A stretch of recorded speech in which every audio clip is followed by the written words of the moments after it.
the nature of the human race is that the human race has always believed it's known everything. Even the cavemen thought they had it all figured out, and they knew everything there was to know about everything, because that's where mythology came from. It's constructing some kind of context for the unknown. It's so dense. Every single image has so many things going on. It's irresistible. He's certainly the coolest, most rock and roll looking god that I have ever seen. I would have waited an eternity for this.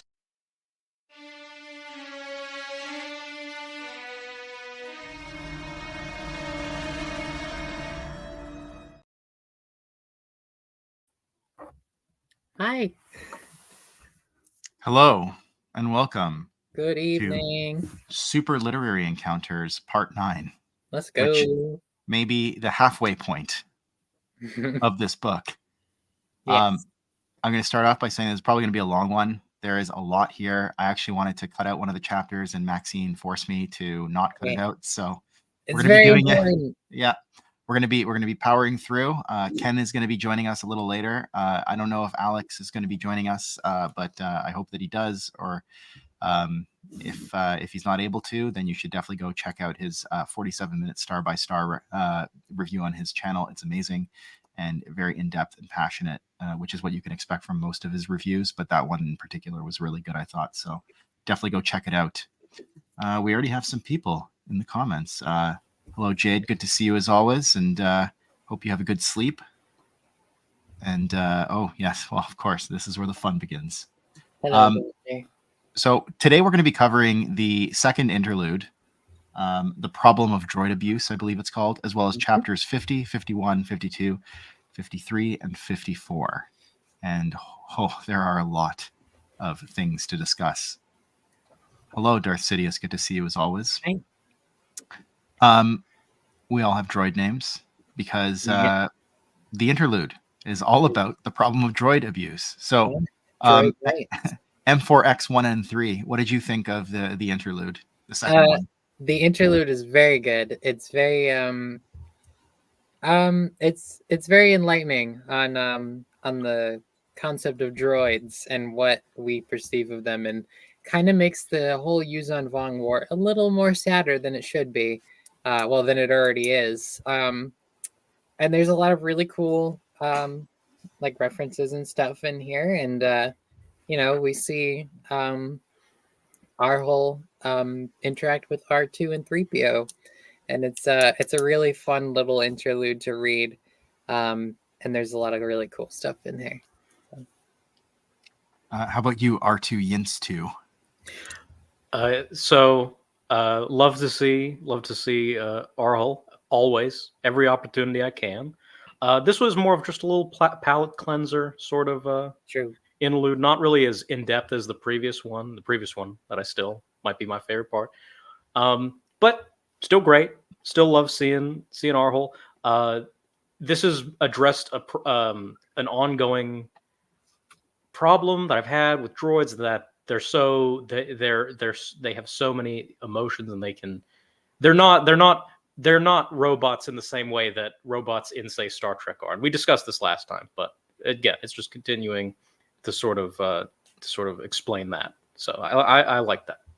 Yeah, and when you say palate cleanser, we definitely needed it after where we left last time, because where we left last time, the architects, split up, the Beatles broke up. So this was definitely a good change of pace where we could get some lighter stuff in there. Yeah, the breaking of the fellowship, as I call it. Yeah. It was pretty depressing. This chapter was enlightening, but it was also somewhat depressing because it made me consider something that, for all the years that I've been reading Star Wars, I haven't really ever considered before, the idea of droid sapience, right? And we kind of touched upon it last time when we talked about Hidden Pitham and his sacrifice, his oblation. And it's just kind of continued forward in this interlude. I thought it was really well done. I thought that Joe really nailed the characterizations for C-3PO and R2-D2 in a way that not many authors do. And so it was really fun to read. It's not very long. It's only I think 4 or 5 pages long. Yes. But it was really great. And I almost like want to tell people, it's like, hey, look, Supernatural Encounters has a lot of like crazy stuff in it, but like read this interlude, like you will be hooked. And maybe that's what I'm going to start doing. I start going door to door, handing out pamphlets of just like the interlude or something like Just that. the Like, interlude. have you I heard do the think good word? the first interlude, I do think you could legitimately just hand to someone and they would be interested. True. Especially. Yeah. Because this one needs a little bit of context because of the Hidden Pitham stuff. But the previous one, I think, if you just gave that to someone, they go, oh, I want to read more of this. For sure. The wildflowers in the weeds. This is interesting. The interlude is interesting when you compare it to what's going on in the Disney canon with the Scourge of the Droids and how he's just taking over everyone, including C-3PO. Oh, that's right. He's referring to the dark droids, right? Yeah. I mean, it's I mean, it's funny how you see those parallels, right? I haven't even been reading it. Yeah. The comics. Yeah. So like we get right into it, like page 479. Basically, it's in the context of Hex. Is about 5 months or 6 months or so after the Battle of Yavin. Hex is interviewing R2D2 and C-3PO, and specifically, he's asking them pretty pointed questions about whether or not they have feelings or emotions. And R2 is kind of he's beeping away, so you can't really tell what he's saying. Have 3PO there to tell you what R2 is getting at, but like we get right into it. Like 3PO is like, I cannot speak for all droids, sir, but R2 and I have put ourselves in grave danger for not only our masters, but others, including fellow droids. And then R2 obviously lets out a string of colorful sounds, I guess, to agree. He's like, yes, I remember when that horrible heap was eating poor astromechs, and I guess that's a reference to the Great Heap from the Droids cartoon. And when we saved the Muppets, Mupples, from being turned into juice. It sounded like Muppets at first. I read it as Muppets too. Yeah, did you? Like, okay. Yeah. I was like, what? Oh. But then didn't Hex they do a them. collab with the Muppets as well? I think they might have. Yeah. Isn't Yoda technically a Muppet because he was created by Jim Henson and he's like a hand puppet? A Muppet. Yeah. So, but Hex pushes them. He's like, isn't it possible that you were just programmed to feel these things? And 3PO is like, yeah, I mean, like that could be the case, but I can only tell you what I feel, right? Like I wasn't programmed to consider such deep philosophical questions. And then he basically asks whether or not do you think droids have a soul? And I think we can say from Hidden Pitham's sacrifice and what that means is that droids indeed are a part of the living force in this galaxy, right? So at least an honorary one, if at the very least Yoda's an honorary Muppet, but kind of like a I was just responding to this. Yoda's an honorary Muppet, if not an actual Muppet. But yeah, I mean, I don't know. What do you think? Do you think droids have a soul?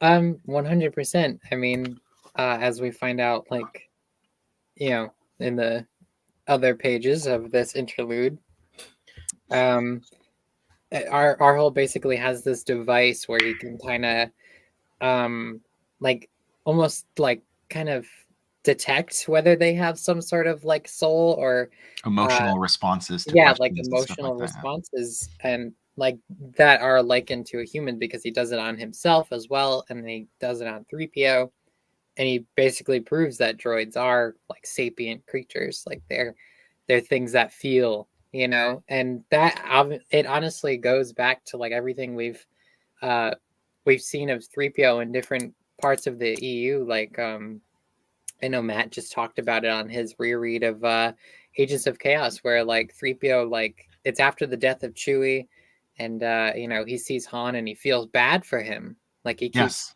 feeling this thing in his head where he's like, I'm feeling all these like emotions, because he feels bad for Han and he's sad about Chewie's death. Yeah. So for my money, the biggest smoking gun for the droid sapiens thing is, if any of you remember, the loading droid from Knights of the Old Republic, T11B, I think.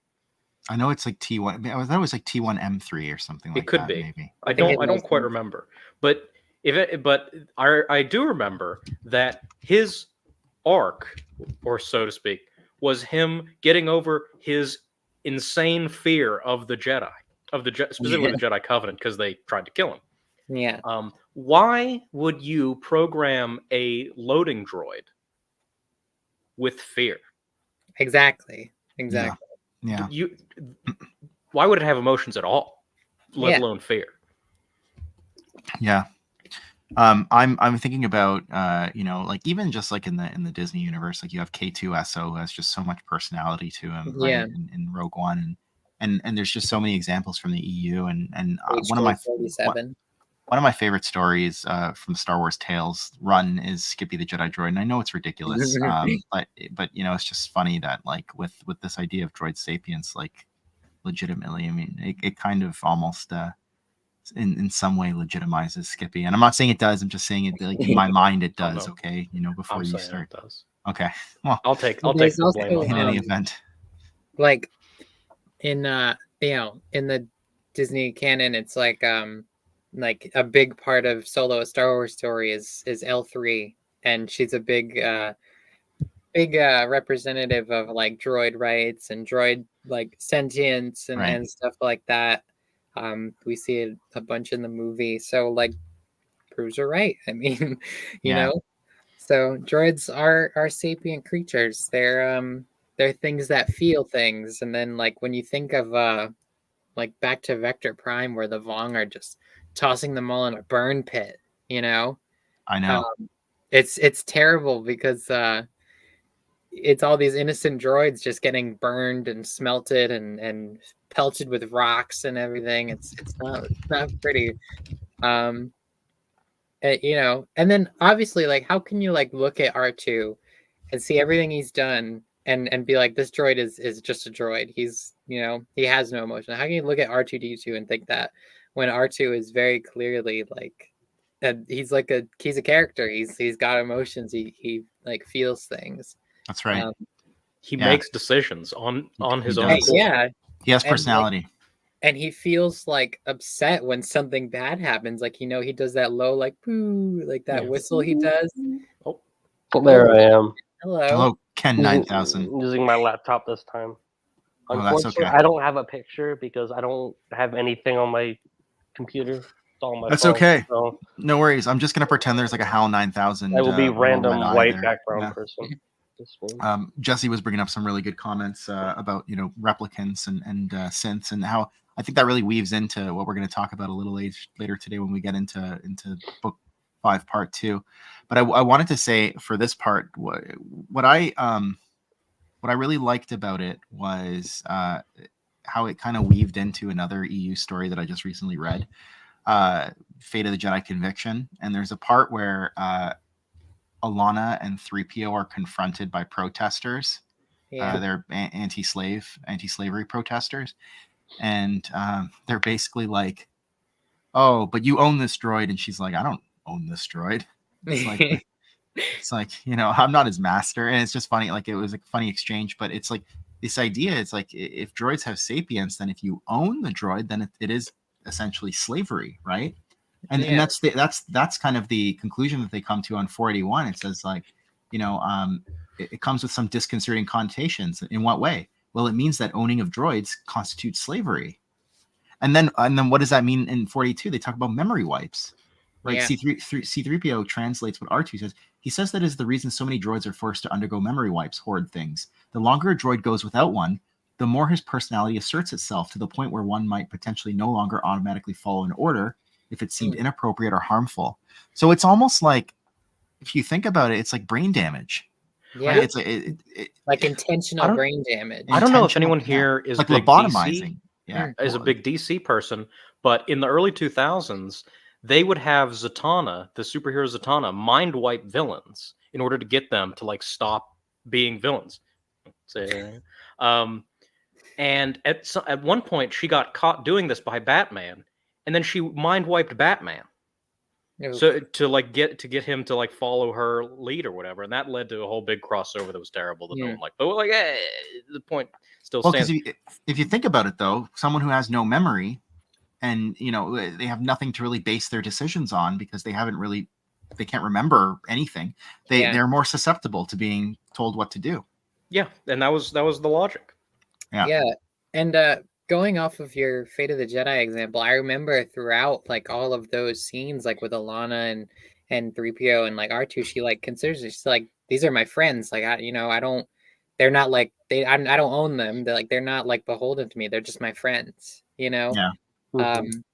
And they're literally family members of the Skywalker family. Like, Right. They're always like there. They like can't imagine being anywhere else. They're like their friend, their family. So. Yeah, it's like anyone who owns cat. Like we owns. See, there I go. But it's like anyone who has cats, right? Like we have 2 cats, and it's like I don't own those cats, right? They live with us. Yeah. And if anything, they own us. So, but I want before we get off the topic, but Ken, I wanted to know what were your thoughts on the interlude, the second interlude, the problem of droid abuse. Oh, I think it was really good. Like the whole idea of droids being basically lobotomized seems cruel to me because like droids, they learn. They're like any other creature. They learn. You give them put enough tech in there, and they can learn. So it's basically like a lobotomy. Yeah. I could never stand the thought of like R2 or like C-3PO getting like a wipe like that. It's just that's cruel. I know, right? And I think C-3PO does get a couple wipes in the EU, if I'm not mistaken. I know. He gets mention Solo. Yeah. The Lando's droid L3. At the end of the That's right. Bail Organa is just so careless. He's like, "Oh, wipe that one's mine." I was like, "What? You're not gonna wipe R2?" I know. I'm glad he didn't. Oh, I have the protocol card. Mine wiped. To be fair, in the novelization, they make it clear that they wipe C-3PO's mind because they think he's going to talk about the twins. But still, demon. Yeah. And so Arhul publishes his conclusions in The Problem of Droid Abuse. But it was, we're told it was ridiculed. I don't know if anyone can see this. It's a little bigger this time. The Problem of Droid Abuse was published. It was ridiculed and dismissed. The first of his writings to be subject to derision. Scientists claimed he was misusing equipment to arrive at findings that supported his agenda. That equipment being what Maxine had referenced earlier. Because he saw that, droids, at least C-3PO, had very similar responses to certain stimuli and questions. It's almost like a Voight-Kampff test, but that humans did and other sapients. Scientists, so they claimed he was misusing his equipment. But to everyone's surprise, Mon Mothma had included it in a call to reason, a recruitment pamphlet she had written based partly on the Manifesto of Nemec for use by the Alliance to restore the Republic. But even they were not quite ready for the implications of freedom for all, right? Because again, droids do a lot of work in this galaxy. Yes, they do. And if we're going to now consider them to be sapients, then that is problematic for people who own maybe the means of production or something like that. Like it would be earth shattering or galaxy shattering in the sense that it would uproot industries and economies and everything the world over. It's like the pre-Confederacy South. It's like, this is they're like they do not want to let go of this resource. They don't want to be industrialized. They're relying on like agriculture. I wonder if these are the same novels we're going to talk about later. Sorry, go ahead, guys. I was like human replica droids, like from Guri from Shadows of the Empire. Like, she's human. That's right. She's just built internally different. That's right. Jesse, so I really want to talk about this. I'm really excited about this. So there is a reference to Nemec's Manifesto from Andor. I love Andor. It's a fantastic show. So I remember when I was reading this, when I said the Manifesto of Nemec, I was like, no. And I was freaking out. It was so cool because Nemec's Manifesto and everything, like when you finally hear it in the season finale of the show, it's like so good. And it's like, it's awesome. It's so good. And Andor is a beautifully written show. Yeah. And it's like, it's the best of the new canon, if you ask me. It's easily. I confess I have not watched it. So it's on the list. Best of live action. Oh, wow. It is the best of the new canon stuff. And I'm not a big proponent of a lot of things like live action of theirs these days. But Andor, I'll always stand by because it is so damn good. And honestly, it could fit in the EU. And like Cassian's like story. But the Manifesto of Nemec was so good. That I was And in there. Yeah, that's a cool reference for people who are fans is of a the show. fantastic reference, and I love that these things are just like weaved in here so perfectly. I love it. Well, this specific reference is like double duty here, because if you look at footnote 132, it says a call to reason was later modified by Compnor to discredit Mon Mothma by making her look senile and unable to recall basic historical facts, a ploy that proved successful in some quarters. And I think that was in there to basically explain why there's some continuity errors in a call to reason, right? So it's like Compnor meddled with it, and that's why they were trying to discredit Mon Mothma, and that's why there's continuity errors. So I thought that was kind of cool. Like, this book does so much to try and fix some of these small errors that never got fixed in the expanded universe. Oh, so true. Oh, any final comments on the interlude before we move on? it's good. Hashtag droid rights. It's beautifully written. Hashtag Thank you, droid Joe. rights. Yeah, Droid solidarity. fair enough. L3 would be proud of you. That's perfect. That way. There we go. All right, book 5, part 2. Any thoughts? Overall thoughts? R2 Yins 2. I had a much now last week I had a little bit of like drama going on, but I had a much easier time getting through this. Have a lot more notes, have a lot more things to say, a lot more references that I didn't get, but there were a couple that I did get. One of which, my favorite of the whole book, easy, no contest. But good stuff. The ending, the last chapter that we almost didn't read, that was brutal. But we'll get there anyway. Yes, it was. So, Sidious, the background in A Call to Reason is different than what, in terms of the Empire. The background for the Empire is different than what plays out in the prequel trilogy, and I think it was because it was written before the prequel trilogy, and that's why it needed to be fixed. I think I'm going to look it up real quickly. Hold on. Okay, so the Wook says, Mon Mothma speaks of decades of peace between the end of the Clone Wars and the rise of the Empire, with Palpatine being elected president during the war, but not declaring himself emperor and exterminating the Jedi until much later. So that's the continuity error, and clearly we know that that's not the case. Sorry, Ken 9000, thoughts on Book 5, Part 2. All right, Ken. Max, I think, do you have any further thoughts than what you just added, or no? Yeah, so book 5 part 2 is really good, as you know, everything else it is. There's a lot of really cool stories in here, like the Dejeric story. I'm very excited to talk about. And there's a lot of really cool like little references and different appearances of certain people we haven't seen in ages. And you know, the ending of this part that we're gonna read, the final chapter we read, is, as R2 Yins 2 said, is brutal. It's brutal. There was a lot of crying on my end. So well, it's a lot of fun though. It's fun. As much as it hurts, it's so fun to read. And you know, another action-packed part of Supernatural Encounters. So for me, Book 5, Part 2 was really good. There was one part of it. How do you say it? Is it Dejeric or Dejeric? Dejeric. I say Dejeric. Dejeric. Dejeric. That chapter is my absolute favorite chapter in Book 5, Part 2, and part of this stream that we're going to talk about. I thought it was amazing, and one of my favorite parts of the book so far, I would actually venture to say. There are a ton of references in this part that we're going to talk to, like a ton of references to outside sort of Star Wars adjacent properties and sort of like more sci-fi properties, some of which I thought were brilliant and some of which I did not love. How many did Jens catch? Like just I didn't count. There's like tons. None. But like Tons. like you didn't okay, all right. Oh, there's I only got like 3 that I had to look up, and they were all obscure games. That's what happened to me. All the obscure games kept. I caught quite a lot.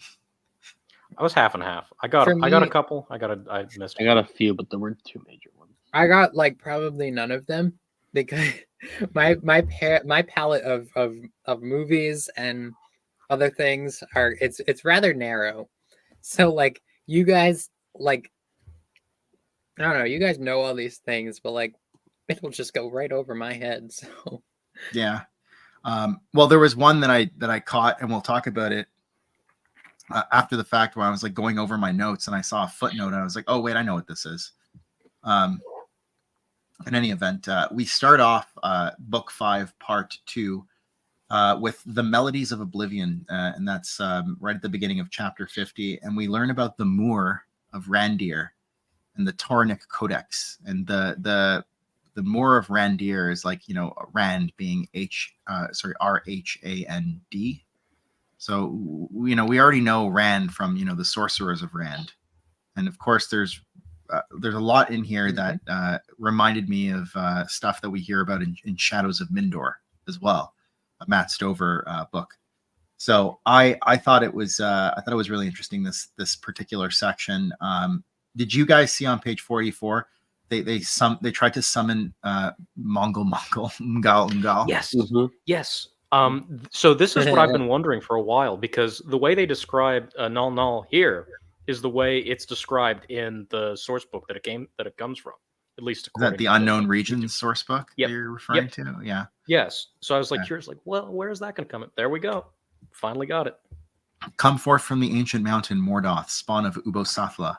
Come forth. Actually, I can't say this out loud, or else I might summon him into my basement, and that would not be fun. Well, Um, I got a stick here. I can defend myself here. who would want to summon now? Yeah. But you can see up on the screen that there's this invocation that the archmages are trying to summon Mungal to bring harm to the Moor. Right? They want to, because the Moor of Randir, as I understand, I think are they a progenitor race? They're first ones. So the children of the firstborn renown the galaxy over for their voices. They provided aid to their galactic allies without overstepping the laws of Celestials. If anything, they are at least allied with the Resolute, if not part of the Resolute themselves. Yeah. Yeah, he truly is. Or yeah, it's just, you know, crazy. But and then we're told that Randir means shared land, and that the Moor were a well-loved race. Proving wise, the Moor had developed an effective contingency plan in the event of invasion, and it was now efficaciously employed to relocate their people, guests, and even the few lawbreakers they kept in rehabilitation centers to save worlds. These final acts of the Moor Chantry were set down in the Tauranic Codex before they too vanished before the encroaching charnel menace. So the charnel worlds, the dark powers are closing in on the Moor. It says no world could survive an onslaught as this, for which reason many came to believe that the Moor had been wiped out. But as with others who'd kept the faith with the Council of the Celestials, they were transfigured and yet dwell in the unseen realm. So again, we have a case of a race that was raptured, brought to Star Wars heaven. I want to bring this up. In footnote 133, says the Yuzon Vong would later co-opt surviving Teasel for their own ends. Yeah. And they have these little worms called Teasel worms, and they put them in their ear, and it basically translates languages for them, which is really cool. And I mean, it's really gross that they kind of put the little guy in their ear, and it's just gross. Yeah. We're also told that the Mongol plague was contained on Randir, which was now avoided by all and left barren, so that all the contaminated organisms with nothing to feed upon broke down and crumbled into piles of foul-smelling detritus that within months were rendered harmless. And we're told that over the millennia, the planet's name finally changed to Rand, as it is known today.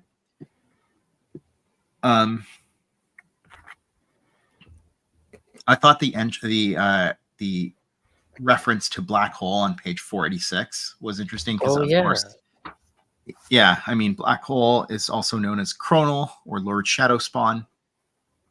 as he's known in Luke Skywalker and the Shadows of Mindor. He's a recurring enemy in the expanded universe, and he takes on bigger significance as time goes on.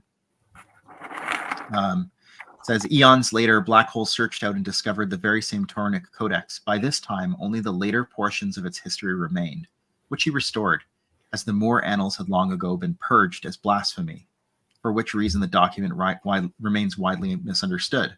The records and beliefs of the Knell of Muspili directly influenced the tenets of the Randites. Black Hole then pieced together the knowledge that allowed him to penetrate the Dark Realm, what they'd called Muspili, to where he traveled and from which he did not return the same. And that's kind of cool because, like, I do think that the black hole that you see in those newspaper strips is very different from Lord Shadowspawn. And so something must have happened to him to change him. And I think this is a really good explanation. You know, kudos to Stover for using that character in the Shadows of Mindor. But yeah, I think this is a necessary explanation as to why Lord Shadowspawn is so different. Because he was corrupted or changed or influenced by whatever he pieced together in this Tauronic Codex. Oh, this is interesting. And thank you again for joining us, Dr. Crater. Teasel featuring Marvel 61 from the original run. There's been a fun fan theory that they're used on Von creation, much like the Slivolith, which also appeared in Marvel Comics. Nice. Yeah, I think I do. Talk about. Give me a second here. I think I might have mentioned on stream before, but I have the Marvel hardcover omnibuses now. But now I have Marvel Unlimited on my phone. I don't even have to crack those omnibuses open. I can just read it right off my phone, which is good because I want those things to last forever. I remember that issue has a different artist than the previous like 8 or 9 issues. So I looked up why. And I saw that fan theory in the book. I think it might have been from somewhere, maybe not. Apparently not. But because in that story, there's like a creature that comes from another galaxy or something that Luke and Leia have to send back home, or some to that effect. Yeah. The art's really good. If that. Yeah. I need to reread these. It's a priority. Along with rewatching the original Battlestar Galactica series, there's like at the top of my list. Yeah, for sure. I wanted to say though, like one thing that really resonated with me, not lore wise, but kind of like idea wise, was this idea that the Moor annals had long ago been purged as blasphemy. And just thinking about how that happens in our own world, and you know, I studied in university the classics, Greek and Roman classics, and to think of how many works have been lost over time to intolerance, I would say. Not necessarily just religious intolerance, but also like political intolerance. People destroying works because ideas are dangerous. They're powerful, and they can motivate people, right? And so people destroying works, and even if they didn't think the ideas in them were dangerous, but the person who was espousing the ideas it was dangerous or heretical or however, or what have you. And then we have like the Great Fire at the Library of Alexandria, and just like this idea of lost works, and it just tears me up inside because it's like, think of all the things that we've lost over time. Or the modern day version of it, book bannings. I know I was talking to Dr. Royce Crater a couple weeks ago about Final Space and how you really can't find that anymore because it's taken off of all streaming services. And I think there's the first couple of seasons have been released in physical media, but they go for pretty high prices on like eBay and that kind of thing. So it's just like this concept of we need to catalog and archive things so that they're not lost to time. Oh, well, look who we have here. Yeah. Well, I know it's a recurring theme in the book because we're dealing with basically prehistory here, right? And there's a reason why a lot of these things, the races of the galaxy have no clue of later on, like thousands of years later.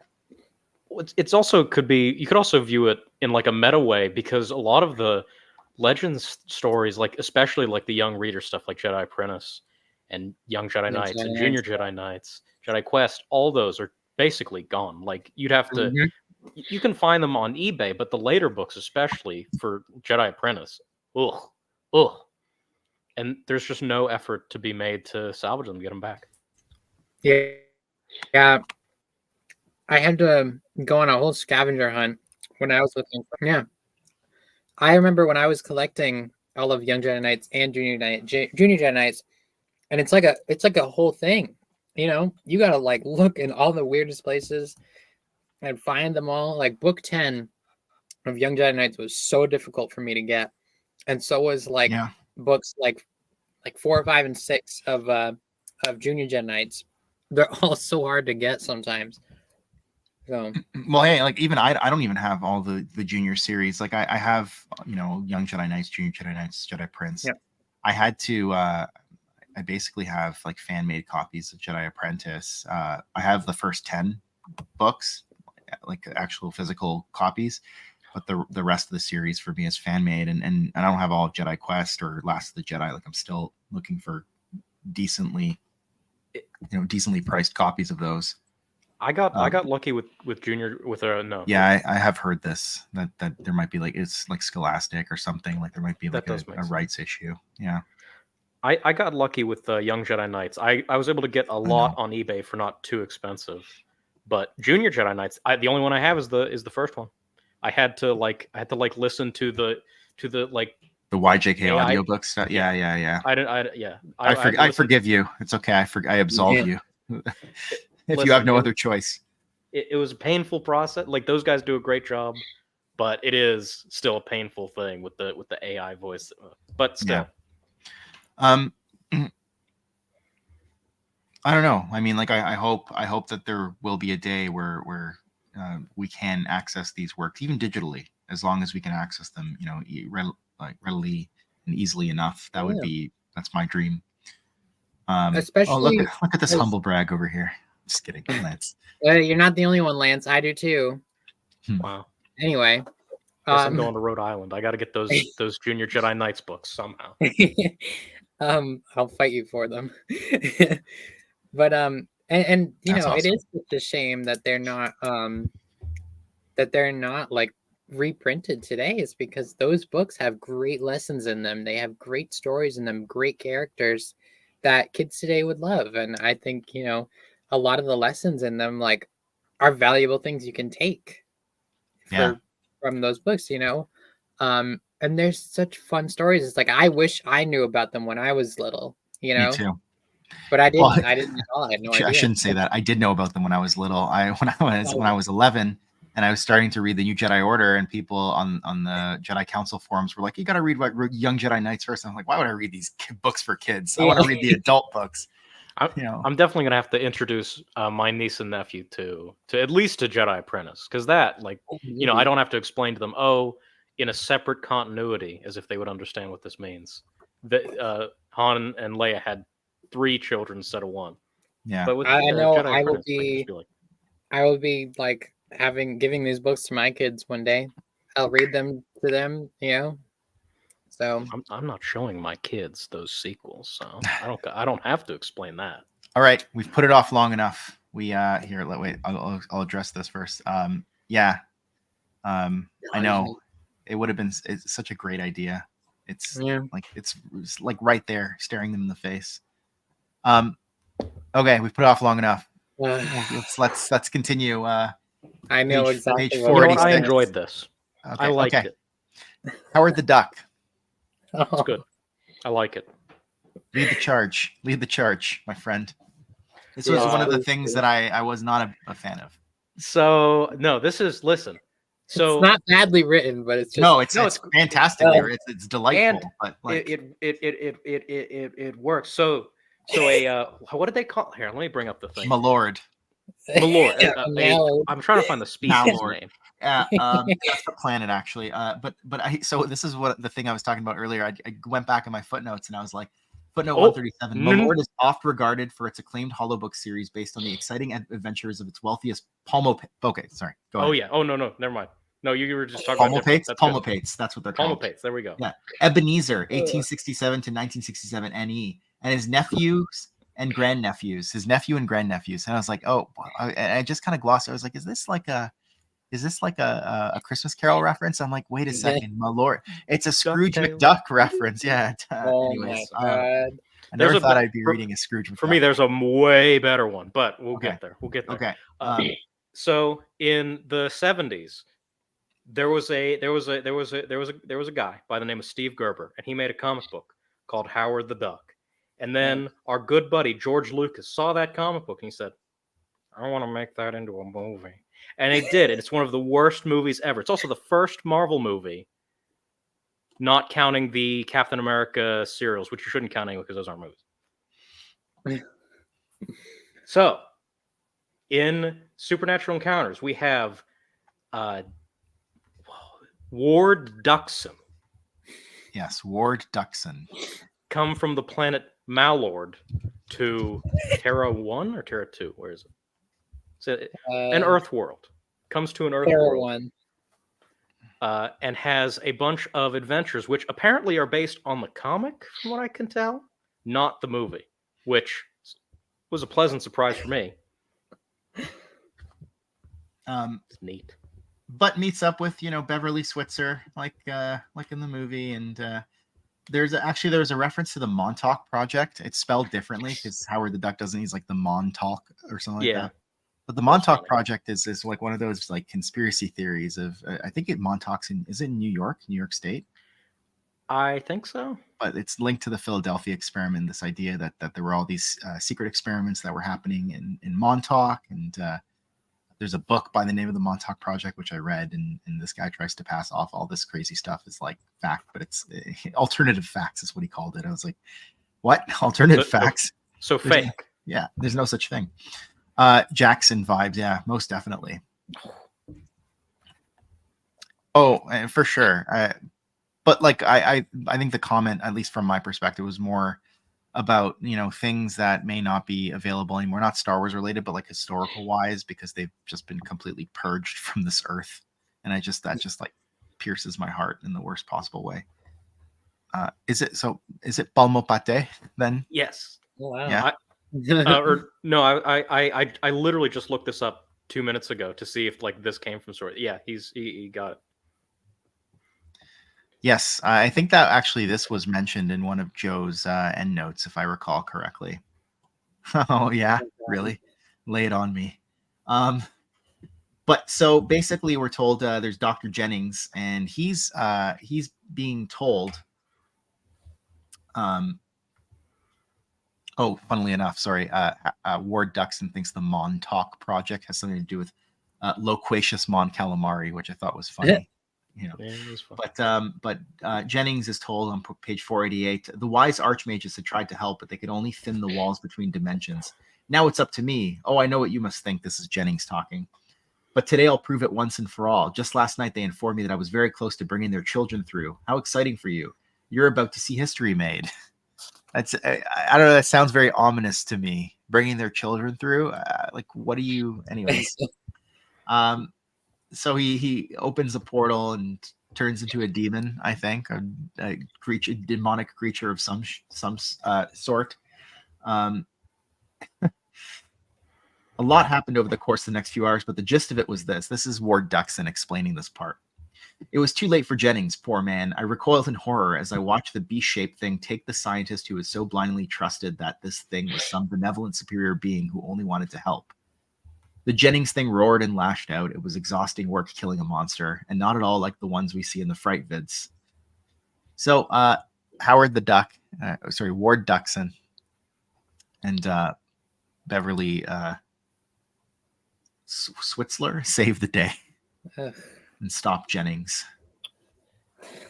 And then we get reference to a bunch of their other adventures, like on Volcano Island, which I think is like a computer game sequel to the Howard the Duck movie or something like that.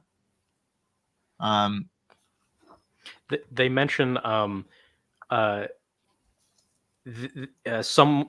Beverly's boyfriend created a sequential story, and her boyfriend was named after infant food, Steve Gerber. Steve Gerber. Oh wow, that's funny. Yeah, that's great. Ken, what did you think of the Howard the Duck stuff? I'm just curious. It was very silly, but it was well written, and I enjoyed it. Yeah, it was written in sort of like that flavor, and that's what I thought made it enjoyable for me. Very pulpy. Kind of took me out of like the dark. I mean, it didn't. Like, there's obviously this reference to Jennings summoning this thing from beyond, but like it just took me a bit out of the atmosphere. They kept saying the Jennings thing, and I was thinking of the Thing from the John Carpenter movie. Like, yeah, I think there is a reference to the Thing in one of these chapters. Actually, I don't know if I might have glossed over it or will gloss over it, but there is a reference to the Thing. Does anyone else have anything? I was just gonna finish off footnote 138. Ward, or Howard, as he came to be known, was neither the first nor the last Malord hero. In the middle of any of the calendar's 24th century, is this what you're gonna read? Yeah, this is the thing. This is the big. Why don't you finish reading that footnote for us? All right, sure. Yeah. In the middle of the any calendar's 24th century, a black-feathered palpomate became a great space champion, fighting for the rights of Terra II along his eager young Ugnaught cadet. Among the many apocryphal stories told by him, the most truthful was also his most famous of his battles with Antwerp, the Barsoomian, who claimed to be the last remaining source of Illudium phosphex found on Planet X in the unknown regions. Ladies and gentlemen, this is... If my screen will... Give me a second. There it is. Okay. This is a Duck Dodgers reference. Is it? This is a reference to Duck Dodgers. You got the Palpamate hero, his Ugnaught space cadet, and the Barsoomian, which is from John Carter of Mars. The Martians are Barsoomians, I guess. Wow. This is a Duck Dodgers reference. This is amazing. What a find. I had no clue. Oh my god. It makes sense. It makes sense, but I had no clue. This was my favorite. This is my favorite reference in the whole book. The whole of Supernatural Encounters. This in is the your favorite? whole thing. Yes, I love Looney Tunes. I love Duck Dodgers. That's one of my favorite Looney Tunes shorts. And they did a cartoon of it in the early 2000s, which isn't as good, but I'm very nostalgic for that cartoon. So it's like triple threat. Oh man. Oh, it's so cool. I love it. Man. And it's such a fun. It's just like such a fun throwaway reference. Like, oh yeah, Duck Dodgers happened in this universe. Oh yeah. Antwerp was an alternate name for Marvin. Wow, that's good to know. That's there you go. Howard the Duck. Ward Duxton. Any further thoughts on this magnificent part of Supernatural Encounters? I'm gonna set a RPG on Malord and subject my friends to this. That's awesome. That is awesome. Harry, sick. It was that was the one thing that I was not complaining about was how it was written. So that's so cool. Oh yeah, that's sick. I love that. Harry coming in with the facts. As always. Thank you to my my lovely wife who just brought me a tea so I can continue to talk with you and not expire. You know what? If I get a Duck Dodgers reference, no Transformers reference, I'll die happy. That's fine. I'll take that. That's good to know. But hopefully you live for many more years because we still got much more book to discuss. I'm kidding. That's not the reason why I want you to live, but it's a reason. Fair enough. We after the Howard the Duck sequence, we get to what is it? Is this chapter 52? Chapter 51. 51. Astounding Adventures. Okay, actually, you know what? No, this doesn't do it justice. I'm going to actually share. I wonder if I have Supernatural Encounters. No, I don't. Hold on, I'm gonna pull it up. It's really good artwork, like on this page too. Exactly. Oh, yeah. That's why I gotta. Yeah. Yeah. Some of the references in chapter 51 were right. 52 is to Jarek. The references in chapter 51 were overwhelming in both a good way and. I really need to watch Brennan's breakdown so I can get everything, because I felt like I was missing a lot. Okay, here. I found it.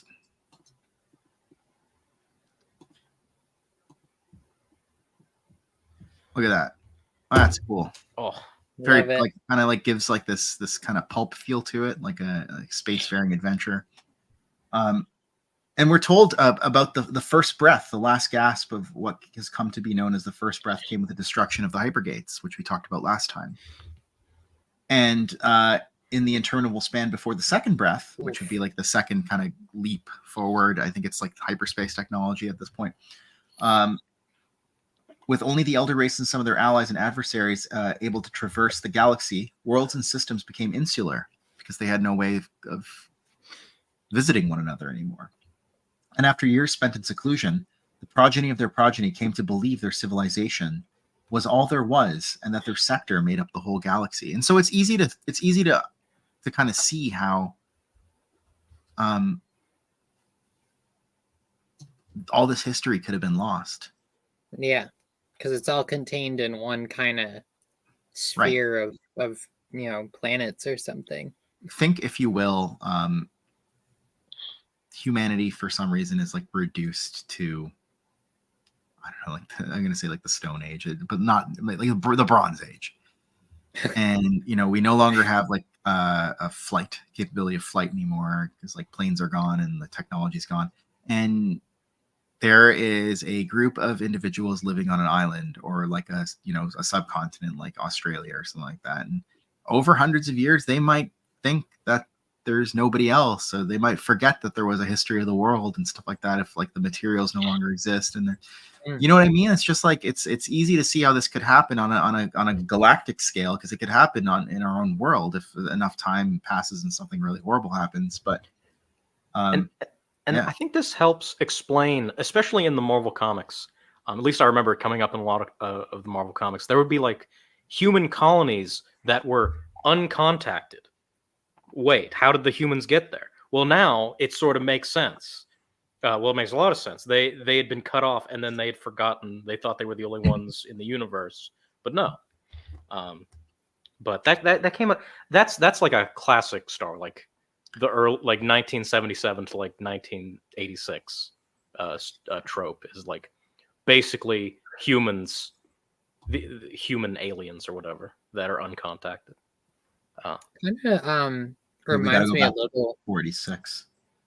Reminds me a little of the what? We mentioned this, Harry. We mentioned that this was Scrooge McDuck reference. Yeah. Sorry, go ahead, Max. No, it just kind of reminds me of the Lost Tribe of the Sith, because like they get split off from everybody else 5,000 years before everything, and then nobody knows about them, until it's a great example. It's a great example. Reemergence, Yeah. Because they're like, oh yeah, we're the last of the Sith, we're the only ones out there, and then Darth Crate's just kind of like chilling, and he's like, no, you're not, like, and then like everything that happens, like the whole Yuzon Vong War, they're out of it. The whole, like literally every war that's happened since 5,000 is like, they miss all of it. So, just another plug for the Atlas. Very cool. It has a great cover. It does. Oh yeah, no worries. Yeah, that's that. I was saying how I caught it like when I went back in my notes, and I was like, oh, of course, Scrooge McDuck. But I want to say, to your point, Max, this is that concept is like in Supernatural Encounters, like writ small, like in Fate of the Jedi. It's like this idea that like there's just so many different things that exist, and that as much as we, the readers, or even like Luke Skywalker and the Galactic Alliance, think that they know what's going on in the galaxy, they have no clue. Exactly. They have no clue. There's Abeloth. There's the Ones. There's the Lost Tribe of the Sith. There's Darth Crate and the One Sith. Like they have no clue. And this is the feeling that you get when you read Supernatural Encounters, is that the protagonists, even the architects who are demigods essentially, have no clue what's really going on. Yeah. Right. It's such an interesting concept that we're kind of like left in the dark.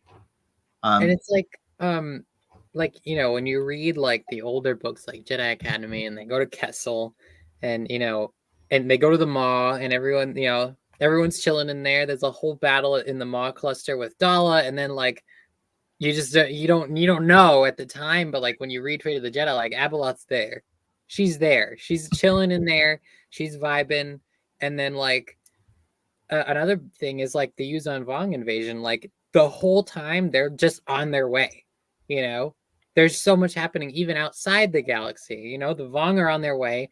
There's scouts in the galaxy currently during like most of Star Wars like canon. That's right. And you know, they're just scouting. So it's like it's just such a big universe, so that there's things happening everywhere that these main characters and even like God characters don't know what the hell's happening. That's right. And there's like the obvious Coral Skipper reference that we get in KOTOR when Canderous is recounting the story, right? So like they were Yuzan Vong references that far back in the timeline. And Supernatural Encounters kind of like gives a reason as to why. It's like this other galaxy. What was it, like Yamsara or something like that? Yeah. Companion Crash, right, has existed since basically the Dawn Age. Well, I mean, I don't see that though. I don't think that it does remove the autonomy characters. Which characters, Harry? Yeah, I guess you could argue that like, you know, for anyone who like it kind of, I don't want to get into a discussion so much about free will here, but like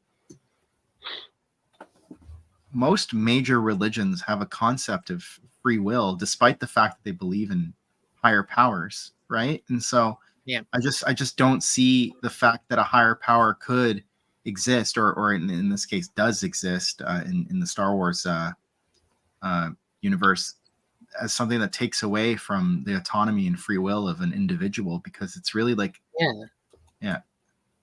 it's like, I don't understand that. But they mention how they mentioned so many times how there is the will of the Fourth, but they don't have to listen to it. You know, they can choose to make different choices, and it changes like the current of time, as we know through Fate of the Jedi. Like Jason changed the current of time, and doing that released Abeloth, but like he changed the destiny that was set. And that's the thing, is that like they don't have a set destiny. Things can go differently. You know, and then there's like right. Yeah, because they have free will, right? They can't. It goes against exactly. Maker's dictates. The other thing I'd say is that, like, is the point of like the early on? I think we had mentioned this in one of the earlier streams. Like, the point of Supernatural Encounters that like an individual can change things. Yeah. Like one, and Max just mentioned like Jason Solo or Darth Kaitis, for instance. Like one individual can make an impact, and we're going to talk about that. We're going to talk about Dejarik. What a great story. We're going to talk about that. But I just wanted to, before I miss this comment, I don't think I got to it. Yes, there's a lot of weaving in references from other universes.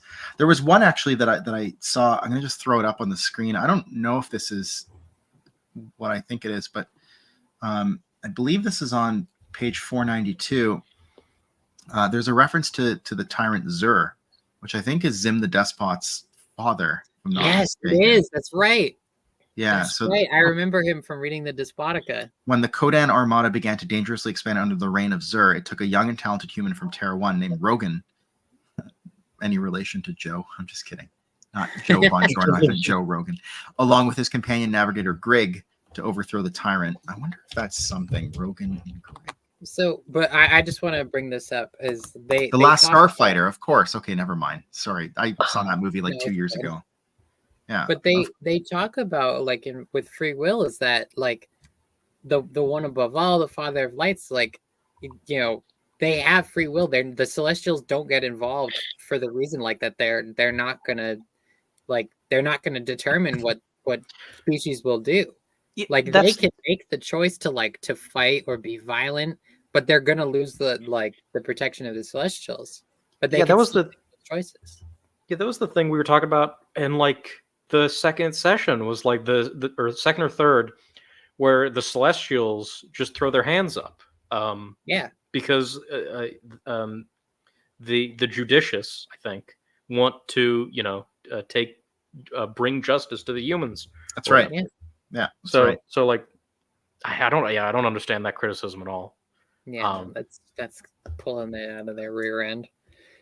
I mean, everybody's entitled to their opinion. Yeah. It's I just don't understand How that correct it particular. is, that's something else. Yeah, but certainly. Oh, we've a communications disruption. Can only mean one thing. Invasion.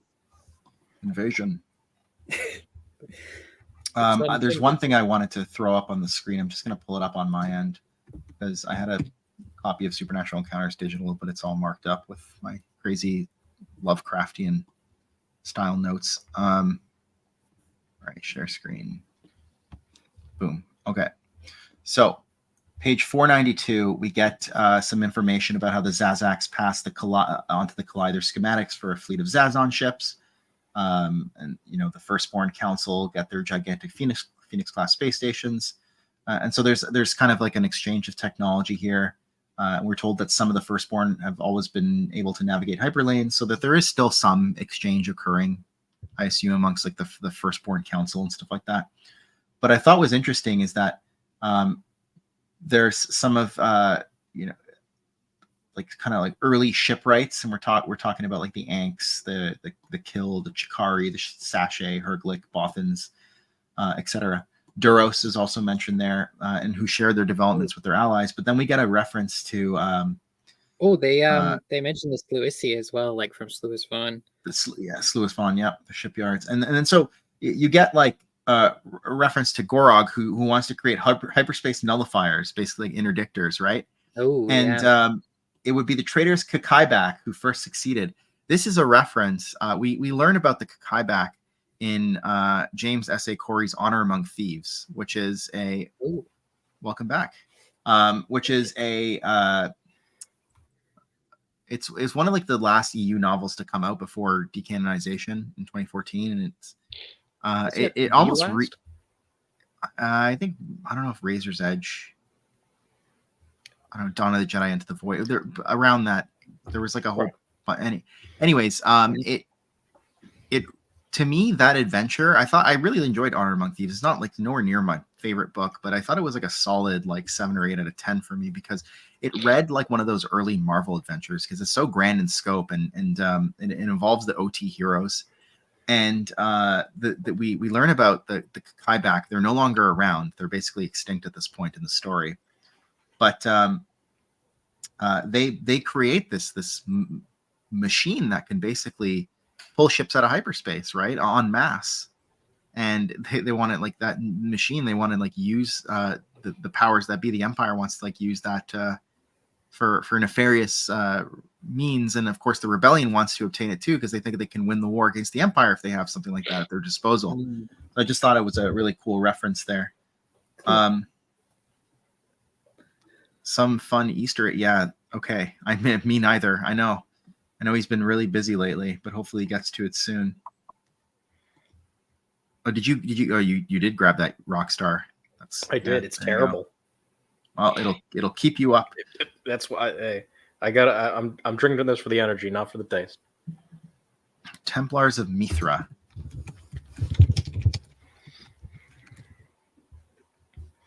Interesting. The Ice Pirates. It's a reference to the Ice Pirates, 1984 comic science fiction film. That is something that I'm definitely going to have to check out. It's going on the list. I have like this list now that I'm maintaining of just Supernatural Encounters things that I need to check out. Can you share that in the group chat? Because I definitely need to. Because I have not been keeping track as well. Yeah, it's called the Ice Pirates. Anyways. Okay, thank you. I will stop sharing this. Maxine says she'll be right back. So then we get into more Earthworlds lore.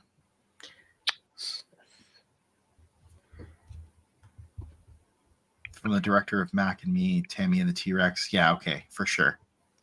The first Earthworld lore that we get into, actually, you know what? Maybe I'm just going to share screen again. Why did I stop sharing screen?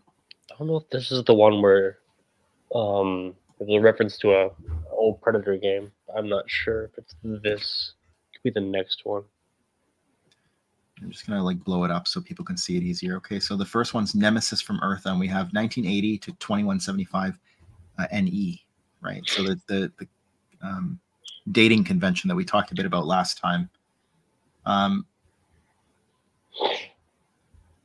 Did anything stand out to you here? I was looking at this footnote. The big jump was first made by the Ballantine Drive. Sounds familiar.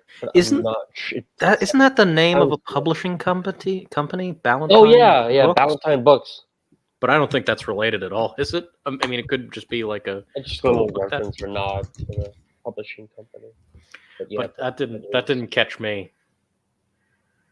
Okay, yeah. And then there's a Lightfold engine. That sounds like it could be a reference to something. Final Space. Okay, there you go. Oh, I think we talked about that last time. That was one of the worlds we listed off, or time before that. Yeah, there's just so many references here that I just I don't know. I mean, probably go right over my head. I try and limit what I talk about, and I guess what you guys talk about in terms of what we actually just catch without having to look things up. Sometimes though, if it's fairly obvious, then I will kind of look it up. But we're told Nemesis from Earth. So it starts off: the events of the first breath had been interrupted by enough years of terrestrial insularity. Sorry, let me scroll up so that you guys can read this with me. Had been interrupted by enough years of terrestrial insularity that most deemed them the purview of legend rather than history, which makes sense, what we talked about before. Though the sudden advances in spaceflight swept such arguments away, quite unlike the gradual evolution of the first breath, the second breath on Eartha erupted like thunder on parched land. Under the auspices of the world government, who used the capabilities bestowed on them to realign with the worlds they'd so long ago colonized, Eartha reestablished coalitions with the reigning powers of Venus and Mars. So the Triplanetary Federation began. I also thought it was kind of cool how this Earth world has basically a solar system that's akin to ours with Venus, Mars, Jupiter, Mercury. That's something that really kind of stood out to me. Yeah, that was really cool. And at some point later on, they mention this version of Mars, like multiple Earths have their version of Mars. This So that's a standardized naming convention. Yeah, this could definitely happen to Earth Cities. I just want to point that out there. Yeah. That's cool. Yes, I do like the standard naming convention. Did you see the reference to the Elysium projects on page 494? It says, to tackle the growing threat of disease, pollution, overpopulation, the newly appointed leaders of the Western superpower agreed to funnel resources to at least 2 different contingency plans. They were known as the Elysium projects. Yeah. Mm-hmm. Was that a reference to something? It's the movie Elysium. I'm assuming it is. Oh, yeah, with Matt Damon. Yeah, yes. Matt Damon, Charlton Copley. Yeah. Yes, that actually makes so much more sense now because there's a reference in that section to the ultra rich living on a space station. And anyways, wait, so Marcel, I remember last stream you had the District 9 reference. Now we have the Elysium reference. No, we had the District 9 references this stream. We haven't gotten to it yet. Okay. I want to. What if there's we have 2 for 2, but what if there's a Chappie reference later in the book? We'll I guess we'll have to find out. On the next page, if I remember, on the next page, they talk about the creation of the Rak Ghouls from the KOTOR game and comics. That one didn't go over my head. Before we get there, though, on page 494, they talk about sort of the precursor to that. This General Sheridan of the newly formed Republic of Pacifica starts experimenting with DNA to create a superior race. Oh. This is what forms the basis for the Rak Ghouls, right? So Sheridan is off his rocker. I think General Sheridan and Sergeant Brody. I thought, is that a reference to something? There was a General Sheridan during the Civil War. Yes, I did. Yeah, I know. Even though I'm not American, I know that. Well, I don't know if that was him. No, definitely a different General Sheridan, but yeah, he was a Union guy. We find out that humans migrate to Terrace. That before cutting off contact with Mars, the Earthens had obtained the coordinates to Terrace, a world ideal for human life and populated only by the exploratory team of Orivars. And then we get reference to, as you said, Al, the Rak Ghoul. Yeah, and Swords of Sin, one of the Jedi exiles. At first, when I was reading that, I was like, "Well, wait a second. Isn't the backstory in the KOTOR comics that it was created by the Talisman?" But no, didn't. He weaved that into perfect, excellent. Because when you take those two, they actually don't really line up very well. Because like the Talisman is on another planet in the KOTOR comics. Anyway, it doesn't quite work out this much smoother. Makes a lot more sense. Yeah, a lot of these obscure references are like LucasArts games that I've just never heard of. And I'm looking them up. I'm like, oh, okay, well, that makes sense. Yeah, Sorz's Sin creates the Moor Talisman that can be used to control rat ghouls and the force-sensitive neck ghouls, and you see that in the Vector crossover that crosses over from, I believe it's Knights of the Old Republic. Well, there's two others. There's Knights of the Old Republic. There's Rebellion is one of them. Legacy, but there's another one. Do you want me to give it to you, or do you want to? I need to the brain cells. Just give me like 1 second. It's before Rebellion, right? It is before Rebellion. It's a Dark Times. It's Dark Times. There you go. Oh yeah, because isn't like one of the crew? She turns into a rat ghoul. What's her name? Yes. Oh, she was the mother of one of the younglings that they show you earlier on in an arc, and you're like, oh, they're gonna have a reunion between the mother and her child, and then she dies. Yeah, Chris Tanzer or something like that is her name, I think. That. Yeah. And then, it was really sad. As we know, the Mer Talisman gets destroyed finally by Cade all the way down into the Legacy era. That's right. Really cool. I love that storyline. It's so good. Vector. I thought it was just very ambitious. And then it was who was it? It was Celeste Morn.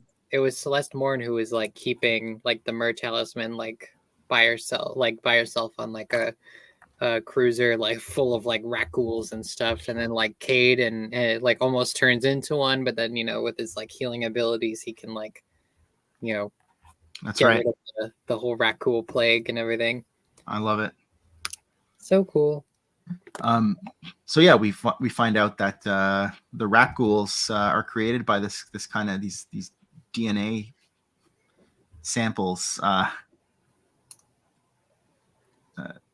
It says that the former biologist with access to those DNA samples began testing and administering to some of the passengers an accelerator unguent that he'd manufactured, engineering them into a troglodyte race of ghouls that ravenously hunted and fed on awakened passengers. Look at that. Yeah. And then they basically they see that Terrace is populated by humans and others, and they retreat to what becomes the Undercity of Terrace, right, and live like Morglocks underneath the earth. I like this. I like having the origins of rat ghouls and neck ghouls. Like, this is what I expected from Supernatural Encounters before I ever heard about what this work entailed. I expected that we'd learn about like the origins of these kind of like things that we talked about in the Old Republic era. So yeah. I enjoyed learning about them. Okay, I'm gonna Google. Harry's given me enough breadcrumbs now that I feel justified in looking it up. Here, Fracture. Oh my god, look the cat.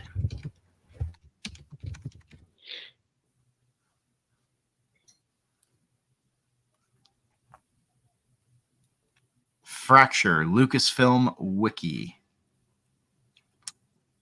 Is a third-person shooter. In the year 2161, Fracture tells the tale of xenophobic United States. We're on our way there. Players control Sergeant Jet Brody as he leads his attack team against the Pacific Force. He's ordered to capture Sheridan. Yeah, okay, so basically, there you go. That's that's what we were looking for. Neat. Thank you for that. I actually, you know what? I probably would have found it myself eventually, but again, I'm trying not to look up too many things. I want to see how much I can get on my own. Let's see, what else did I have in my notes here? So there's reference to and page 496, we get to the next Earthworld section, the androids of the Elysian Fields. Yes, that's right, no stone unturned. And again, we get, Battlestar Galactica kind of esque references with the 13th tribe, named in honor of the 13th colony of old. We have here androids that basically want android rights, sentient rights, which is something we talked about earlier. Yeah, which is kind of like the theme in this section. And then okay, so they mentioned like the 13th tribe, like in the 13th colony, you know, the 13 colonies, like in U.S. history, like you know, Yeah. 13 tribes is like yeah, no, it's you know, being in one of the colony states myself, I just had to point that out. Rhode Island was one of the 13 colonies. Was it really? Okay, that's Yeah. cool. That is cool. A little bit of Rhode Island rep. I had to throw it in there. For sure. I know that they also, I think there's like, isn't like Mormons say that there's like a 13th lost tribe of Israel or something like that? Yeah, something like that. Yeah. Okay. I'm sorry if I'm offending anyone. I don't know enough to talk about this, so I'm just going to move on. So we learn about there's a peaceful android protest movement on Seranus. And Seranus, I think, has been used as like that name for the system where the Battlestar Galactica planets are, essentially. I think, what's the main Battlestar Galactica planet? Star system, Caprica. So Seranus might be another name in this book for Caprica. Yes, of course. Okay, so I was not wrong about that. There is a Mormon connection. Really? He was Mormon. I didn't know that. Yeah. Huh. Really? Interesting. So then it says what became the peaceful android protest movement. This is on page 496 on Seranus spiraled into chaos. With the media demonizing the APM as dangerous, coupled with the rise of android factions willing to utilize violence as a means of dissent, the authorities had the very excuse they needed to clamp down. Again, this fear of something that's different, of the unknown, and we see that it's now being visited upon androids, right? Because they're not human. And so screw them, as the humans say, and then they clamp down on their rights. And then we get Kolob. What's Kolob? Let's Google that. I'm on like definitely a watch list of some kind. This is the 13th tribe. It's a star or planet described in the Book of Abraham, a sacred text of the Latter-day Saints. Okay, yes. Huh. Interesting. I'm gonna have to look into this. I'm bookmarking this for later study. Then we get what is perhaps my favorite reference. I don't know. There's another heavy metal reference we're gonna get to later, which I think are freak. But this one made me freak out because Rush is a Canadian band. Just want to throw that out there from my province, Ontario. And I've seen them play live, and I'm a big fan of Rush. I always have been, because I'm a big classic rock fan. It's what I grew up on. And here is a reference. It might be kind of small. I don't care. I'm going to read it out. Seranus. Here, why don't you read it out, Ken? Okay. Seranus would have been wiser to grant them rights. In the years that followed, they came to be dominated by the authoritarian Solar Federation, in which even the arts required pre-approval by the Syrinx priests and the great computers. When they were resoundingly defeated in the new Earth year of 2112 by the Alliance of Free Stars, they took the governmental reins of Cyrene. There you go. That is a reference to Rush's album 2112, which has the story of like these great computers that are housed in these temples of Syrinx and the Syrinx priests, and they basically control society, and they're part of the Solar Federation. And there's a protagonist in this essentially this rock opera of an album that like kind of brings down society back, brings it crashing down, kind of like reasserts the individuality of man, as it were. And what's the name of the cool. album? 2112. And of course, this takes place in 2112 in this Earth world. Kobol and yes, okay, that's where it comes from. Kolob. Oh, no worries. That is so. I love that album, but it's like if you ever, I think like I shared the song with you guys, but it's like 20 minutes long, so I don't expect you to listen. But oh my god, the song is 20 minutes long. Yeah. Here, I'm just gonna put it in my watch later here. It's really good. The first like 5 minutes or so is just instrumentals, and then it gets into the lyrics. I just have the full album. Which I will just briefly like read out the lyrics for 2112 because it's obviously like And I thought the All Too Well 10-minute version of from Taylor Swift was the longest song on my playlist. Well, Jens never listened to Weird Al's Albuquerque, I can tell. What is that, like an hour? No, it's like 10 minutes. So I'm not gonna sing it in Geddy Lee's like high falsetto because I'm just gonna destroy myself. But it says, we've taken care of everything: the words you read, the songs you sing, the pictures that give pleasure to your eye. One for all and all for one. Work together, common sons. Never need to wonder how or why. We are the priests. Okay, sorry, I couldn't help it. We're the priests of the temples of Syrinx. Our great computers fill the hallowed halls. We are the priests of the temple of Syrinx. All the gifts of life are held within our walls. Look around this world we made, equality or stock and trade. Come and join the brotherhood of man. What a nice contented world. Let the banners be unfurled. Hold the red star proudly high in hand. And so it's just like those. I can't believe that I never thought that I would read a Star Wars book that would have a Rush reference in it. I don't know. I said I was going to talk about this the entire stream, but I really don't have much more to say other than I was flabbergasted and delighted. This is actually on par with the X-Files reference that I talked about a few streams ago. I was just delighted to see it. It just puts a smile on my face because I love Rush, and I've seen them live like 2 or 3 times actually, and I've never heard them play 2112 live, but and at this point I doubt I ever will. But because one of the members unfortunately passed away. The same music taste. Yeah, I mean I don't know how. Probably because we're of that generation that's kind of removed from your generation, Al and Ken and Max, but also like it's. I would say that I would argue that Rush music is timeless, but you might disagree with me. Hey, last modern song I listened to was like the Black Eyed Peas when I was a kid. So I mean, I subscribe more to my dad's generation of music. I grew up with that. There you go, Ken. I just listened to Taylor Swift. I stopped listening to music after I heard I'm a Bee. And I was like, is this about being a bee? And the album cover is a bee. So I was like, oh yeah, no, this is about being a bee. Okay. Wait, was it made for B movie? I wish. I don't think that's the bee that he's referring to. In here? Man, Black Eyed Peas. So moving on. On page 497, we get the next Earthworld section, Terror on Terra 1, 1997 to 2021 NE.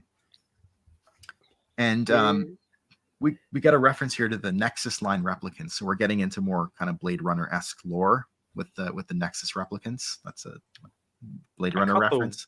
I caught the World War Terminus, right? Because I remember that from Blade Runner. Yes, World War Terminus. Very cool reference. Now this is where stuff starts to get real because the immortal gods of the Sith. Sorry, what's that? No, this is pod. Yeah, exactly. The immortal gods of the Sith are going to come back into the picture. They're going to get summoned back into Sky River. There's 3 things that have to occur. The first, to open the portals hidden beneath the surface of Terra 1, allowing the Rosum to spill through for chaos was a requirement. The second, for the shedding of blood, as nourishment and communion were necessary to knit substance to spirit. The third, to invoke war, for this ultimate failure of mankind, manifest in great anguish, agony, and despair, gave them potency to reign amongst the living. So these 3 things have to happen. And we're already told, like, the first cataclysm has already been achieved by the means of a large particle collider that, like, rips a rent into space-time and allows them... it's Howard the Duck's fault. Rosum to... Yeah. It actually is. Howard. Wow. I don't know if it's his fault, but that relates back to that story. Yeah. Wild. Also, Howard the Duck was the key to all of this. Yeah. The key to everything. Jar Jar's the key to all of this. Howard the Duck was the key to everything. But there's the mention of Borgia Industries in this little section here, and they're a company from an old Predator game. Oh, really? Predator Yeah. Concrete Jungle. I think there's also a reference to Wayland later on. Yeah. I caught that.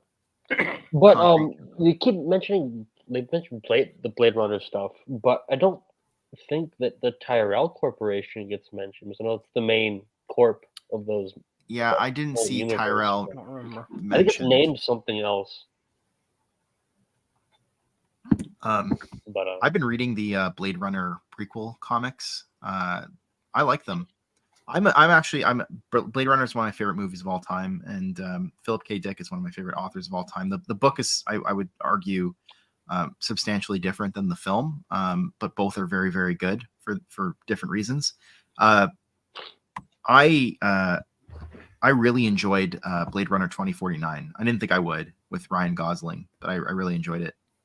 Max, I think, froze on us. Nope, she's back. Nope. I think she's having like Having a She's moment sneeze. back. I'm good. The Rosm are attacking Max's. Shadow people are. yeah. No. I've been meaning sinuses. to. What is it? We can remember. That's No, I we was, can I was remember laughing for at wholesale. something. What, you're going to Oh. say something? No, I was laughing at something. Oh, okay. Why don't you I'm share it with the sorry. rest of the class? Why don't you share it with the rest of the class, Yeah, Maxine? what's so funny over there? It's funny. No, it's, What's so funny over there? You No, think I'm no, funny? I- You think I'm funny? Like I'm a funny I guy? can't. What, you think I'm funny? Come on, like what you think? Sorry, go ahead. All right. I'll Yeah, tell y'all for later. sure. There's like similar story beats, but like, you know, the book I think goes real in depth into the world in a much better way. Like the movie does it in a more visual way, but the book does it in a more of like a philosophical way where and we're going to talk about this in a bit, but you know how like people need to rely on basically like animatronic animals and stuff like that, not the real thing, because they've gone extinct, right? Ooh. Marcel, if I may ask, have you read W.K. Jeter's Blade Runner novels? KW Jeter's K.W. Blade Runner. Jeter, his sequel books. No, Wasn't that the I Bonnie talked Island I talked to Mike Beidler about these back in July, and he was talking to me about them, and I was like, I'm gonna go read them, and I never did, and I should, and I will. As we all know, he wrote the Bounty Hunter Wars trilogy. And that's Yeah, what I'm not. I've heard some things about the quality of the Blade Runner sequels. I know that I don't think they're canon, but you know, it's more like that's never stopped me from reading anything ever. But it's more like morbid curiosity. I just kind of want to see what these books are all about. I'm curious about this as well. Even though I haven't watched the movie at all, but I plan to soon. Add it to my I growing need list. to watch. I need to read. What is it? What's the title? We Can Remember It For You Wholesale.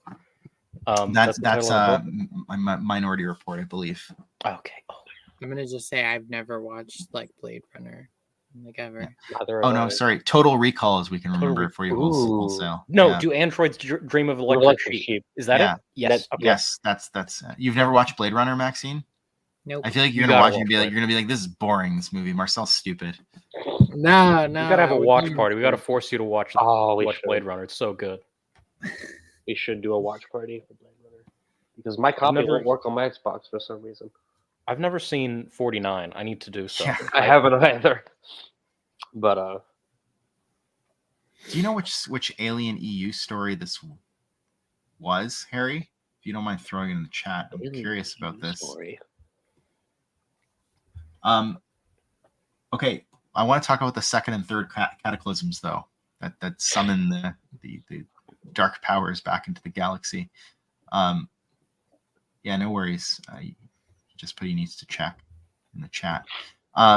Second cataclysm soon followed. Chosen victims from each of the 7 nations were manipulated by the governmental organization into setting loose the means of their demise. One of the hundreds of Rosm captured and contained by the Initiative in an underground facility. This annual unholy sacrifice went on for some decades until 2 intended victims defeated their foes and made their way into the facility's prison, initiating a system purge that released all of the imprisoned entities. So was the third and final cataclysm primed. So this is a reference. I caught it immediately, and I messaged Dr. Crater about it. This is a reference to Cabin in the Woods. Yes, it is because there's I remember you telling us about that.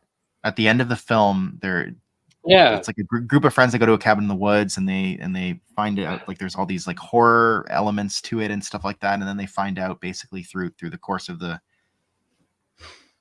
story that the world governments are all colluding to basically sacrifice a bunch of victims in each of the 7 nations or whatever 7 world governments to these like dark chthonic great ones.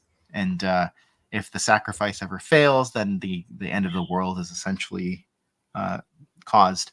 And 2 of the protagonists in Cabin in the Woods manage to survive until the end of the film because they don't get sacrificed by these like horror powers, right? Like there's because of that they bring about the end of the world, and that's how the film ends. Sorry, spoilers.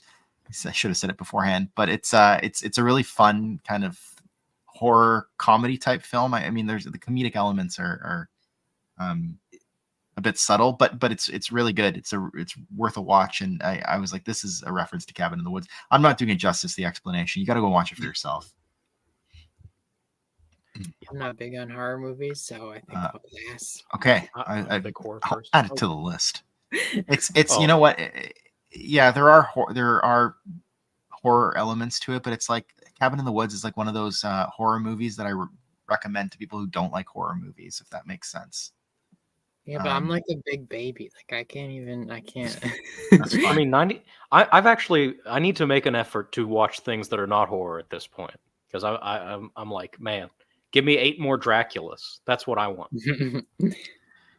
Yeah, well, fair enough. Yeah, and then we get a reference, of course, to World War Terminus, like you said, Al and Ken, and the Roslin went forth to feed, et cetera, et cetera. And then we have like Rita Repulsa, I'm free, liberated. The ancient ones rose up from their hoary crypts. They could not yet meet in open combat with the hated elder gods of Sky River, so they departed Terra 1 to roam the galaxy in secret, eventually making their way to the western regions. So there you go. Back. So the immortal gods returned.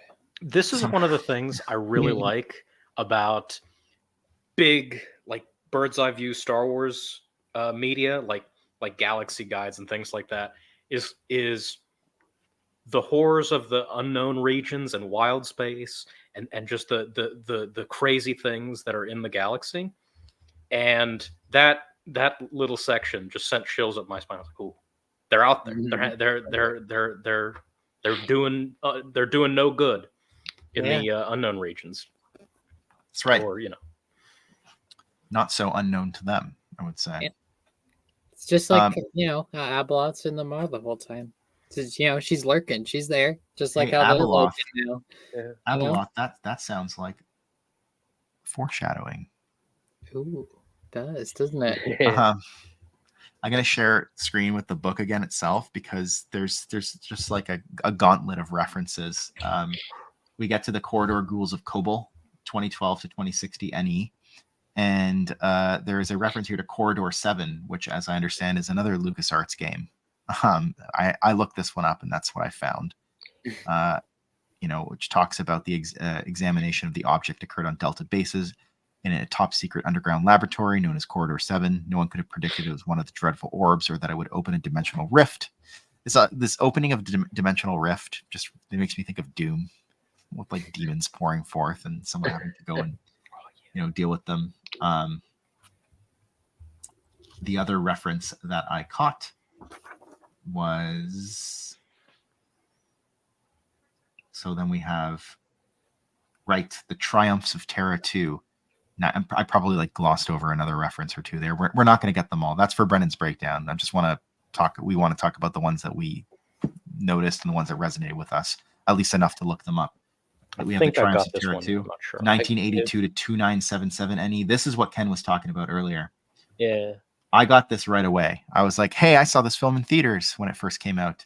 Oh, okay. No, I didn't. This is what tipped me off.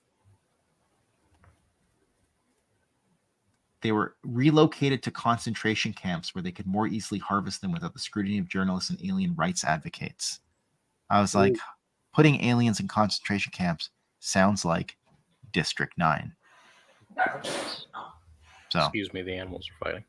That's okay. So there's a District 9 reference there. You guys haven't seen that movie, have you? I have. No, but I've heard about it. Yeah, it's like it was produced by Peter Jackson. I think it was Neil Blomkamp who directed it.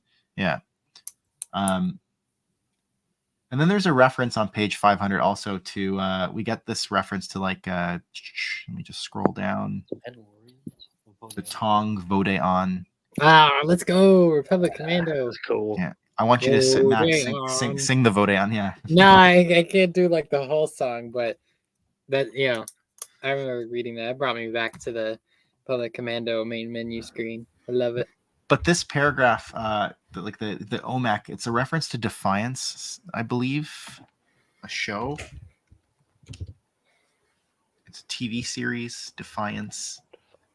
What was it? I played the game, but OMEC. Hold on. That might be. OMAC is a DC thing. Remember earlier I was talking about the Batman mind wipes? Yeah. That's what led to OMAC. He built like this security system around the world. Not Defiance like the new TV show. This is like a 2013 TV show where it's like life in the city of Defiance in a near future after the arrival of different alien life forms to Earth. So you can see how Joe is weaving in all of these different science fiction properties into the Earth worlds and making it a part of their shared histories and their their lore. And I'm just curious, what do you all think of that? Do you think that it was done? It was overdone? Of what in particular? Just like of all the different references, specifically in the Earthworld sections. Okay. I don't think it was overdone. We can all agree it was done well. Oh no, yeah, no. There's no question about that. I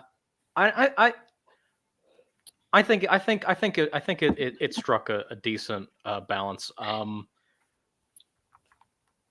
I guess I'm biased because I like things like The Thing and Blade Runner, which I don't think we even got to The Thing, but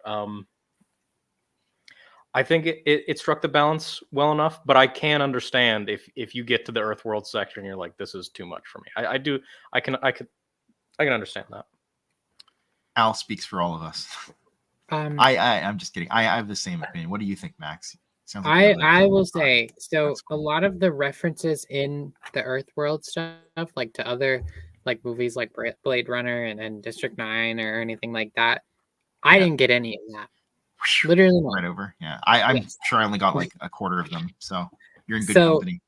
Those like I think it's great, like for those fans, like it's just something that I didn't resonate with and didn't like understand because like I haven't seen those things. I don't know those things. Like my main like bread and butter is Star Wars. Like that's the lore that I know.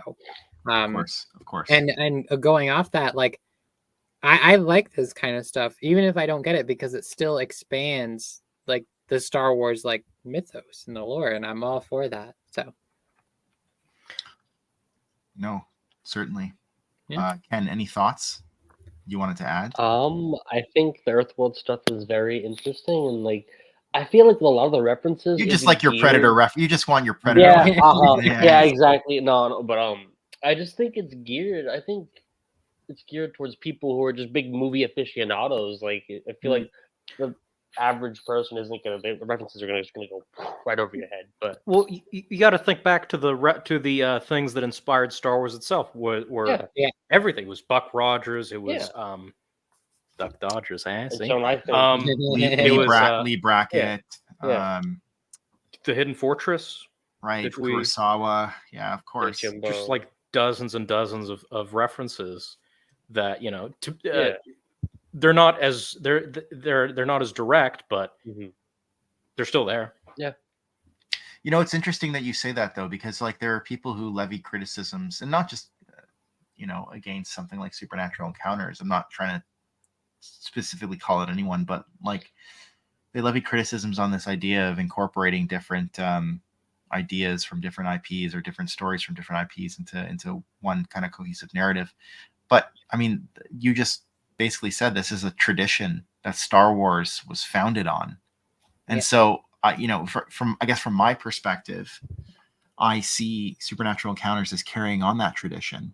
And so when someone says, I don't think that this is faithful to Star Wars, I would challenge them on that premise that in fact this is the most faithful to Star Wars because it's doing the exact same thing that George Lucas did. Mm-hmm. You know, sometimes it's more subtle than others, but in a way, I think that ultimately works. That's why I said like none of us have any issue with the way it's done. But again, it's not going to be for everybody. There are going to be some people who just that doesn't, you know, that misses the mark with them. Like they just don't care for that.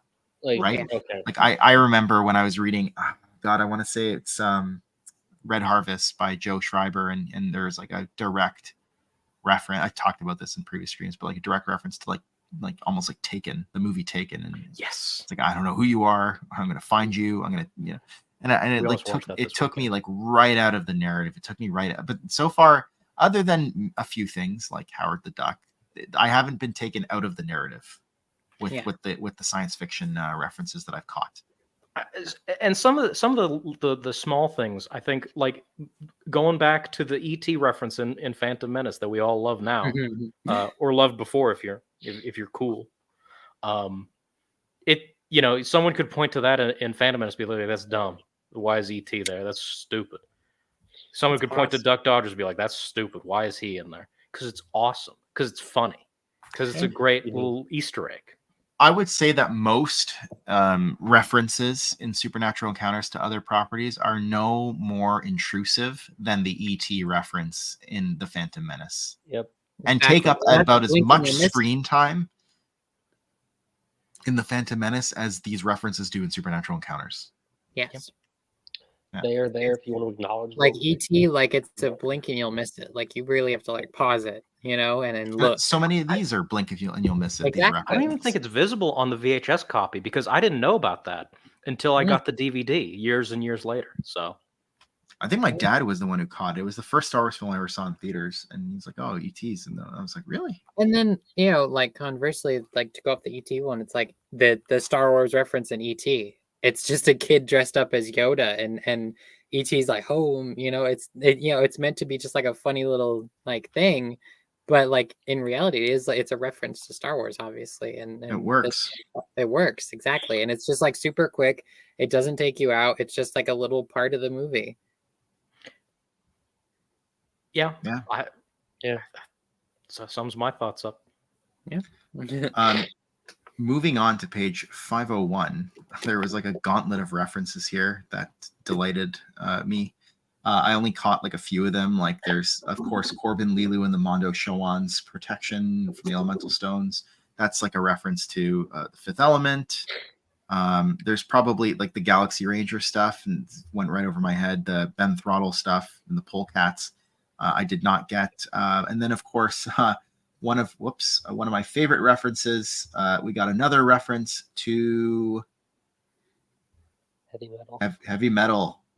But perhaps the greatest of these was the human girl who defeated the Ancient One known as Keiko when she accepted the role of Defender, the last in the line of Terrakians, who would go on to rebuild their order. Tarna, the Terrakian. I love it. I love it. Oh, I was talking to my wife about it. I was like, oh man, heavy metal. And she's like, I don't remember that movie. And I was like, perfect reason for us to rewatch it. So that's awesome. Definitely going to be rewatched sometime this calendar year. Perhaps more than any other section of SE, the Earthworld section benefits from multiple read-throughs. I think so. Yeah. You know, I really now have a really good grasp of the different Earthworlds. In fact, one of the projects that I would love to do, I'm sure it's already been done on your end, but like just for my own purposes is just track the histories of the Earth because they're broken down, right? And it's like I just want like a chart, and I just want to like ascribe so I can get like a clear narrative of all the Earth world's histories. That would be a very interesting video to do. If and when I ever am able to reread Supernatural Encounters, I'm going to make 1,000 charts because I need them now. But next time I will have them. I will make these charts. For sure. And you will make it legal. I will make it legal.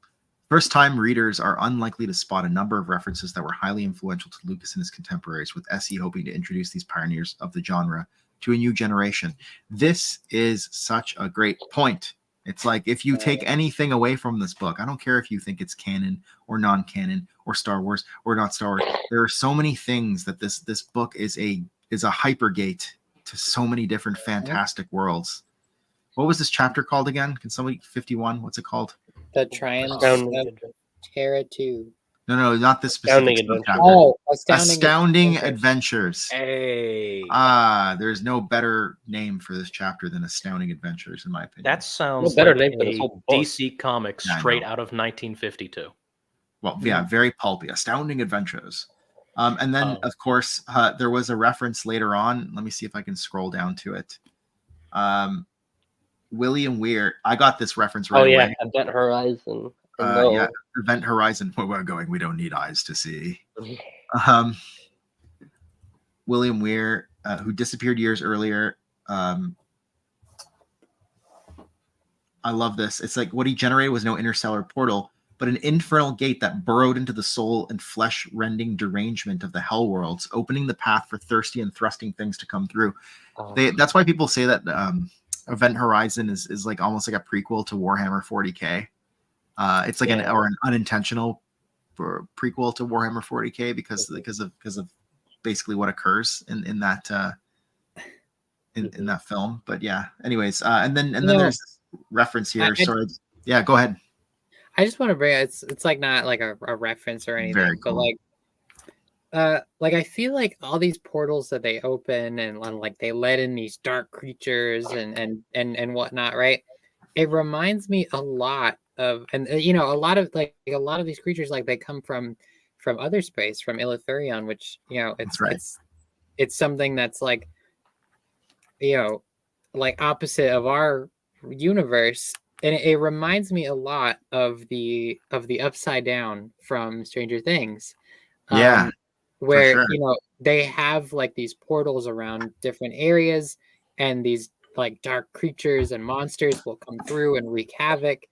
And you know, and it's like a parallel to our universe, but it's much darker. It's like a, you know, it's the evil twin of our universe. And it just reminded it, like every time like they say like, oh, it was actually this like infernal gate and it opened a doorway to these terrible creatures and monsters coming through. I'm like, it just reminds me of like, you know, like the Demogorgons coming through this, you know, through the portal from the Upside Down and stuff. It's really cool. And you're not wrong. I mean, like the connection is there to be made.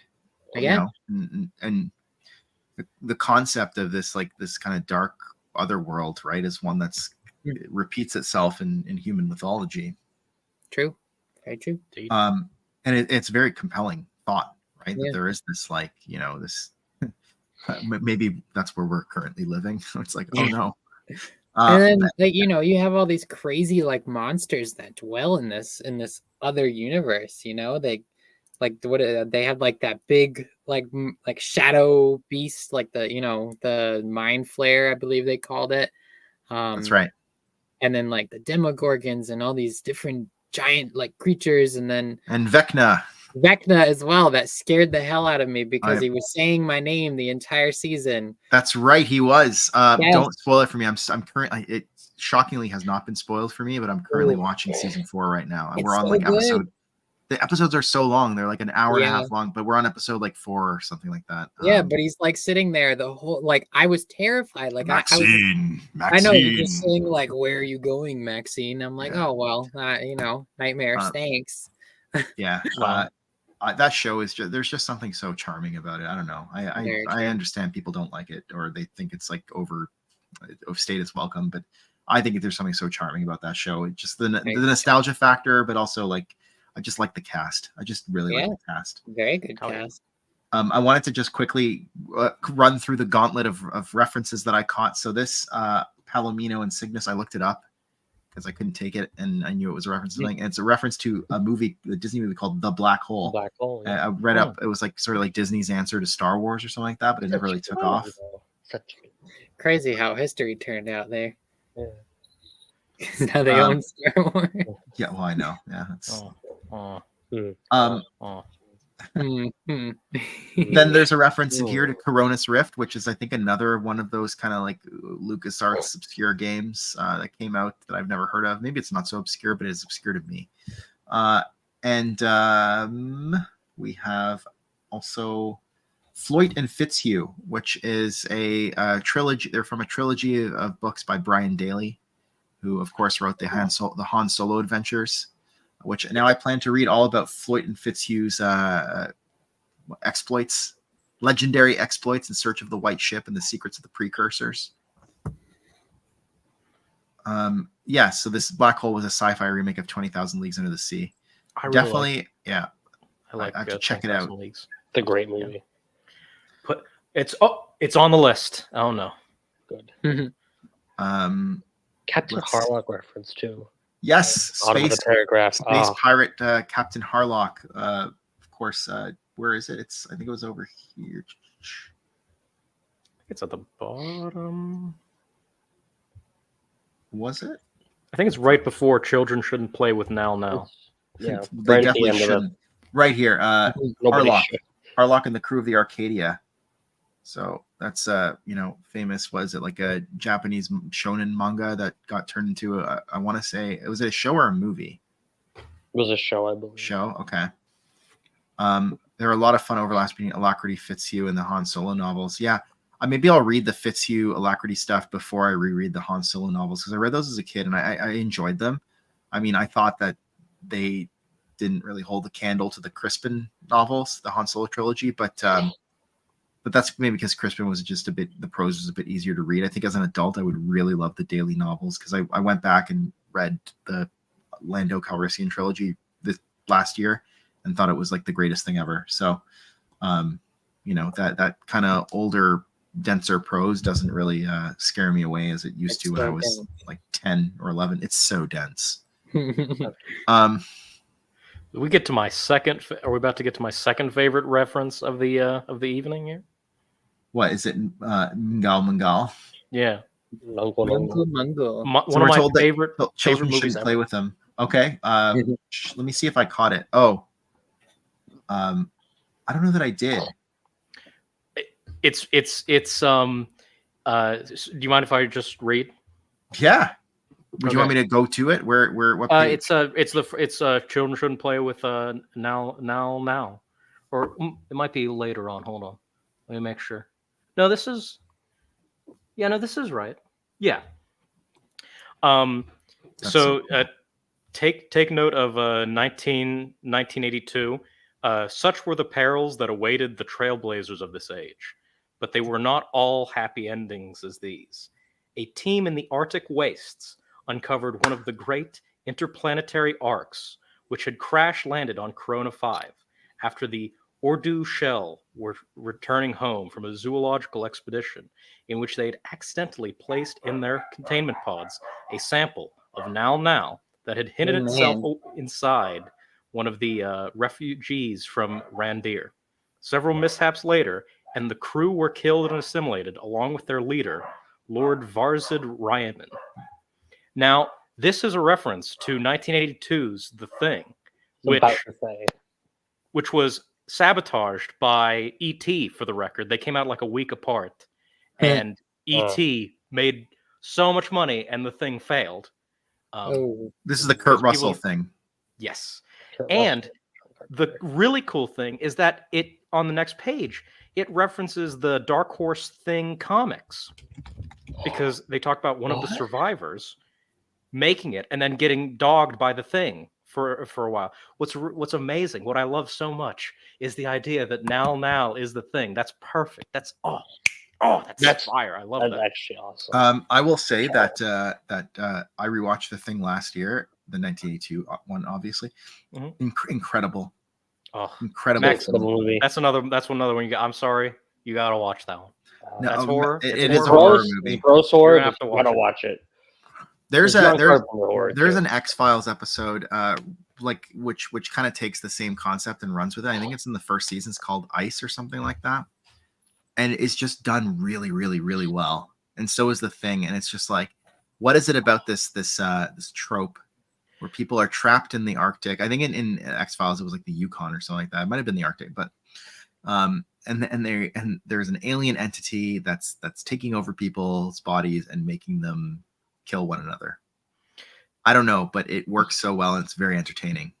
Not to go off on too much of a tangent, but one of the things that I love the most about the thing is the setting. I just watched The Descent the other day, and Oh man, I love. yeah. I I watched when- that film for the first time like last month. I think I told you. Oh Yeah. The Descent. What I really love is the one of the antagonists is not just the the creatures, whatever, but it's the environment. In the thing, it's the Arctic wastes. In the Yes. Descent, it's the caves, and I just that's so good. I wish I want a whole movie where it's just people stuck in caves. That to me is terrible. Funnily enough, that made me think of like the antagonist is the environment. It's like there was an episode of Star Trek Prodigy where like the planet comes alive and starts like attacking them, and then that made me think of like Zanama Sakat. Anyways, I know that's not what you're getting at, but like I love it when the it's like Dune, right? And a lot of like Dune-esque adventures and like in books and stuff like that, like especially the first one, like the environment is just as much like the antagonist as the Harkonnens and stuff like that. So yeah, so awesome. Who Goes There is set in Antarctic. 1951, Thing from Another World is the Arctic. 1982, Thing is back to Antarctica. Yeah, I love it. I love that concept. I need to read Who Goes There. That's on the list. But I really appreciate that it's not just a reference to the movie, because that would be easy. It also incorporates the comics. I love that. Especially because they're also Dark Horse, so why not? I was gonna say, I don't know how well you guys know Metroid, but the Chojin Zoku, is that a Metroid reference? Like the AV? I don't know. I know vague, so I'm not sure. Okay. There's also an interesting reference here to Mother. I don't know. Also, before we get to Mother, actually, did you see the Starcrow reference over here? Wait. Starcrow. Oh yeah.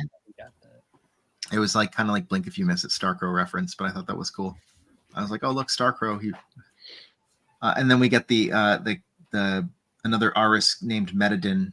He's like this world brain came to Kaldar 1, and we're going to talk a bit about Kaldar later on in chapter 52, but that's like from, I want to say, Edmund Hamilton's works, which I have not read, I confess, but I was made aware of them when I attended Joe's panel, The History of Space Opera, at LegendsCon.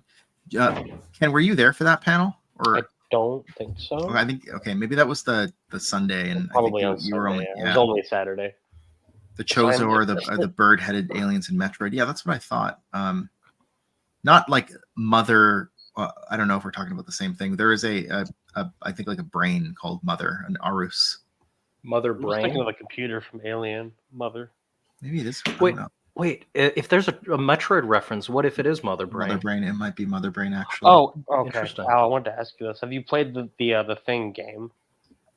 I did play through it a little bit for real as a kid. But next year. Sorry. No, I played through it. I think that was one of the first games I got for my Xbox, and I played through it a little bit, but I don't think I finished it. At least I don't remember finishing it. Maybe this is actually a Metroid reference. I never picked it up. They were talking about Urus, and I was trying to figure out like what the connection was, or Saligians, sorry. And they talked about like brains in jars, and I was trying to figure, is this something? Is this like a specific thing? I think it's a reference to Mother Brain. Yeah. Again, I'm a very casual fan. Also, we get the black goo coming back, the Cosmonium. Oh yeah. Mm-hmm. Yeah. Engineers up to no good again.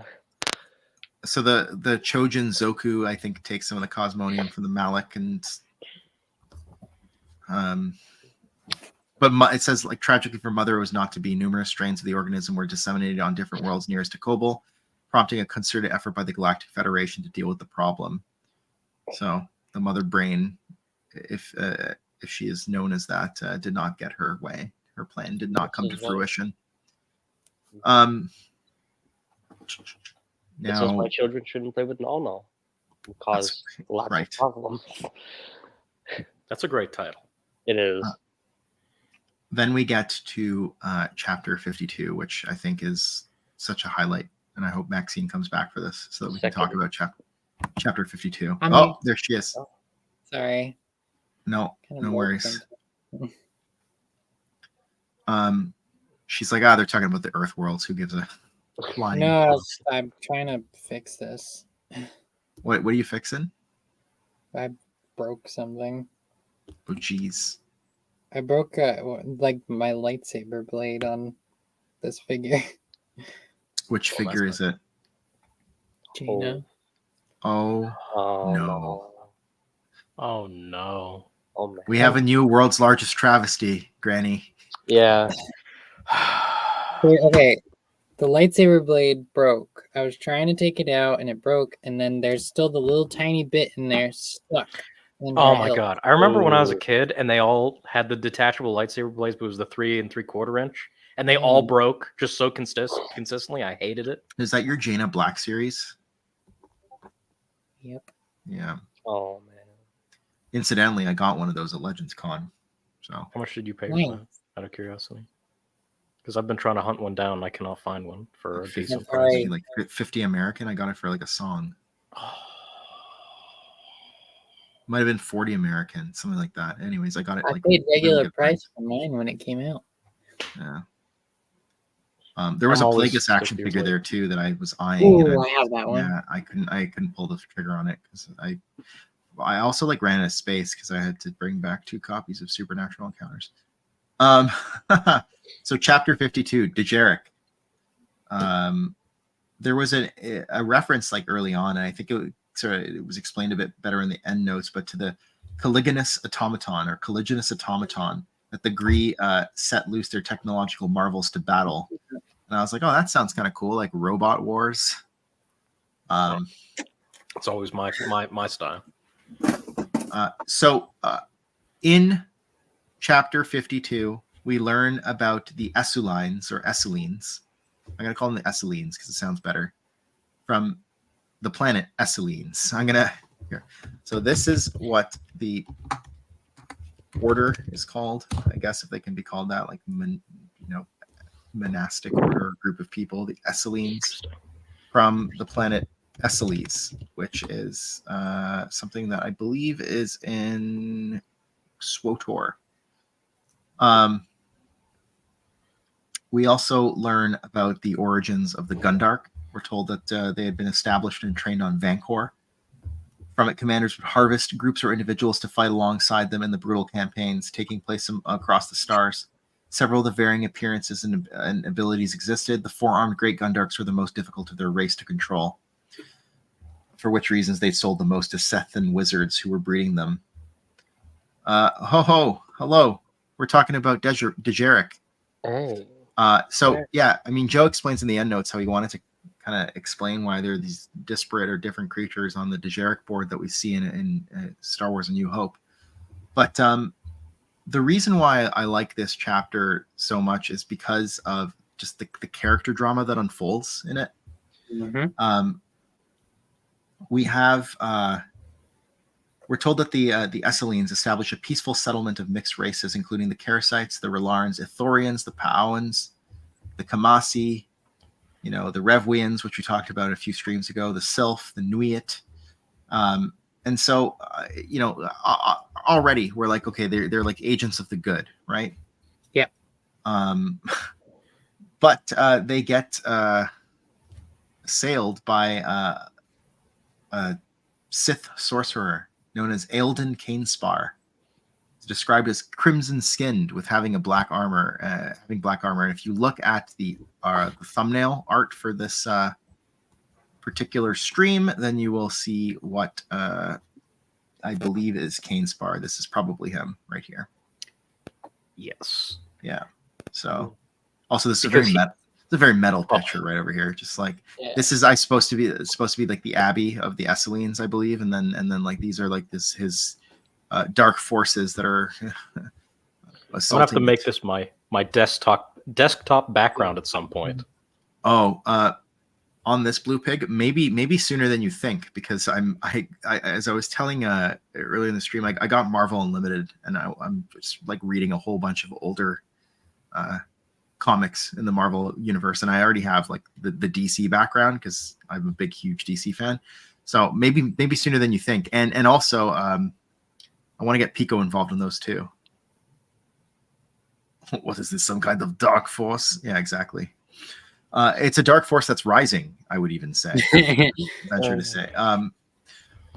So Cainspar was a highlight for me. And he has a familiar, I would say, like a snake named Eckhart the Adder. Eckhart's Ladder. Which, yes, is a reference to Star Wars YouTuber Eckhart's Ladder. Arguably my entrance to the EU, the person who got me interested to start. So, if this doesn't happen, I will be disappointed. We haven't really gotten to the point where we've learned much about the ones yet. Like, we've had references to them, but right now we're still kind of in prehistory. We're dealing with the second of the third cosmic wars.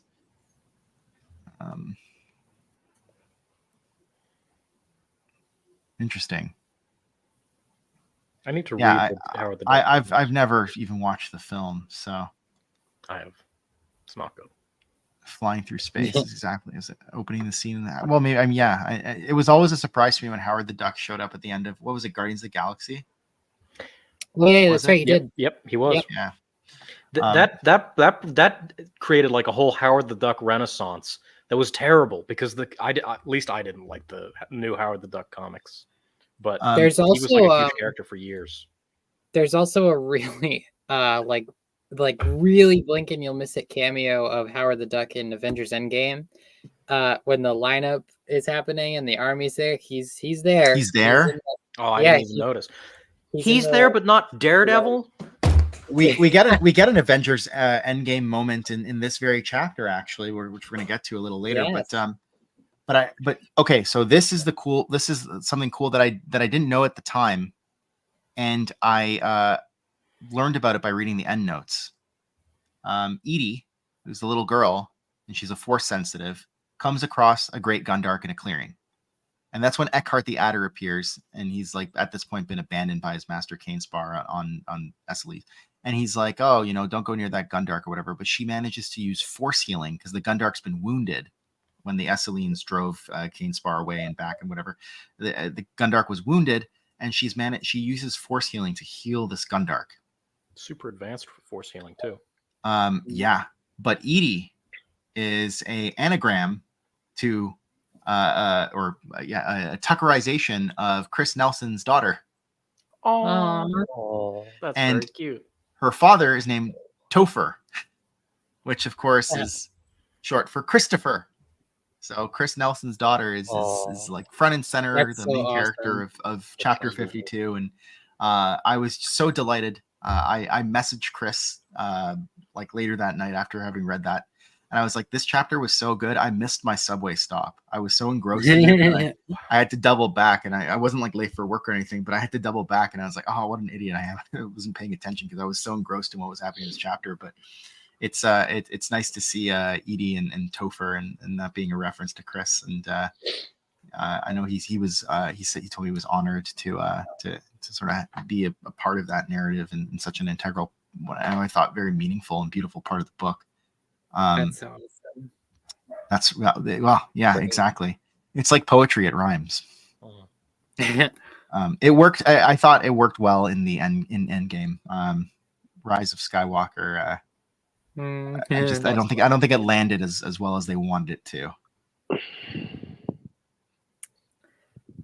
Edie makes friends with Eckhart the Adder, the giant anaconda, and this Gundark, which she names Vanukel. Sorry, go ahead, Max. No, it's just the anaconda as his species. I'm pretty sure we see one in the Clone Wars TV show, the TCW. I just want to make sure really quick. I was just imagining the anaconda from the movie Anaconda with I think it's John Voight, and it's just like a CGI nightmare. Right. So yeah, we do see the anaconda I do remember that film. TCW. When Savage Opress is seeking out Maul and he goes to Lothal Minor, the junk world, he has the little snake following him around, and he strangles him and throws him on the fire, and they eat him and everything. So I remember that. Yeah, that is what Eckhart will look like is an Encantan like that. I know he was a backer for this book, Eckhart. I wonder if he's read this section and what he thinks of it. Like, I wonder if he's read it in general. Like, yeah, but like even if he hasn't read it in general, because it's a big book, right? Like, and I don't know that he, but like I just wonder if he's like, you know, at least like Control F and found his name in it and read that paragraph, because it's such a good paragraph. It's like I almost like I don't know him. I've never talked to him, but like if I ever do get the opportunity to, and I know he's also, I think he's a fellow Canadian, but if I ever get the opportunity to talk to him, he's in where? He's in Joe's Discord. Yeah, but I don't know how active he is. I don't want to like blind message him. But anyways, I was gonna say, like, if I ever do get the chance to talk to him, I'm gonna like implore him to read that chapter if he hasn't already, because it's so good. But so Edie makes friends with Eckhart and Vanukel, the Gundark, and brings them back to the Abbey, and everybody's like, oh, there's that Edie again, like making friends with a giant Gundark and an anaconda. But then we learn that Lord Cainspar returns to Esseles to assail the Abbey. And we're told that the Esseles Hypergate was one of the few left standing in the War of the Temporal Planes. But why had Cainspar come back? Why had he come a year ago? And how had he been repelled back then? One thing they knew was that no one who intended only to talk came with an army. So he brings an army with him. Vanukel tries to attack Cainspar, but gets gravely injured. Yeah. And manages to limp his way back to the Abbey, but he succumbs to his wounds. But before he does, he bestows on Edie one of his broken horns, his largest. Edie wept night and day for her fallen friend. Even the stoic Eckhart grieved, as did many of those who'd come to know their valiant paladin. So that's one thing I didn't mention, is that Vanukel, as he gets integrated into the society, becomes like a guard, basically, for the Abbey. He becomes a paladin, a Gundark paladin, which is very cool. It's my next D&D character. And that horn that she gives him becomes the horn of Vanukel, right? So I don't remember. I that name sounds familiar. Remind me where that comes from. Does that come from somewhere? Is that sounds like it comes from something? Doesn't it? Am I right, or am I making that up? I could have sworn that name sounded familiar, but the end notes, I believe, say something about that, and I will go to it and find it for you. It does kind of sound familiar. It could. My memory is quite bad, so I could be just like. So the Horn of Vanukel is named after Joe's friend and proofreader Luke Van Horn. Okay, all right. So, yes, never mind. But that's a very nice reference. I love how it's like Van Horn. It's like actually like the horn of Vanukel. Yeah, that's fun. Yeah, that makes sense. That's like poetry. It rhymes. That's like what's the one chapter's name that it was like Sign of the Times, but it was like Cold Dan. Oh yeah, but it was like Cold Dan sign, like Cold Dan sign. Like, you know what? You're not allowed to mention Cold Dan sign. Okay. Right now I'm still in a. You're still we'll get to it. So Cainspar basically goes into the Abbey to talk to the head abbess, Lady Asher. He's like it's like a parlay. Like, even though his forces are like basically surrounding this place, he goes in there to get her to surrender, I assume. And we're told, like, as he's sort of like passing through, the chapter house was richly adorned with scenes of the precursors during the vernal splendor, that being like the golden age, right? Upon the entire ceiling was painted a fresco of the Celestials at the dawn of creation. I would love to see that fresco. Oh, I love it. And what follows is a very, very interesting theological debate between Cainspar and Lady Asher, and there's no way I could do it justice, and there's no way that I'm going to read it all on screen. But there was one interesting thing on page 513, where we learn that she says that prior to the wars, she's talking to Cainspar here, Lady Asher. She says, "Your people were the Ada of Adin, an offspring race of the firstborn Sikmu, who led their brothers and progeny at the dawn of the Empyrean Wars. They now oddly call themselves Bith. So it's like, do the Bith, the Sikmu, did they change their name to Bith in defiance of the Sith? Probably. I don't know. I don't know. Maybe that's what it sounds like. I don't know. Or maybe what it's implied. But it's like the records are unclear, but I've learned that after the rulers of Ada betrayed their people and pledged themselves to those sinister beings worshipped by the Sith, they subsequently disappeared, only to return some years later different. But Kinspar is like, he's kind of denouncing the Celestials and the Father of Light. He's like, there is no Celestial, there's no Supreme Maker, no benevolent higher power who's going to rescue the galaxy. And even if there were as such, they would clearly be on our side. He says that there are falsehoods that you're teaching.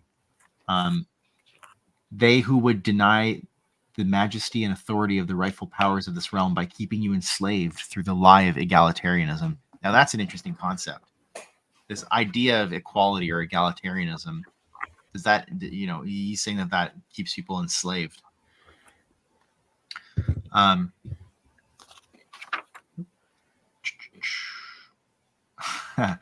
I just, Al, can I read your comment, your private chat comment out loud?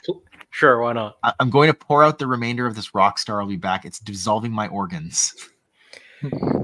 Awful. It's just like sugary nightmare. Now will keep me awake forever. Now drink Mangal in liquid form. I would rather. I love this. So Cainspar says, if the bringers of chaos can be admitted into your very circle, can you not see the need to adjust your standards once again to accept a new galactic order in which the best amongst us are at the top? Surely you understand this. Your own religion is hierarchical in nature, with the father lights at the top, the celestials beneath, the firstborn in the next tier, their offspring below, and the beasts beneath that. No, I don't know. It always sounds like, the typical like Sith kind of stuff where it's like the strong are always at the top, and they believe that lesser beings, as they see them, is like they're made to serve them. That's right. But we've seen time and again that the forces of evil and darkness and subjugation are not the ones that are the victors. That's right. My favorite thing about Dark Empire, specifically Empire's End, is that the Emperor is not killed by Luke or Leia. He's killed by Han. Han just shoots him. So this Hi, Pigo. The greatest Sith in the history of the galaxy shot in the chest, and that's how he goes. Yeah. Yep. Well, sometimes it's how it happens. Yeah. The lesser beings still have guns. Yeah. I want to have. Sorry. No, go for it. While I pull this up. Well, another tier of that is Abeloth versus Luke Skywalker and the others, right? They're she's above them, but they still win. That's right. in the Realm Beyond Shadows, it's Great and Luke fight Abeloth. They fist fight Abeloth. They literally just have to fight her with their hands, So they're just beating the crap out of this eldritch entity, in this crazy realm. She's just this crazy evil entity, but they have to, the lesser beings will win. They are, and it's the Siths and the evil forces mistake to underestimate the power of the light side, which in Krait's thing, he wasn't using the light side, obviously, but most of every dark entity and dark side person always underestimates the powers of love and friendship and family and just the powers of the light. And and this is what Lady Asher's trying to tell Exactly. Lord Cainspar. Actually, I wouldn't mind if Ken, could you read Cainspar's part, and then Max, maybe you can read Lady Asher, but it's Let Us Agree is where it starts with Cainspar. I believe that's on page, if you want to read it off your own book. I can read it off the thing 515. right Okay. Yeah. 5:15. Let us agree to disagree and put aside to focus on the present. I have been sent to procure your allegiance, or, if nothing else, your cooperation. If you truly value life and seek to secure the peace you value so highly, then spread the word then to stand down before the natural masters of the realm, and we, emissaries, who are free to believe whatever fairy tale suits you, but the dissemination and protalization of literature promoting the celestials or the beliefs of the resolute must cease. You seem to think we have greater authority in this galaxy than we do. Come, let us not play games, Lady Asher. The Esselines are known galaxy-wide as the preceptors of the way, the keepers of the breath, and the minders of the source. You well know that on your word alone, you could stop this conflict that you so detest. Perhaps, if we would lie and impel those who've placed their trust in us to bow before the cruel whips of those abominations you call masters. Then I'm afraid. Yeah, you're at the right one. Yeah. No, No, you are. Yeah, you did. well, everything's Oh. internet. I think a Oh, moment. Ken Oh. like died. Yeah, this thing was like buffering for a minute. Okay, there we go. Then Uh-oh. we died again. I'll supply the line. Then I'm Okay. afraid. Oh, you're back? Yeah, back again. Okay. All right, Okay. do it again. Finish it Then off. I'm afraid the end is hand, and you will see if your beliefs are correct. That may be. There was a really amazing line here. For those who see no distinction between what is noble and what is debased, indeed, the truth becomes a lie and the lie truth. But that does not make it so. I love that. I love that line. That's on page 515. That's really good. Yeah. Mhm. And then you have Lady Asher is just like laying down the law. She's explaining why Cainspar is wrong. She's like, you talk about them betraying us, but it's we who betrayed them because we haven't kept the faith. Mhm. Right. And I think that sort of comes back later on in this book 5 book 5 part 2 that we're going to talk about. But there's this concept that basically it's like, oh, the Celestials abandoned us to the whims of the ancient powers. It's like, but all you had to do was keep the faith and believe in them, and they would have protected you like they have for those firstborn races that did keep the faith and got raptured to the unseen realm. I'm not gonna say I shouldn't say raptured, but they got transfigured, and whisked away to the unseen realm. So Assumed. yes. And then later on I believe page 516 he says something like, power is all that matters in the universe. It alone will break our chains. This whole like Sith concept of breaking our chains. And she's like the Sith placed those chains on themselves. Yeah. Mhm. Which Exactly. is amazing. And they grow only heavier as you do harm to others. It reminded me of like Jacob Marley from A Christmas Carol. Ooh, I was already thinking about him, but it's like these are the chains that I've earned in life, that he's like, he's carrying around his chains, right? Because of all the bad things that he did to other people. Mhm. And it's like what a powerful, like just powerful image that This is kind like of the formed in my song mind. in Muppet Christmas Carol, Marley and Marley. That's what I think of because I'm cultured. Yeah. But there's also like Sith Lords we see throughout history do place those chains on themselves. Like, I'm going to use Darth Kaitis as an example.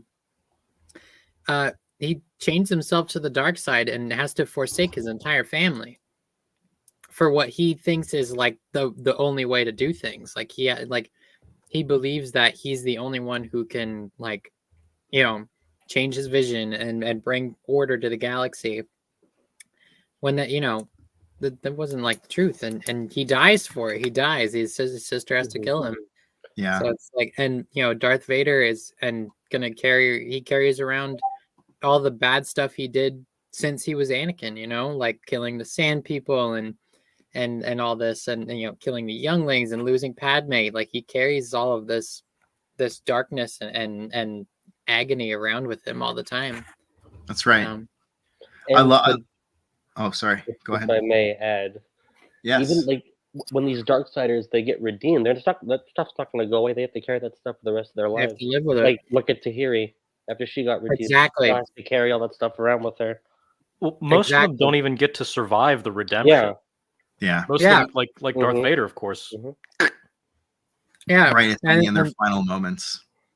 as Ken says, like Titus too. Tahiri is a fantastic example of that, because Tahiri was a Sith, she was a Yeah. Yuzon Vong, she was a Jedi, And she has so to she's live with lived it. all these lives, and then like she came back from the dark side, like thanks to Ben.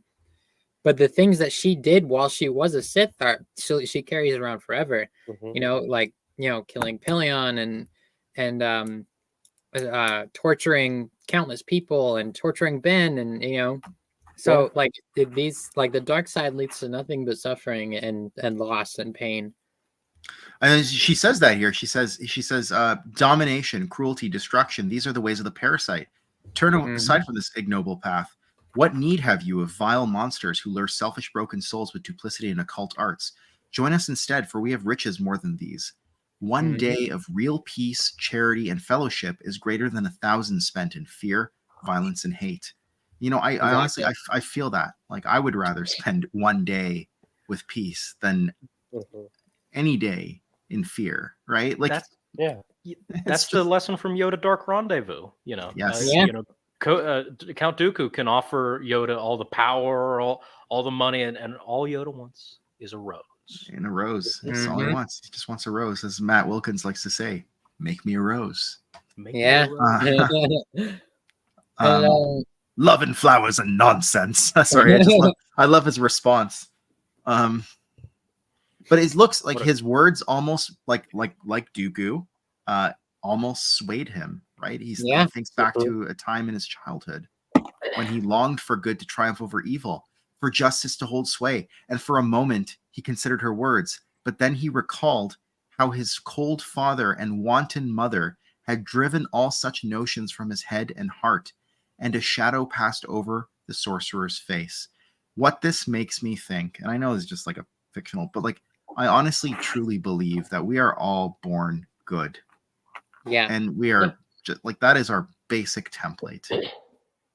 We are all born with empathy and sympathy and love and compassion.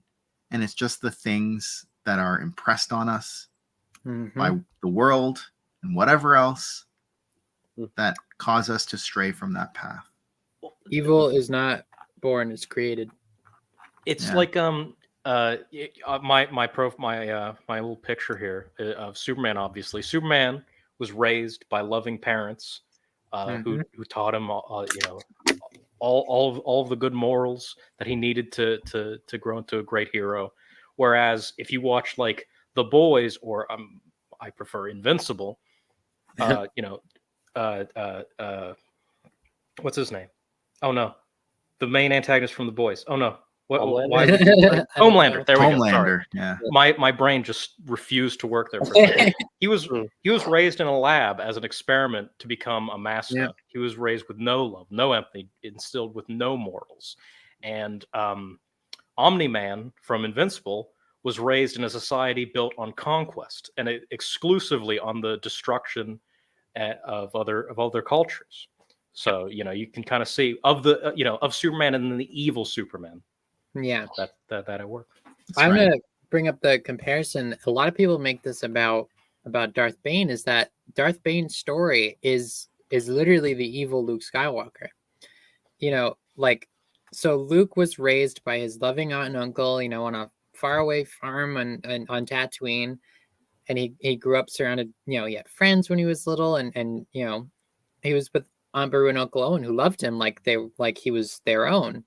Whereas with Bane, or Destel as he was known, it's like his father was abusive. He was drunk all the time. He would beat the hell out of him, and then he lived a life of cruelty in like the minds of a Patros and everything. Whereas Luke had that life of love and friendship, whereas Bane had none of that. And obviously Bane turns out to be a Sith and Luke turns out to be Jedi Master. So that's another thing is another one is like Luke compared to his father, to Anakin. Anakin had no father figure, but Palpatine exploited that. Palpatine became that like swaying like force within him, and Luke had Ben Kenobi. You know, Yeah. Luke had the good influence of Ben Kenobi, and Anakin had the bad influence of Palpatine. So I think like one of the reasons why Star Wars really resonates with me is because at its core I really believe it's a story of redemption. Mm-hmm. And I've always loved this concept of rising above, and even if you do bad things, like there's always this chance of hope of doing better. There's this like concept in dialectical behavioral therapy where it's like at any given moment someone is doing their best, and the next moment is an opportunity to do better, right? And just that's a very powerful it's very simple, but it's a very powerful concept. And this idea that like you can break the cycle of intergenerational trauma and kind of rise above the bad things that happen to you. And we had a moment here where Canespark could have potentially done that. Yeah. But he couldn't get past it. And yes, it's like poetry, it rhymes. And sometimes those rhymes are like, they're antonyms, like they're just like the contrast of what you see, right? Going off your thing, like with people trying to do better, it reminds me of a scene in the new Battlefront 2 game with Luke, and he's talking to a member of the Inferno Squad, like the Imperial Special Forces, after the Empire dies, and he's like, and Luke's like, we all have a choice, and he's like, oh well, like the rebellion. He's like, no, and he's like, a choice to be better. To be better than the Empire was, and to be better than these older selves, these darker selves. Yeah, for sure. Very Luke Skywalker. I love that. Yeah, that's Luke Skywalker had a better characterization. Exactly. Exactly. In the game than he did in the whole trilogy. The Battlefront 2 Luke is the best canon. What year did Battlefront 2 come out? Was that 2017 too? Was that December 2017? It was 2017. It was post Aftermath trilogy because it had Operation Cinder. Yeah, Operation Cinder in it. So I like this part, page 517. Lady Ash returns to her fellow abbesses. And that is the spreading stain of evil, she said, as if teaching a class. It operates by contaminating the mind, heart, and spirit, convincing us that it is not only just and natural to take a life. Why is it not? Because it steals all future possibilities, including the potential to change. This is a very strong argument against capital punishment. Sorry, that's controversial. But we see this so prevalently in Star Wars. It's literally the premise of Return of the Jedi, where Obi-Wan's like, you have to kill Darth Vader. Kill Darth Vader. You have to defeat your father. But Luke's like, I'm not going to kill him. I'm going to redeem him. Yeah.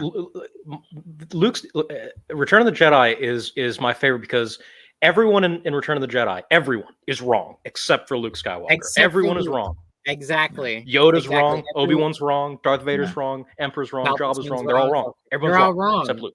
Jabba's wrong. How dare you? Jabba is wrong. How dare you? He's wrong. He thinks that he's going to win, and he doesn't. He's wrong. Zhao Yaz is wrong.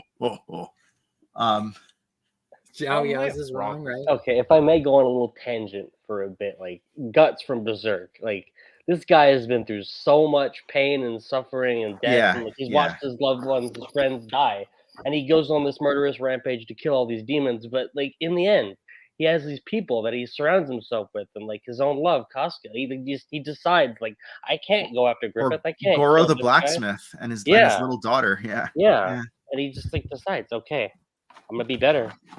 And even Kaidos, who died a Sith Lord, at the very end, he saved Tenel-Ka and Alana's life by reaching out to them with the Force and telling them to run because of the nanovirus. So it's like even in those very, very last moments, they can still have this this moment of clarity and a little bit of moment of redemption, even though Kaidos did die a Sith Lord and didn't be redeemed, but he did have this moment where he wasn't Kaidos anymore, and he saved Tenel-Ka and Alana. Exactly. I just want to say two things real quickly. Number one is go to the blacksmith, not Goro. Number two, every time you say Titus, I think you're saying Titus, and I was like, what does he have to do with any of this?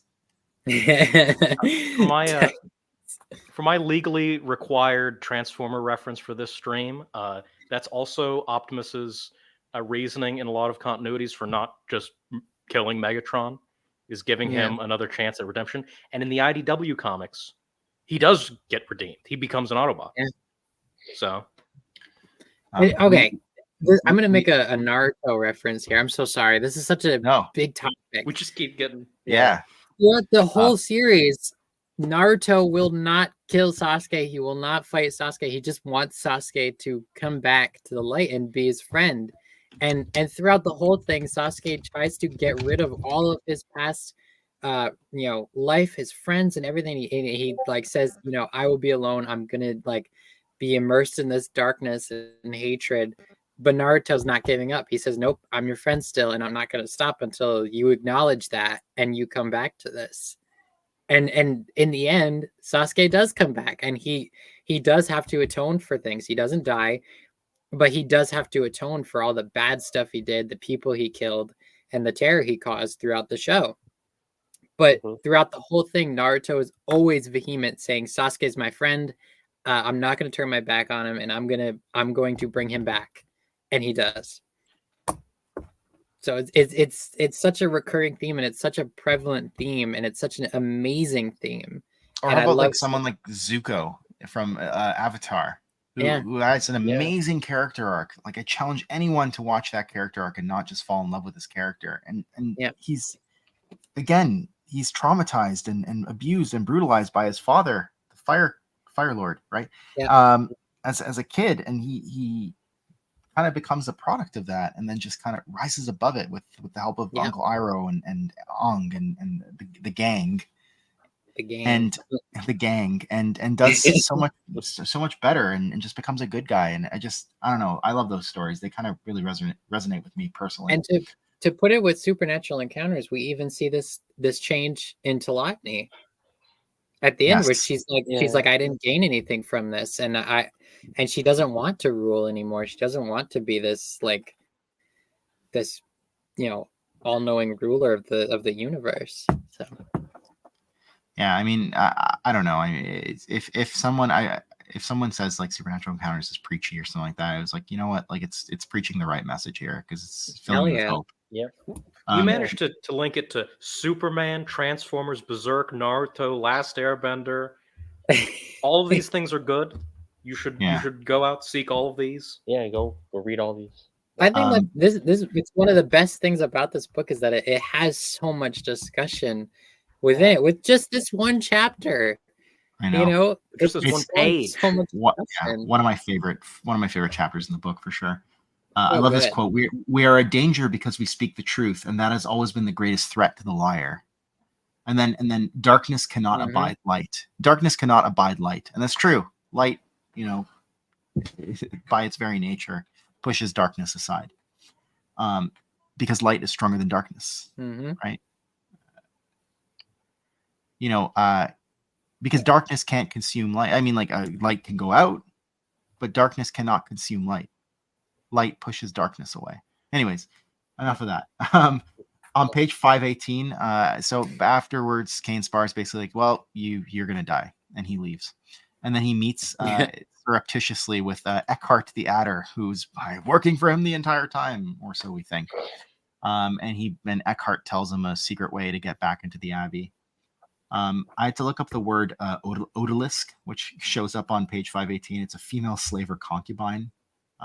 Specifically in the household of the Ottoman Sultan, because he says he's like, I'm going to make them into my odalisques, these abbesses. He notices they're all like very beautiful. They also use the Force on him. I forgot to mention that, but they basically like levitate him with the Force, and he's like, what is this sorcery? And he's kind of terrified by their collective power. They sing this old hymn called the Orison of Strength, which I'm just going to throw up here because I thought it was very cool, well crafted. Here, Ken, do you mind reading that for us? The No. Orison itself, yeah. I do Alright. not fear. I do not fear, nor death nor time, no circling rhythm in the pines, no glimmering face that sickly shines. I do not fear age, nor creaking bone, nor words of evil carved in stone, no sneering shadow of the crone. I fear not storm or blight, nor anything that walks by night, nor hate that hides in plainest sight. I do not fear, nor death nor time, no wicked voices in the mind, the creeping chaos feigned benign.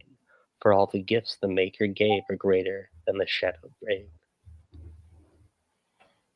What I love about this is that it's not in any way connected to it at all, but it reminded me of the litany against fear from the Dune series. I will not fear, fear is the mind killer. Anyways, I think it's the Orison of strength. I want to like take that and keep it, put it in my wallet or something like that. Look at it. But I like this part because Topher, that being Chris Nelson, blew on the horn of Vanukel, and it's almost as if their bassoon notes could actually reach the heavens. And then we get our Avengers Endgame moment here.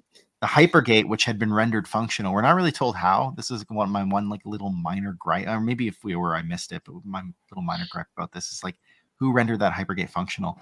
I might have missed it. But burst forth Kinton Striders, Mantelian Savrips, Gik, Hujiks, and Kuklops, aka the Bulbous. With a great howl of warning, they rushed upon their mephitic invaders, the Nagok, the Chlor Slug, the Molitar, the Monarch, and the Scrimp, who turned in surprise to face the unanticipated threat. So the first Avengers Endgame. Yeah, the first creatures that I mentioned, the Striders and then Savrips and et cetera, those are Dejeric pieces. Oh, right? I think I have a Mantelian Zavrip mini from the Wizards of the Coast mini series, whatever that was called. Somewhere. Very, very based. They had a whole Dejeric series, I think. So. And then I would love to play Dejeric one day. I hope they actually. Then we go back to Eckhart the Adder, and we find out that he was actually intending to betray Cainspar the entire time. He wasn't helping him, and Cainspar basically alludes to the fact that the Sither are Eckhart's ancestors. He's like, they are no ancestors of mine. I am an Anacondan. If you had bothered to learn anything beyond the lies you've been fed, you might know that our ancestors are the firstborn Hissalrians. No longer able to speak, Cainspar struggled, puzzled as to why he could not psychically grab hold of the creature. And then you would know that we are immune to your spells. And Cainspar's eyes widened at the recognition of his mistake. Eckhart's own eyes shone with a malicious gleam as he struck at Cainspar's face faster than any could see. Then, with a vicious and satisfying crunch, he tightened his massive body around the trapped and wriggling sorcerer, squeezing with 5 tons of pressure. Circulatory collapse followed, and Eckhart could feel the shriveled heart of the hateful Sith stop beating. Engulfing the rest of his body proved no hard task, and he readied himself for slow digestion. Yeah, that's crazy. He just eats them. Sorry. Goodbye, Cainspar. Cainspar is a really great character, but like, got his just desserts in the end. Mm-hmm. Indeed. I think, isn't that how John Voight goes out in that movie? I hope so. I don't remember. I like it though. If that is how it went out. We're told that this battle with against the Esselies, the Esselines, Abbey is called the Battle of 10. It was won by the defenders of Esselies and remembered for long afterwards. Because so many had seen it, it came to be memorialized in song and film and imagined as a popular variant of the ancient game of Jeton or chess, along with Nova Crown, Moebius, and Shotze,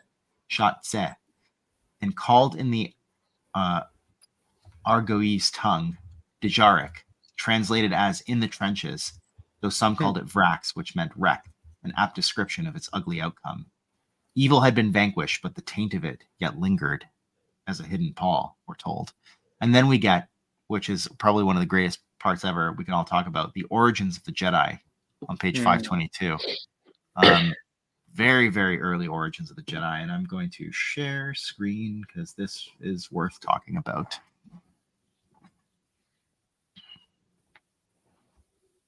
This is where the fun begins for me, because I'm like, oh man, I really hope Supernatural Encounters kind of shows like a clear line development of how the Jedi Order formed, and I got my wish. The Esselines relocated, some to Tau Rock and some to Thape. Those on Thape would be joined by those from Ravath, who'd been sent by Maruts, whom they knew as Rava. In friendship, they mingled practices and learned from one another's philosophies.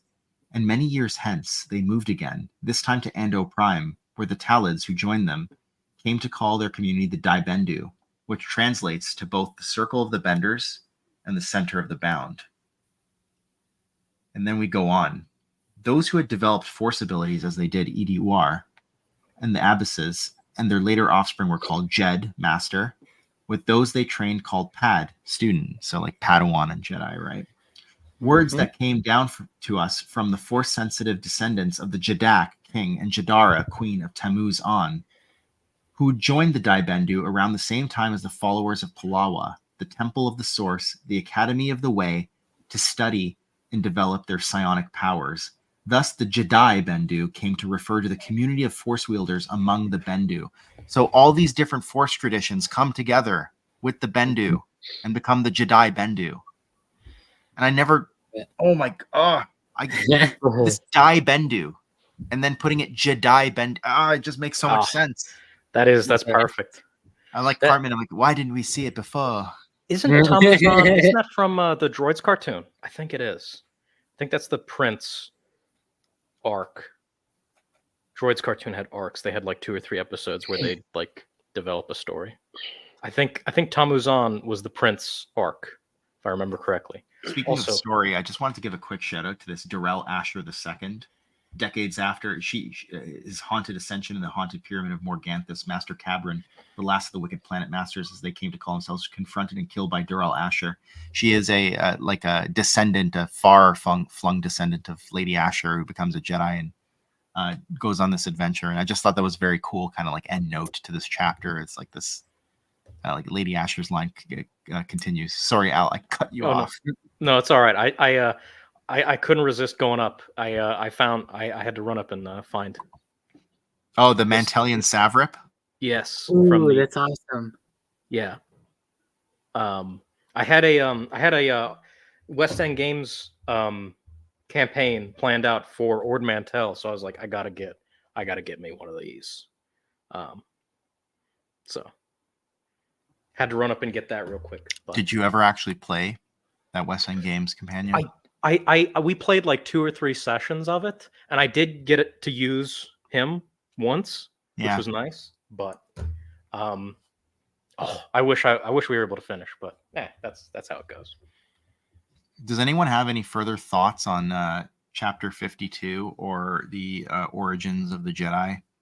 We're getting slowly closer to the Tho lore I desire. The Tho lore?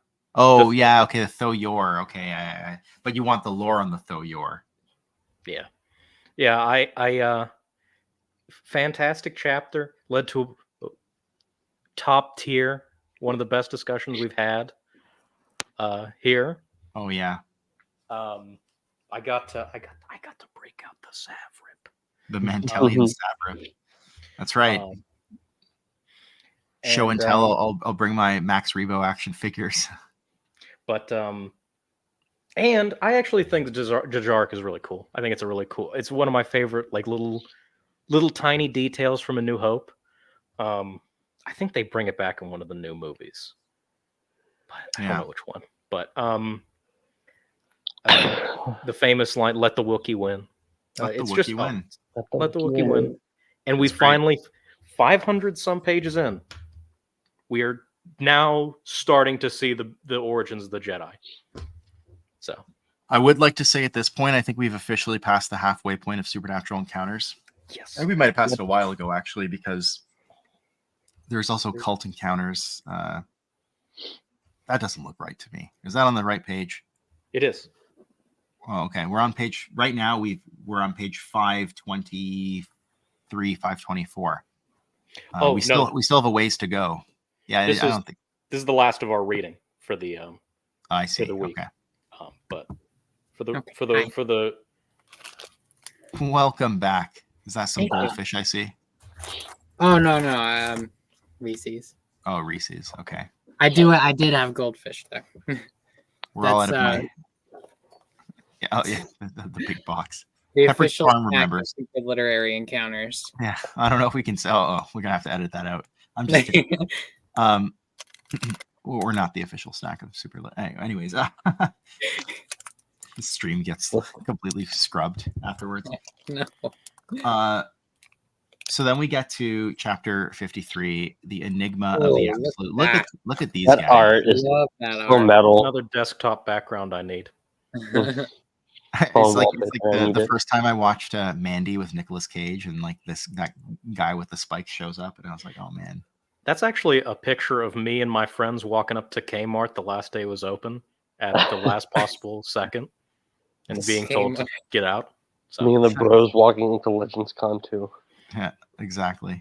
Me and my bros walking into Legends Con 2, hilarious. So now we got some interesting lore that I confess at this part I had to kind of reread a few times just to kind of get what was going on. But we have the Dark Overlords, which came from another realm other than Sky River Galaxy, with the intention of I want to say destroying the archetypes who'd long ago been fashioned by the architects to serve as the elementals for Eartha. And they create this weapon called the Soul Destroyer, which we kind of saw earlier, like using crystals to entrap souls and create shadow beings and stuff like that.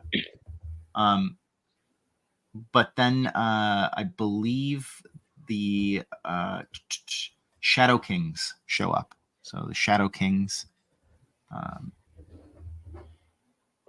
We also learned some of the names of the Dark Overlords. I counted 3 that we learned. There's Thog, the Demon Lord of Zuthal and the King of the Dark Overlords. Then there's Demon Lord Bekutist, I believe. And then there's Carcerat of the Hell Lords, which I believe is another Tuckerization of Dr. Royce Crater. I asked Crater, I was like, can you please tell me about the Dark Overlords? And he's like, I'm one of them. I was like, indeed you are. But they, oh yeah, there we go. He sounds like a really cool guy. Yeah. Yeah, he sounds like he should be the king of the Dark Overlords. I don't know about that Thog guy. So then we get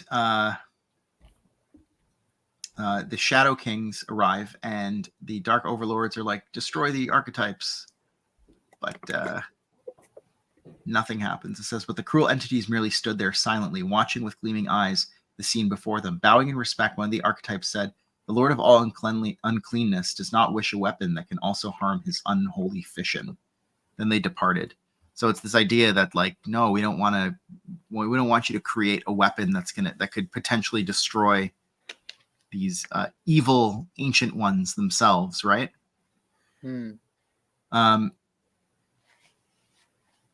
And then there's a reference on page 525 to this new Soul Destroyer fashioned with a sliver of Orax, one of the Crystal Riders. It says, it is known as Rax, the shadow being grew fainter. It is half of the sentient Orax crystal stolen from Luminaire by one of our many subjects and given to us. With that, the Shadow Kings seemed to burn away and were no longer seen by them.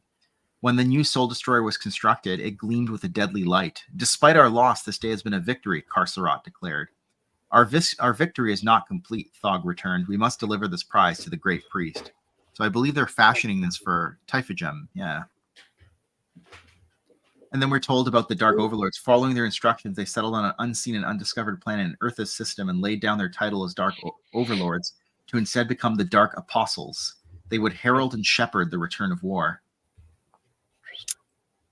And then we get back to the Earth worlds with many references to things. The Fourth Empire, 2116 to 2352 NE. And the reference that I caught here, but I also had to like kind of look it up, was Star Gladiator, which is one of those obscure-ish video games that we talked about before. Project Star Gladiator. Yeah, I mean, look it up, Al. You're like looking at me like, oh, I didn't know that. What? No, I was looking at my notes. Sorry.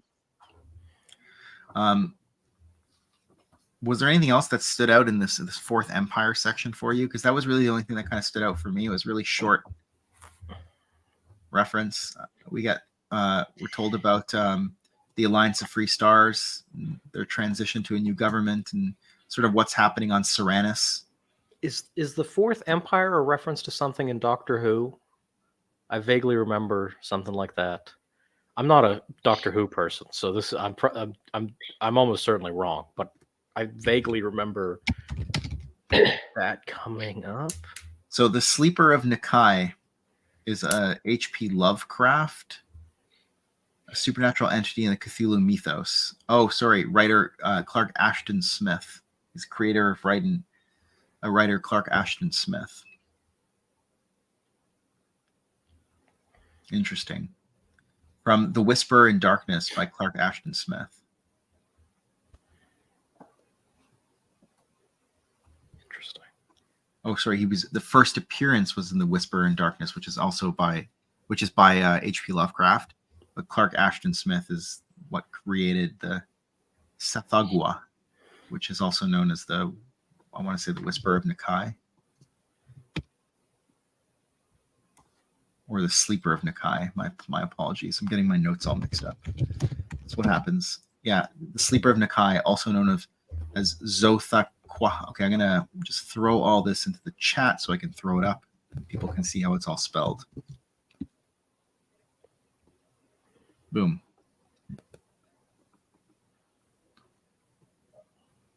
So, and then we also get another reference to Remulakians, which are the Coneheads, which become the Syrians. Yeah. I still think that is hilarious. I know that's a very funny link. I thought that was well done. Then we got the Tragedy of Terra 1, 2031 to 2379. What stood out for me in this part was the Blade Runner reference. So, android animals that were sold to help cope with the loss of the real thing. A plutocratic corporatocracy now directly controlled affairs. Star Gladiator was originally envisioned as a Star Wars game by the developers. Yes, I did read that when I looked it up, actually.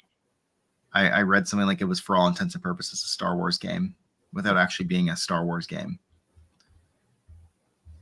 That's what stood out for me in Tragedy of Terra 1. And then we're told that, as would happen time and again, several oppressed androids, wearied of enslavement and the abuse heaped on them, went rogue, killing their arrogant maker and any who dared stand in their way.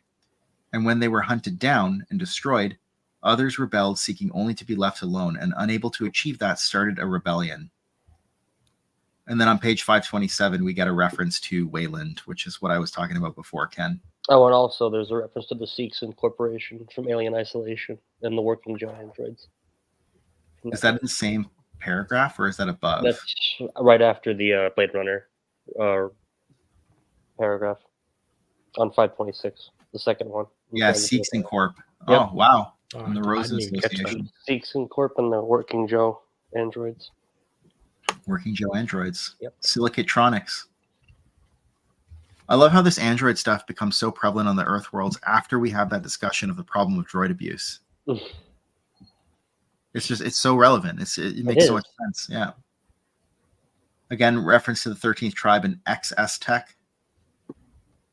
I also love how XS sounds. The reference to aliens about synthetic androids in the universe being called, they referred to as artificial humans and not synthetics. That's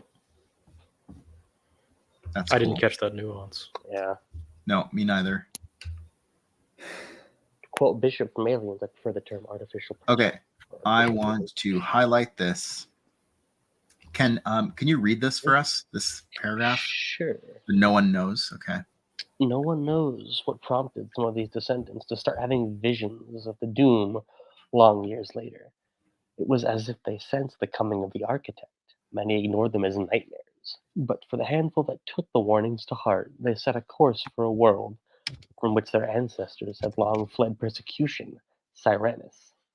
Perhaps they were too late, or perhaps they were stuck in an invisible and endless loop as punishment for their sins. But upon arriving, they learned that Sirenus had forgotten their past and again mass produced a robot slave army who had once again revolted. In exchange for a ceasefire and peace talks, the travelers from Terra 1 agreed to help manufacture androids more akin to themselves, a prospect that appealed to both sides. But ever the darkness whispered in the ears of the bitter, the jealous, and grasping, and so did the cycle repeat itself once more. That last part. And so did the cycle repeat itself once more. This is what I believe, or what I derive from this, is a Battlestar Galactica concept from the new Battlestar Galactica show. It's this: all of this has happened before, and all of this will happen again, and how the cycle repeats itself. And spoilers for the next 20 seconds if you don't want to hear the end of Battlestar Galactica. Can you like hold up a hand or something? Yes. Okay. Basically, there's a flash forward at the end of Battlestar Galactica to our time. So it kind of ends with them landing on what is our Earth and establishing. We learn that like one of the Cylons is mitochondrial Eve, and so it creates humanity again. And then we see that humanity in our own time is starting to create artificial intelligence, which is going to lead to the cycle again, over and over and over again. That's end of spoilers. But it's like all of this has happened before, all of this will happen again. So the cycle continues to repeat itself. We create sapient artificial life. They demand equal rights. We treat them like their property. They rise up and eradicate us or drive us to near extinction. We overcome. Maybe we even synthesize with them and create some kind of new hybrid race. We forget about our past. It's like that, like those who are doomed. It's like those who forget the past are doomed to repeat it. This is like what happens in this kind of Battlestar Galactica cycle. It just keeps repeating itself over and over and over again. As we hopefully get closer towards Nirvana or something like that, and like perfect the cycle. But it's also like the Dark Tower series by Stephen King. The cycle repeats itself. It's a very popular concept of this great wheel that we're on. It's very big in especially the comics aspect of Transformers. Of there's a war, the war ends. There's like a golden age. There's another war, golden age, another war, and then the current war is just the worst one ever. And then in Star Wars is the same way. Star Wars, war, period of peace, war, period of peace, war, period of peace, just forever. I love this part. Perhaps they were stuck in an invisible and endless loop as punishment for their sins. What do you think of that, Al? I think that aptly describes both Transformers and Star Wars. So they keep making the same mistakes over and over and over again. Yeah. And, I think this warrants a bigger discussion. Do you ever think that humans will stop this and we'll all just get along? Do you ever think that'll happen? Unfortunately, no. It's just human nature. Not in my lifetime. Not in any of our lifetimes, for that matter. I get the feeling that we're not going to end up like Star Trek. We're going to be more like Blade Runner or Alien. Blade Runner, or I dare say Alien universe, where people just end up multiplying that greed and trying to use some horrible alien artifacts to enrich themselves and doom humanity. I think so long as there's a disparity of resources and a gap between the haves and the have-nots, that there's just very little chance for humans to come together. And there are some, I think, conflicts that, regardless of whether you have or have not, cannot be resolved. But I think that we're better positioned to resolve them if we're operating from a position of have. And if there's like some kind of energy breakthrough where, the means of production are wrested from the hands of this sounds very communistic, but I don't mean it to. where the means of production are sort of put in the hands of everybody, then I think that there's a better chance of human cooperation on a wider scale. Yes, see, thank you. Someone put it much more eloquently and succinctly than I did. Thank you, Harry. The difference with Star Trek is it being post-scarcity. We're not there yet. Star Trek really is the only sci-fi universe worth living in. Like, if I had, if you like, you're living in a sci-fi universe, even though I prefer Star Wars and Transformers, and that's about it. I do like Star Trek quite a bit, but even though I prefer those two, I would never want to live in either of those universes. Transformers is basically the same as ours, except it sucks more. And then in Star Wars, it's just endless war, small period of peace, war, small period of peace. Whereas Star Trek, it's just chill, unless it's until the Dominion War. Until the Dominion War. Worlds collide on Corona 5, 1971 to 3043 NE. I'll tell you what stood out for me here. Hey, Maxine, how's your lightsaber construction going? Not very well. Oh, I'm sorry to hear it. Guess I know, exactly. Are like the perfect part for me to do this. Well, yeah, exactly. Yeah, because I have no idea what any of this is. That first part, let me see. I believe it's on page 528. I will go there. Creating a strain of mutants that, due to calumny and the cover-up on the part of the manufacturer and the government, were said to be infected by an unrelated viral infection, causing many to be thrown out of their homes for fear of contagion. I don't know why. Every time I see like this, like sort of post-apocalyptic mutants thing, I think of Fallout. It's just me. But this, I know for certain, is a reference to Lost in Space, which I thought was very cool. Oh, my dad loves that show.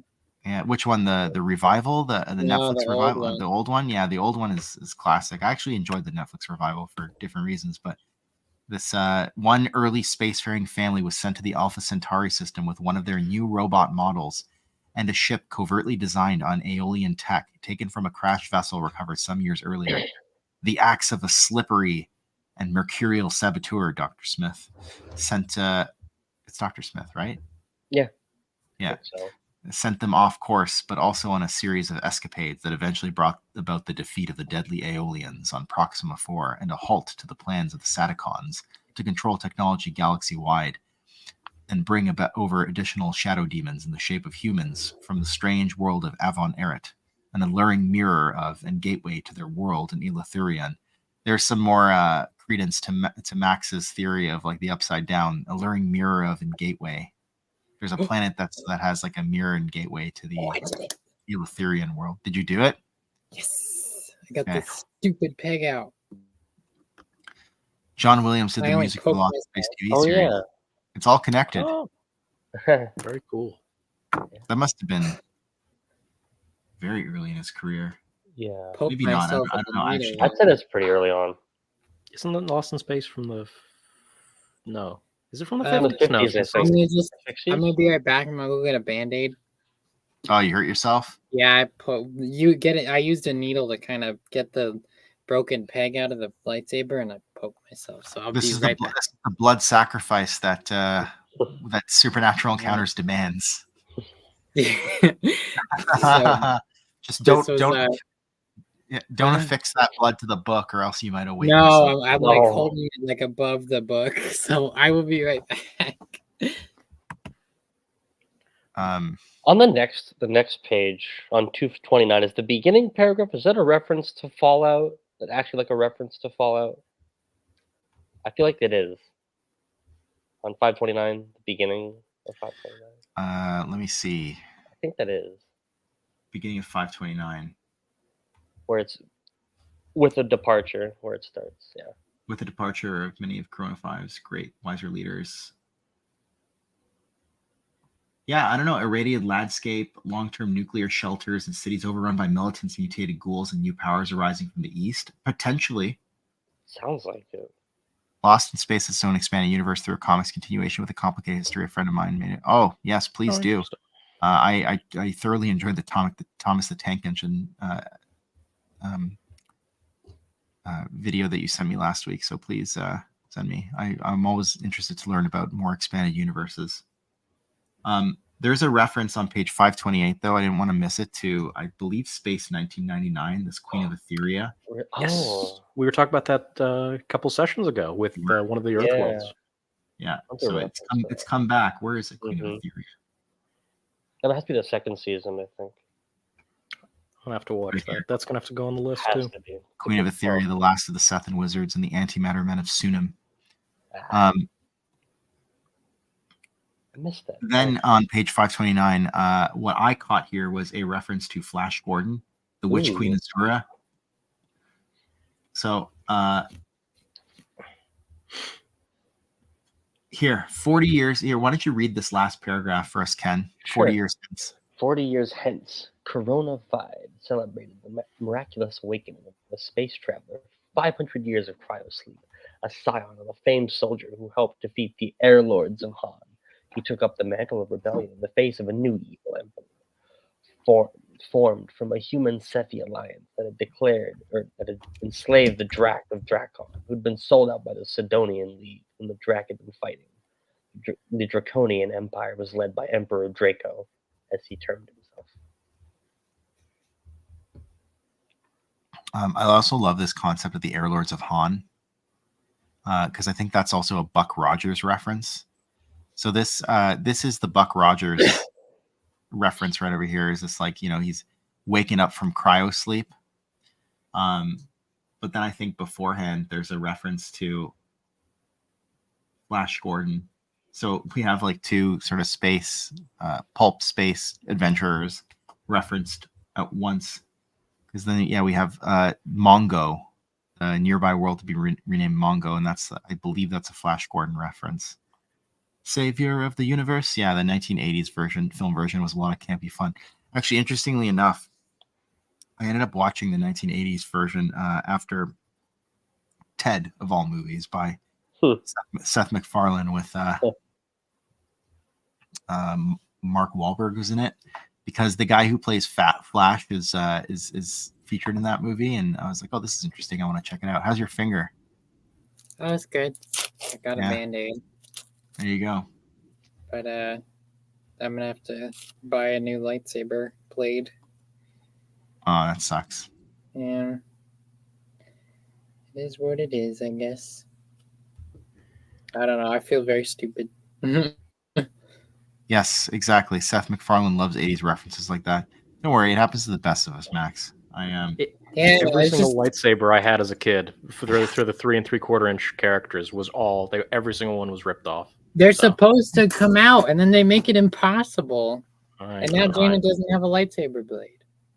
Okay, the Yuzon Vong stole it from her. We're gonna. I mean, at least she's got her hilt, and she's got a blaster, so that's good. Look at this, layers upon layers there. Yes, there are layers. There's, I think on page 530, there's a Titan AE reference, I want to say. What? Yeah. The Somnians.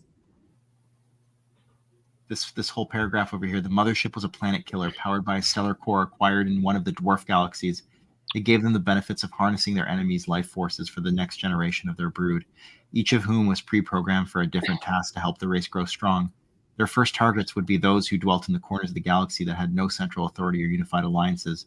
Among their early victories was the eradication of the Kuutians, who correctly surmised that this new race was related to the Somniums that they'd earlier opposed. I will say this.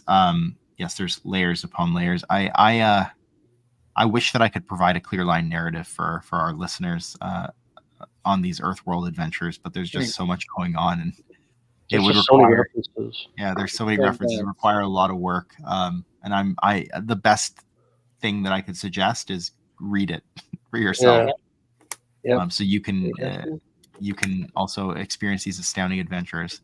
The actor who played Flash has voice dubbed due to a falling out with the producers. That's not his real voice when you watch the film. I didn't know that, but I'm also not super surprised. That's what happened to Wedge in the first two, in New Hope and Empire Strikes Back. It's only Dennis Lawson's voice in Return of the Jedi. So I don't know why I stopped sharing my screen as though we were done with the Earthworld stuff, because we're not. Wait, what else? Dennis Lawson's voice is not in A New Hope or Empire. It's only It's all featured dubbed. in Return of the Jedi. That's weird. So that's not Dennis And Lawson also, Wedge. and then you have the actor that plays him in the New Hope In a- briefing scene is not Yeah. that's not Dennis Lawson, that's someone else. So you have the fake Fake Wedge. Yeah. What? That's Yeah. so cool. I didn't know that. I think it's because in A New Hope they didn't want anyone to have a British accent because British accents were villains. And then Yeah, 'cause that's Didn't right. Jan Dodonna have a British accent? he kind of had a fake. He Sort had of. like a transatlantic Princess accent, is Leia. what I think. Yeah, Princess Leia. Right? he mispronounced every word. Provided the desktop plans. But We I need don't- like a British accent Mon Calamari. I'm demanding it Yeah. now. We With a can't monocle. depend firepower, that magnitude. And then all right, in Rogue One, which is obviously before A New Hope, there are like rebellion like senators who have like British accents and stuff. Mhm. So That's right. Mon Mothma in Return of the Jedi kind of, so she has like another transatlantic accent. It doesn't many quite, but Boston's still. died to bring us this information. The Emperor's made a critical error. And I believe the time for our attack has come. A lot of British actors were dubbed with Americans, one of which was Harry Shearer of Simpsons and Spinal Tap fame. Yes, of course. My favorite. This is a total diversion, but my favorite cameo in A New Hope, and this ties into Eckhart's Ladder, is Porkins, who is the Detective Bullock XP in Batman '89, Detective Eckhart or Lieutenant Eckhart, I think. Another connection there potentially. This part was interesting over here. As always, the diatham ever kept an eye on mankind, aiding them wherever possible, and this meant salvation for millions with the birth of a new world. There's a reference here to Caltinia, which I believe is Marvel Comics, one of the later issues, like in the 80s or 90s or something like that. Here, let me look it up. Actually. Caltinia. It's very possible. 80 Marvel Comics issue 83. So yeah, there's a reference there to the Marvel Comics.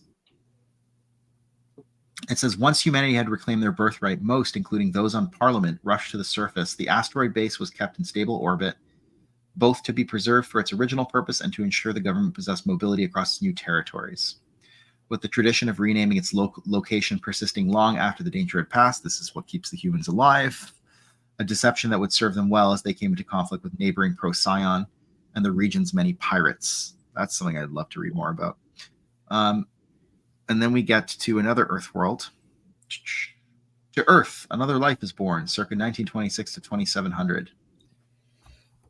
And I think what stood out to me here is Sol is the Earth world where like humans are noble and good. At least that's sort of how they're portrayed. It says, to the surprise of the architects, Sol civilization caught up to the development of their Tellurian equivalents on other Earth worlds. But unsleeping eyes remained upon Sol. Like people just want to like just destroy this world because the humans here are decent and noble. Here, Monty's actor is in Roger Rabbit and the Porkins guys and Raiders. Yeah, so I guess they keep kind of using these actors in different Lucas Spielberg-esque productions. Oh, Doc Ock's actor is in Raiders as well. Right. Alfred Molina. Alfred Molina. Yep. I think The power of the Porkins sun in the palm of my hand. Porkins' actor's name is William Hootkins. I know Hootkins because it's a sweet last name, but I think his first name is William. Anyway, sorry. Hootkins. No worries. Yeah, so basically here we have I think the reason so this is the one Earth world where Horlus is kind of watching over them. It says Horlus strove to balance the need for free will while providing an invisible but necessary edge for the humans to thwart the insidious succession of efforts to usurp or depopulate Sol. And it's for this reason that despite their limited and erroneous knowledge of the cosmos, history, and the reckoning of times, humans triumphed. That's cool. Kind of nice. See like some humans, get it right once in a while. Good ending. The good ending. On page, we have another comment here. They almost didn't cast Harrison as Indy for that reason because Lucas didn't want him to become his main actor guy, like how De Niro had become for Scorsese. Yeah. Or, I know like Woody Allen had like a bunch of like main actresses that he would use like over the years and stuff like that. There's just like I'm trying to think of another example. I mean, later on, Martin Scorsese with DiCaprio. Yep. Yeah. That was probably the example I was thinking of, actually. So, James Gunn with Michael Rooker, and Michael Rooker is delightful. The first movie I ever saw Michael Rooker in was Mallrats. Oh. And then to go from like Mallrats, where he plays this villain, to Yondu, who I was like almost like crying like tears over after. Anyways, yeah, that was so good. He's such a great character actor, and I think he was in the first season of The Walking Dead as well. Yes, he was the guy with no hand. Yeah, Merle. Yeah, Merle. Yeah. Sorry, what was that? I met him. You met him? Yeah. Oh, yeah, that's right. You told us. At Island Comic-Con, he was very nice guy. I remember I was working at a theater when Guardians 2 came out, and we had a special employees only screening, and everybody was in tears. Even people who didn't care about like Guardians of the Galaxy or even seen the first one, everybody was breaking down at Yondu's funeral. It was awesome. Such a great actor. Anyway. Well, again, because he's like one of those people that kind of like rises above this uncaring exterior that he portrays, and just has like a real and deep connection with Peter, right? Is that his name? Star-Lord's name is like Peter something. Peter Quill? Yes. Quill. Yeah, that's it. We have some more Porkins lore. William Hoopkins was in Batman. That's what the Eckhart, where I don't remember specifically. I think that is where his name comes from, Eckhart's Ladder. It's like that plus Jacob's Ladder. I could be wrong about that. I know Jacob's Ladder, obviously, but like it's such Eckhart. A distinct name. It kind of has to come from somewhere, right? Yeah. I didn't know what this von Zatchen League was getting at, so I kind of this went right over my head. But of course, I recognize the Gormak from SWTOR, having played through 5 of the 8 different storylines. And then we get some Gormak lore here. Gormak eventually leave. I believe the arrival of the von Zatchen League would balance the scales. Gormak, they were made up of Gormak and led by the Supreme Commander Henkik under the rule of leader Paugier. They get driven off Sol and relocate to Voss. They forswore their violent past and chose a life of modesty. That is until the coming of the Jedi and the Sith, which would be during the Great Galactic War in SWTOR. So that's kind of some like neat little Gormak lore. And then very exciting, and I wish Maxine was here for this. I hope she is. Origins of the Lightsaber. Yes, very cool. Yes. Very good stuff. This reminded me of the History of Space Opera panel that Joe did at Legends Con, when he talked about the origins of the lightsaber and how it was a creation of Edmund Hamilton. When we get this Kaldarian cycle over here, but this is on page, I want to say 532. We are told that this Stuart Merrick is given but for the Qua, who'd been monitoring the movements of the serpent races, came with a gift for the Caldarians, the light sword, or lightsaber as it would later be called. Bestowed onto Stuart Merrick, who was latently force sensitive, he led a charge of red-skinned humans against the Gurs to free the slaves kept behind their concentric city in the north. That is so cool. It's almost I know it has to do with this Edmund Hamilton Caldarian thing, but it reminds me of that one story in Star Wars Tales. The storyteller, how like he takes up the lightsaber at the end of the story. Yeah, it's just like the lightsaber is like such a symbol of hope and liberation from oppression. And it has for some, it's a symbol of fear. That's true. Yeah, very true. It also has such like a convoluted backstory as it stands. I know. Like if you look at the Wook, it's like, oh, so the regular lightsabers were invented by the Sith, but they didn't use them for some reason.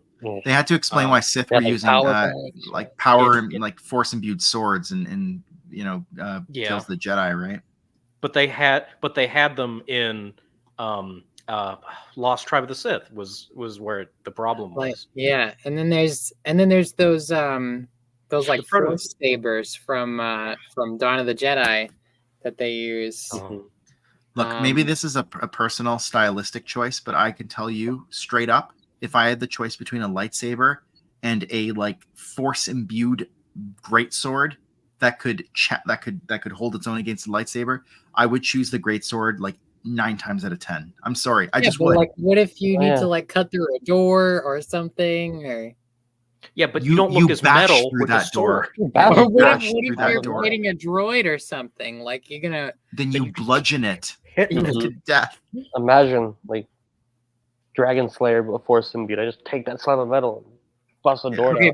But would you have a Force Imbued stick like Vodosia's boss? No, because it kept failing and he died. That's true. Both times he used it, it failed. So yeah. Well, okay, here's the real question. When you're riding in on a Star Dragon, would you rather have a lightsaber or an awesome Sith sword? I'm have both. Here, I'm gonna throw up one picture. I'm gonna share it. I would have a lightsaber. It as we've said, it's a beacon. It's light. You know, it's the. It's not look, as right cool. here, right here. It's cooler. It's a sword made out of light. This scene would be nowhere near as cool if these dudes were wielding lightsabers. They are wielding swords. This is medieval. This is ancient world. Look at that. Look at the Sith energy is just crackling up those force swords. Yeah. Moonlight Greatsword energy right here. Hello, Kyle. Good to see you, my friend. All right, I'm gonna put this out here. But look how cool that is. Yeah, like come on. In the night. But if I'm talking about if I was a bad dude, I would use the sword because that's so metal. I think it's clear that KJ's intention when he wrote Tales of the Jedi was that the Sith had been out of contact with the Republic since before lightsabers were invented. I believe that is true. Yes, I believe that is the case. Darth Sidious. The complications were kind of added in later. I think the reason why John Jackson Miller had the Lost Tribe use lightsabers was because the Jedi exiles are portrayed with lightsabers, and so there had to be some kind of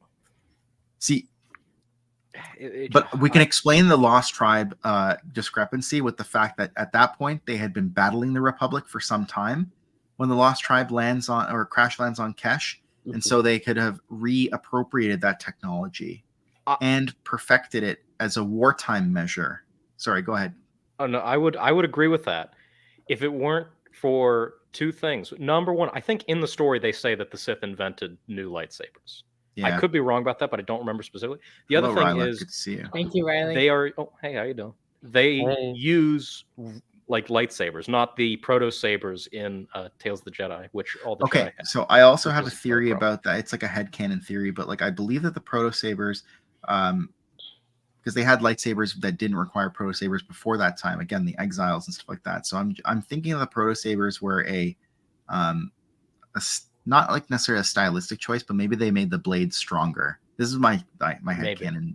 I would accept that. They made it was an interim technological leap for making the lightsaber blade stronger, but they had to use these packs, and then eventually the technology got later refined. So it's like they did have lightsabers before, maybe the blade wasn't as strong, so they the Jedi that were using these packs, maybe their lightsabers were stronger or something like that, or could last longer or something like that. I don't know. That's fair. You'd pick a force imbued sword over a lightsaber. That's crazy. I love how I've scandalized you with that statement. What do you you gotta open a door or cut through but like for me, like fantasy over sci-fi every single time. I'll always choose fantasy over sci-fi. See, I'm generally gonna there's just so many sci-fi, uses. but in this case, there's so many uses for a lightsaber. Like I will show you, or cutting locks, or like all right, like you're in a room. Dioxis is filling the room. There's no way out. You have to cut through, right? You know what I would do? What? Die. I would fall on my sword at that point. It would be even more metal. So Yeah. Well, what if you had a mission? You had people to go home to. You have to. Well, if I have the sword, then I'm already a Sith. Then I don't care about other people. So and If I have the lightsaber, I'm a Jedi. I can open the door with the Force. I just want to say, like, there's no way out. There's look, no way out. You can't open the door. I love both fantasy and sci-fi too, and I've gotten into many arguments over the years over whether or not Star Wars is fantasy or science fiction. I know Joe spoke about this during his panel at Legends Con, but I would like to say, like, I do love both as well, but it's always been fantasy over sci-fi for me. I generally see, thank you. See, he gets it. I don't know why Maxine doesn't get it. I mean, I get Dioxis. Bring on the Dioxis. I want to. Okay, if there's honorably kill myself. I throw the sword at the glass and decompress the whole room. There's no glass. It's just a solid room. Well, like, if it's just like you get turned. You get turned into the alien at the end of Alien Resurrection, the infant that has the weird face. No! Oh, and I get sucked out into space. All my organs just like. Yeah. So wait. Metal. Are you gonna pick Are you gonna pick like a crossbow over like a blaster? Like if you have the option? Like, if it's a hand, like arm crossbow, but in my hand, then yeah. Listen. If let's reimagine that scene in episode 1 where Obi-Wan and Qui-Gon are sitting in that room and Dioxis starts filling and the droid's there. I would use my great sword to like pierce the droid's metal chassis, and then I would use it as like a bludgeoning tool to just beat open the door. And then I would go out there fighting, like just swinging this droid at the end of my greatsword against, like a hammer, against all these battle droids. And but wait, how are you going to block the laser bolts? With my force-imbued greatsword. But all right, wait. The destroyers come in. The droids come in, and they're blasting at you. You have to block the shots. You can't. I guess I'll die. Yeah. That's a lot of endings to the great story. All right, can you we're not picking it for that ended. There's that episode of It's Always Sunny in Philadelphia where, like, I think it's Mac and it's Mac and Charlie or something. So he's trying to prove like the gun is better than the sword, and he's like, I'm gonna like take you out with my samurai. So he's like, boom, boom, boom, boom, boom with my gun. You're dead. Yeah.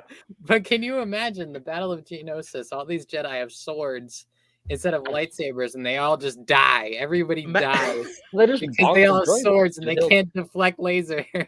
I mean, you're not wrong. Metal. It's more about the aesthetic of riding in on the dragon with the giant greatsword than it is actually being able to be an effective combatant. Just imagine, imagine Luke Skywalker like fighting the training remote, and he's just got this sword, and it's just blasting him in the ass. Okay, you know what? You haven't convinced me. I'm like Lord Cainspar. I've to bring it back to supernatural encounter. I've hesitated for a moment, but I'm unconvinced. This is the Indiana Jones thing where he shoots. Yeah, exactly. Yeah. Mm-hmm. Okay, let's get back on track. So, and then we're told in footnote 149, if I can wait. I just want to put this out here. Joe, if I imagine you're going to watch this, please let us know after you watch this. Would you have a force-imbued sword, or would you take a lightsaber? Okay. So give in to the cool, Joe. Give in to the cool force-imbued swords. Wait, do we have like 3 for force-imbued swords here, and Max is the only one with the lightsaber? Yeah, okay. Okay. I wasn't expecting that much support.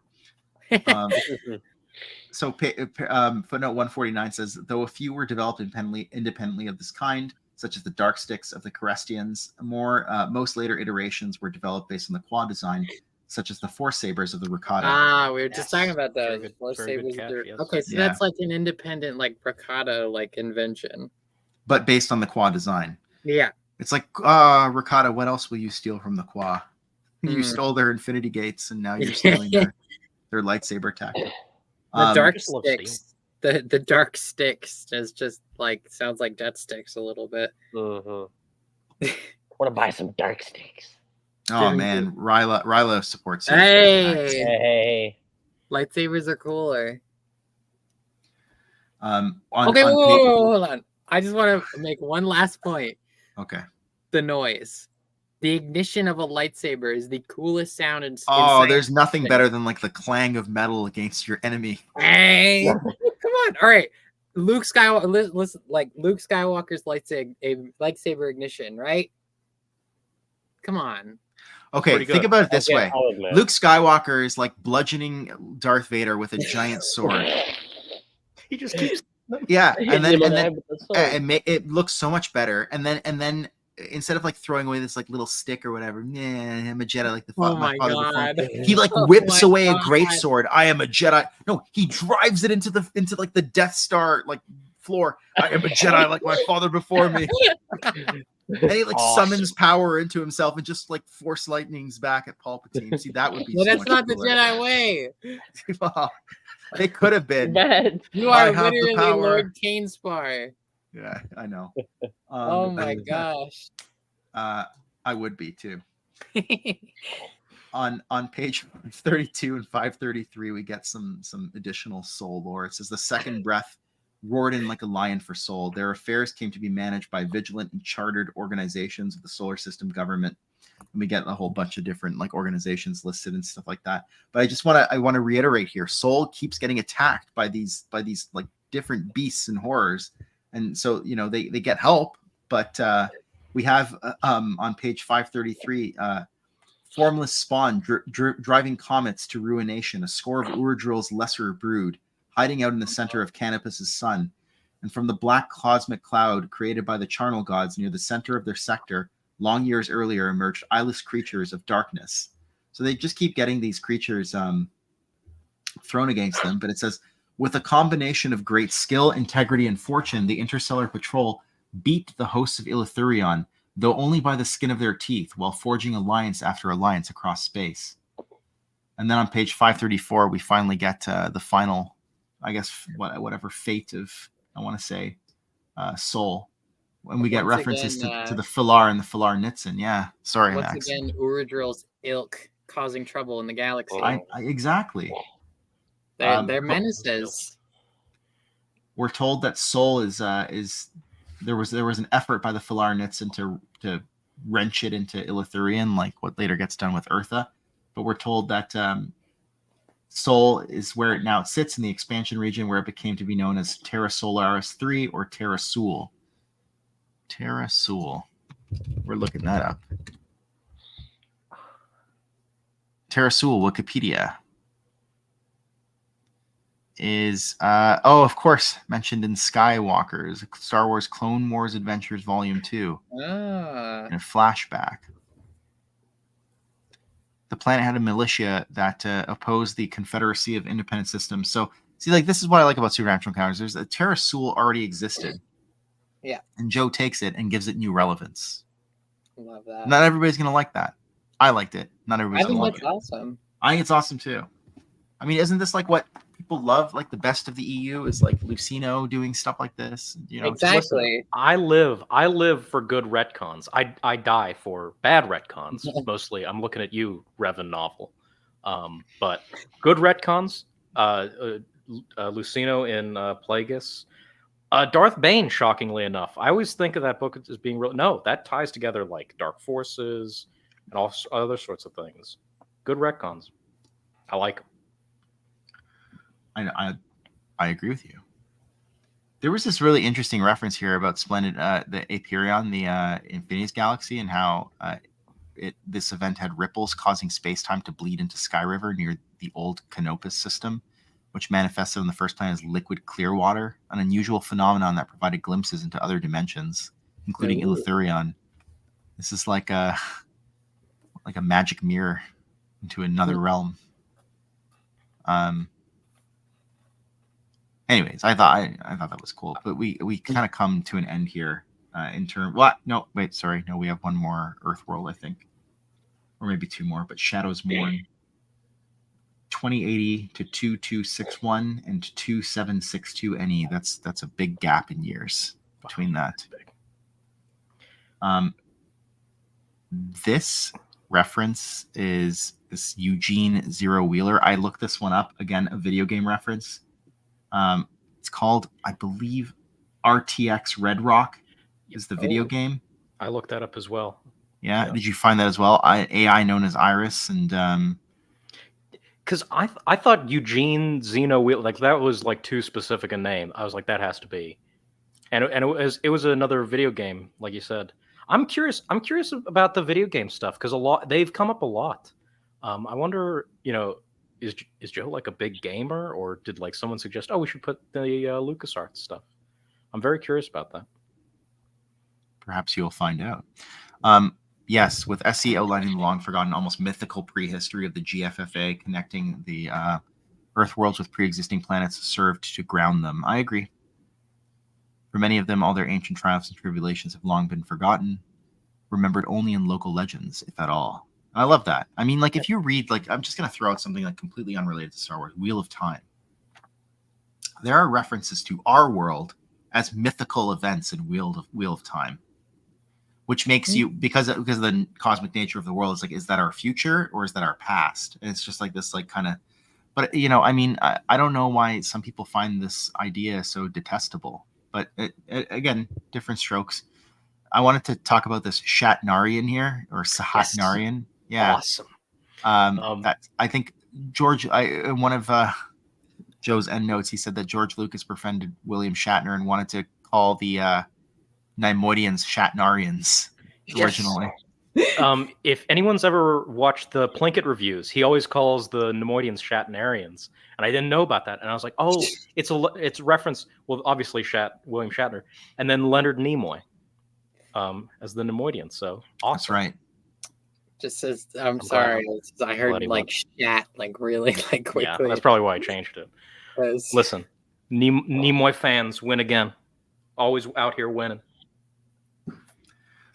Yeah, well, I love Leonard Nimoy. I think I read a quote he said recently about Spock. He's like, I know Spock will live long after I die. However, I hope that when people think of Spock, some small part of them like thinks of me. And I was like, man, of course, you're Spock Prime. There's a great story of Gene Roddenberry showing up at a 1987 event celebrating Star Wars anniversary, and he was super cordial with Lucas. I mean, why not? I love Star Trek. I don't even think it's in the same unit. Like, I mean, I consider Star Trek to be hard sci-fi as opposed to Star Wars, which, I mean, is a space opera, but also in my mind with more fantasy elements than sci-fi elements. But again, an argument that I've gotten into many times and I don't want to replicate here. Yes, they were at one point going to be called Shatnarians, and then I guess someone like said it out loud, and they're like, "Oh, ooh, no, never mind." Yes, Tech War. I've seen a bunch of those books floating around at used bookstores, and I've often been tempted, but I'm like, no, I can't. And I don't even know, like, Shatner, does he wrote? I heard that like he has a ghostwriter. He doesn't write these himself, but maybe I'm wrong. Yeah, there's no way he wrote those himself. I'm sorry. The children have to learn about Tech War sooner or later. Yeah, exactly. The one other thing that stood out to me here was that we also see that I believe the Shadows and the Vorlons, as I talked about Babylon 5 before, get brought to the unseen realm. Thereafter, the Celestials healed and restored them, opening a trans-dimensional path to the unseen realm. So did the Zazak and several depart the galaxy this time. And this is interesting because before we learned that they had kind of changed, that they, because of Lorien and the Endless Speakers. We talked about it a few streams ago, might have been 2 streams ago, but now they were brought back to the unseen realm, or brought to the unseen realm.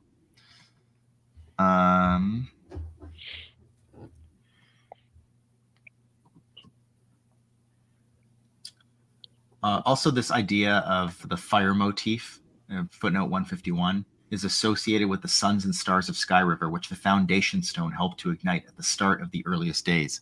What is this foundation stone? I want to know more about it. I've already forgotten. I have to go back and read some of the earlier chapters, but what a cool concept. And then on page 536. Oh, yes. Yes, this was a very interesting part of the book. The Pelgrin call on the Celestials, and they have like this device that they can basically like call out to the Celestials. And I was like, this is never going to work. And then it's like, the Celestials showed up. was like, what? That's what I was thinking. I was like, they're not gonna show themselves. I was like, it's gonna be another instance of all the Darksiders saying, "Oh, where are the Celestials when this happened?" or "Where were they when this happened?" But no, they pull up to the scene. They're like, "Hey, we're here." They lay down the law. Kobol is another pre-existing Star Wars planet from the Clone Wars adventure. That's right, because I skipped over that, but we're told that the Kobol becomes Kobal basically later on. So, like Terra Sul is a pre-existing Star Wars planet, also from Clone Wars. So is Kobal, which I mean, obviously works because it sounds the same and it's spelled nearly similarly. So yeah, the Celestials end up coming. It says, "At last, the Celestials came soaring down like beams of the sun in a sky star for light. Well met, O Pelgrin. We have received your beacon. Why have you summoned us?" Luxos asked, hovering brightly before them. It's like, oh, here they are. The judicious have requested that we call upon you. The galaxy is in dire need. And they're basically like, well, they didn't listen to us, and had they heeded our warnings, then they wouldn't be in this mess. So we're not inclined to help them.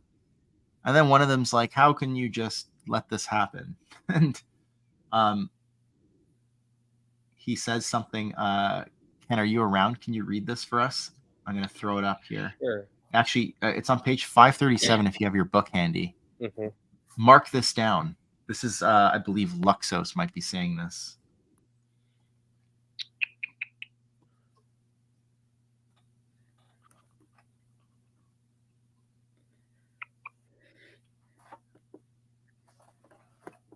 Oh, also Tianon Emilius is one of the Pelgrin, and that's, I believe, a Tuckerization of Lisa, who is the co-host of the Legends Library podcast with Kyle.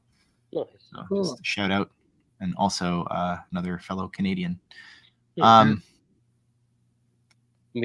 Did you find it? Yeah. Yeah. Okay. It starts at "Mark this down, O Pelgrin," right? Yeah, that's the one. All right. That paragraph.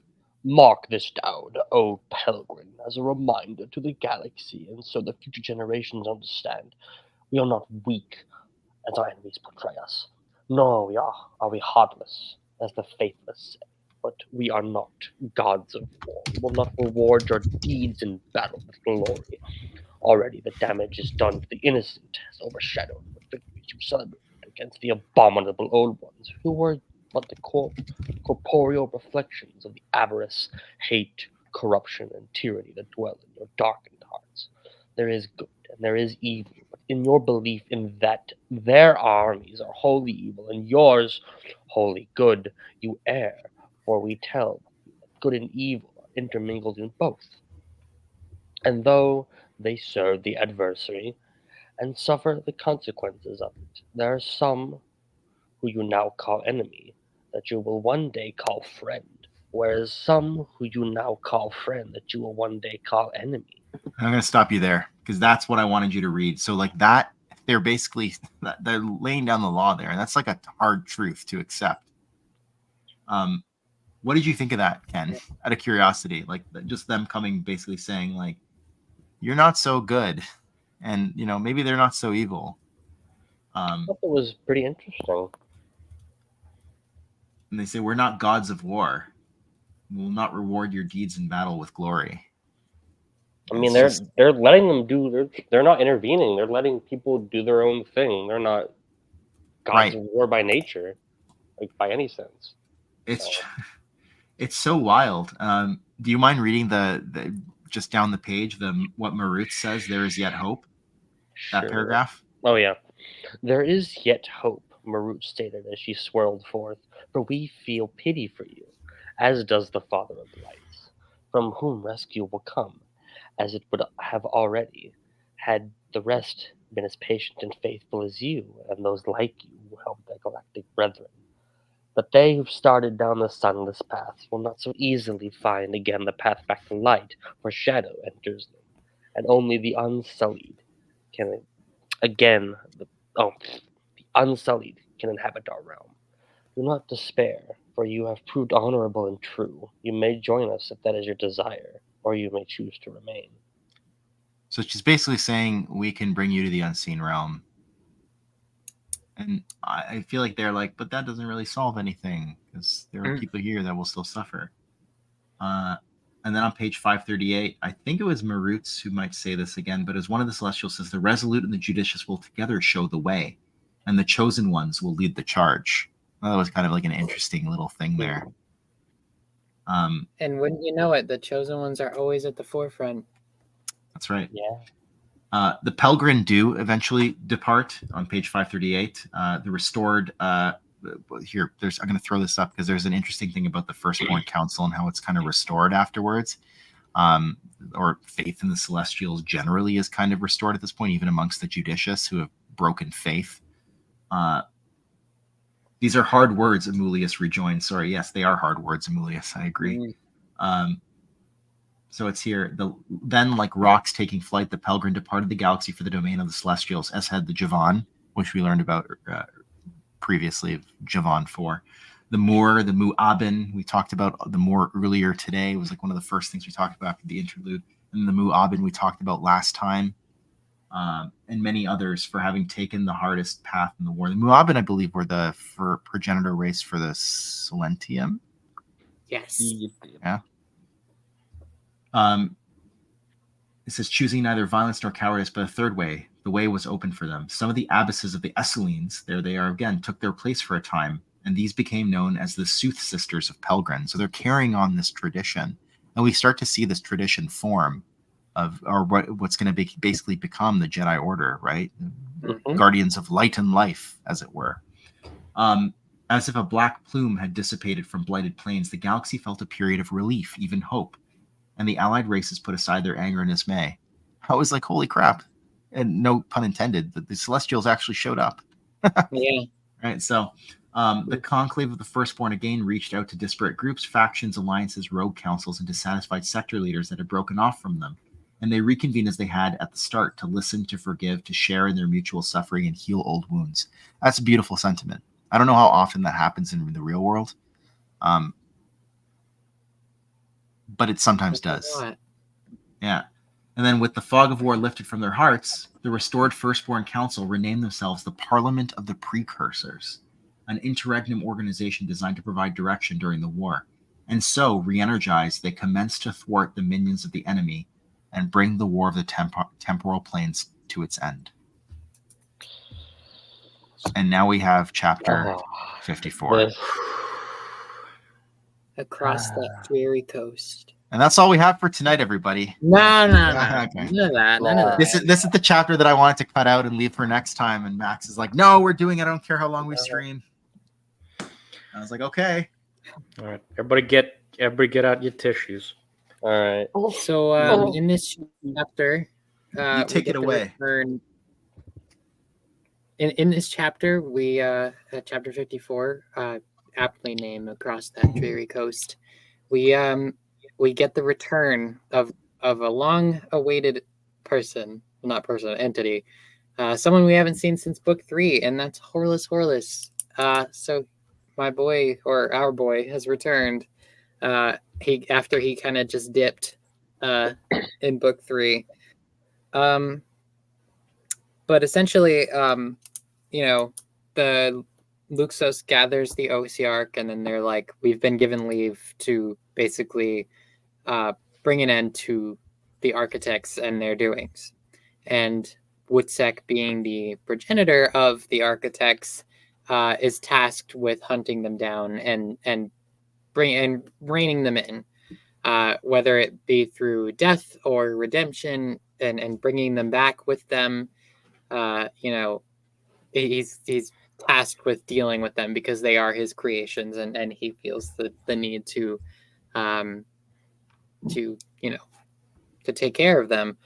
And we find out that Horlus has been basically just chilling with Wutsek and the Celestials for a while, and he's essentially the good child out of everyone else. Everyone else just kind of went off and did their own thing, like Talatni and Splendid App and Cold Andesine, while Horlus stayed with his dad and became a very benevolent Celestial.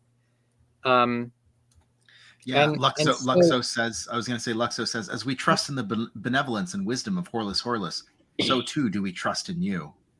Yeah. And I was like, look at that. It's a ringing endorsement from the head celestial that created Skyriver. Yeah. And at this point, since the architects have split up, they've been just kind of lost. They've just been kind of off in the galaxy doing their own thing. So we see here, it says Telotni had forsaken Ilithurion for unfathomed worlds within the deep core, where she began to seek the hidden world from which the midichlorians first spread and disseminated through the galaxy at its start.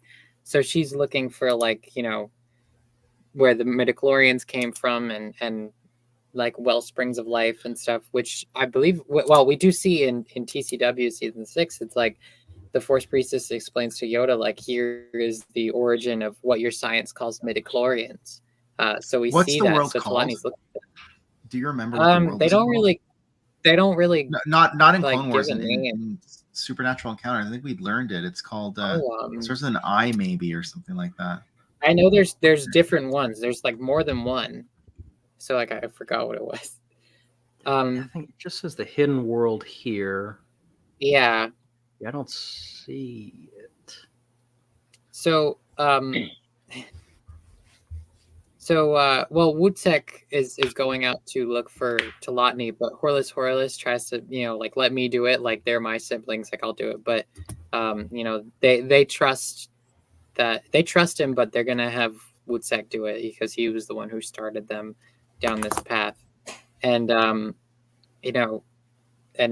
so he sets out for Telotni first. Here, I think this is the strongest. I'll throw it up there. Sacred World of Isseropia. Yeah. Yeah. So I don't know if you want to. Yeah, I can throw it up on screen. Or like if I don't know, like what you wanted to, how we wanted to do this. Well met, O great Telotni. A message I have from one who long ago spurned you and now wishes to express his regret. I want to mention here, he shows up in the guise of a Navuta bee because he wants to appear like non-threatening to her. But she knows who he is, like immediately. She knows who he is. Here, let's do this little exchange. Read it. I love doing our readings. I'll be Telotni. Here, Ken, I'm going to cast you in the role of Wutsek. All right. I'll read the non-dialogue portions if that is cool with you guys. Mm-hmm. We're going to start with, I am my own maker. Okay. I am my own maker, demon. Telotni responded ardently. You would do well to see that I do not use my power to unmake you. You speak from pride and pain. Wutsek stated. And you from guilt and fear. Why have you come here, to nest here in the deep core? What is it you seek? I do not answer to you. Return to your domain and leave me in peace. If it is peace that you seek, why did you not leave the galaxy in peace instead of war? Why not bring amelioration and assistance instead of dominion and division? It was said with sadness and not anger, though she felt its sting just as much. I merely demonstrated to the galaxy you love so well that the Celestials are unworthy of their devotion. They could have held firm, your firstborn, but the merest implication of fear and hints of forbidden desires saw them betray all. My offspring will do better. And so here we see, like, my offspring will do better, like, because Telotni is with children, with child, as they say. And so Wutsek at first thinks she's talking about, like, the old ones, Gorog and Typhagem and Urdril and Mingal. But no, she actually has offspring growing inside of her that she created herself. And she makes a pact with Wutsek. She basically says, promise me that no harm will come to my offspring. And he promises her that no harm, that the Celestials at least will not cause any harm. And he's, I guess, authorized to do this because he was appointed the champion of the Celestials. No Celestial will ever bring harm to your offspring. Would that they choose peace. He's talking about her offspring. Would, like, hopefully they choose peace. And then something on page 542 happens to Thelotny. Do you want to explain what happens, Max?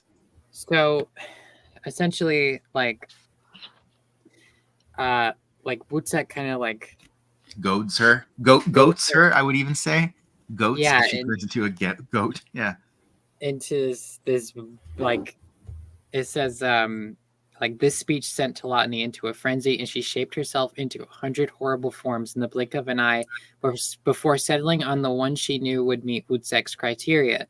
It was based on a putrescent carrion worm Thelotny had espied on one of the charnel worlds, but Thelotny altered its shape and design into a parasitic repugnancy unlike any other. So she turns into this big, like, worm creature, and we have art of it if you want to. Yeah, I'll throw it up. I will throw it up for sure. I also want to say that I think this is a reference to a Lovecraftian creature, Shub. I'm not going to say actually what the name is because I'm just going to butcher it. But like the 1,000-headed goat or whatever. I don't know. Maybe not. I don't know. That yes. So yeah. Look what they've done to my Thelotny.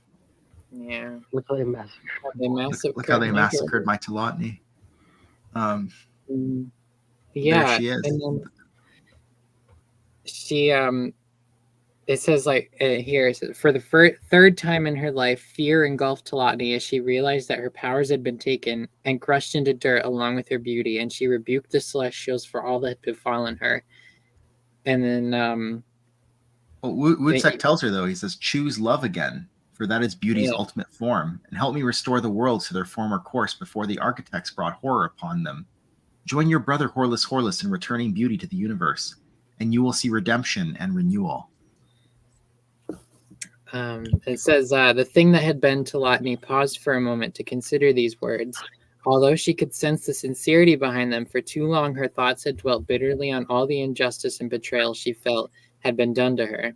In a universe of foul, hateful, and perverse beings, concepts such as kindness and mercy were rare, and she could conceive only of devious plots and wheels within wheels. And then Wutzek tore away the impregnable fortress she'd fashioned around herself like a gown, and she hated him for it, and she hated Horlus for having left them for him. So this breaks my heart. I know. Part. Because it's like Thelotny, like Lord Cainspar, is the victim of neglect. Yeah. And being unloved. I just get to finish the thought. Like I'm going to say, like some people can rise above that, and sometimes they have something that they can love in turn, and that's how they rise above that. Like whether it's like a beloved pet or child or a loved one, like a spouse or something like that, a partner. And she has that opportunity here, but she cannot rise above this hate for her maker and for the brother that she feels that betrayed her. It just breaks my heart. It's think back to Anakin on Mustafar. I hate you, as he is cooking. Right. So Wutzek bestows upon her a new name. It says, but as for Thelotny, she is no more. You are El Shudem, the soul worm. Remember what I have said. Then in grief, he moved on.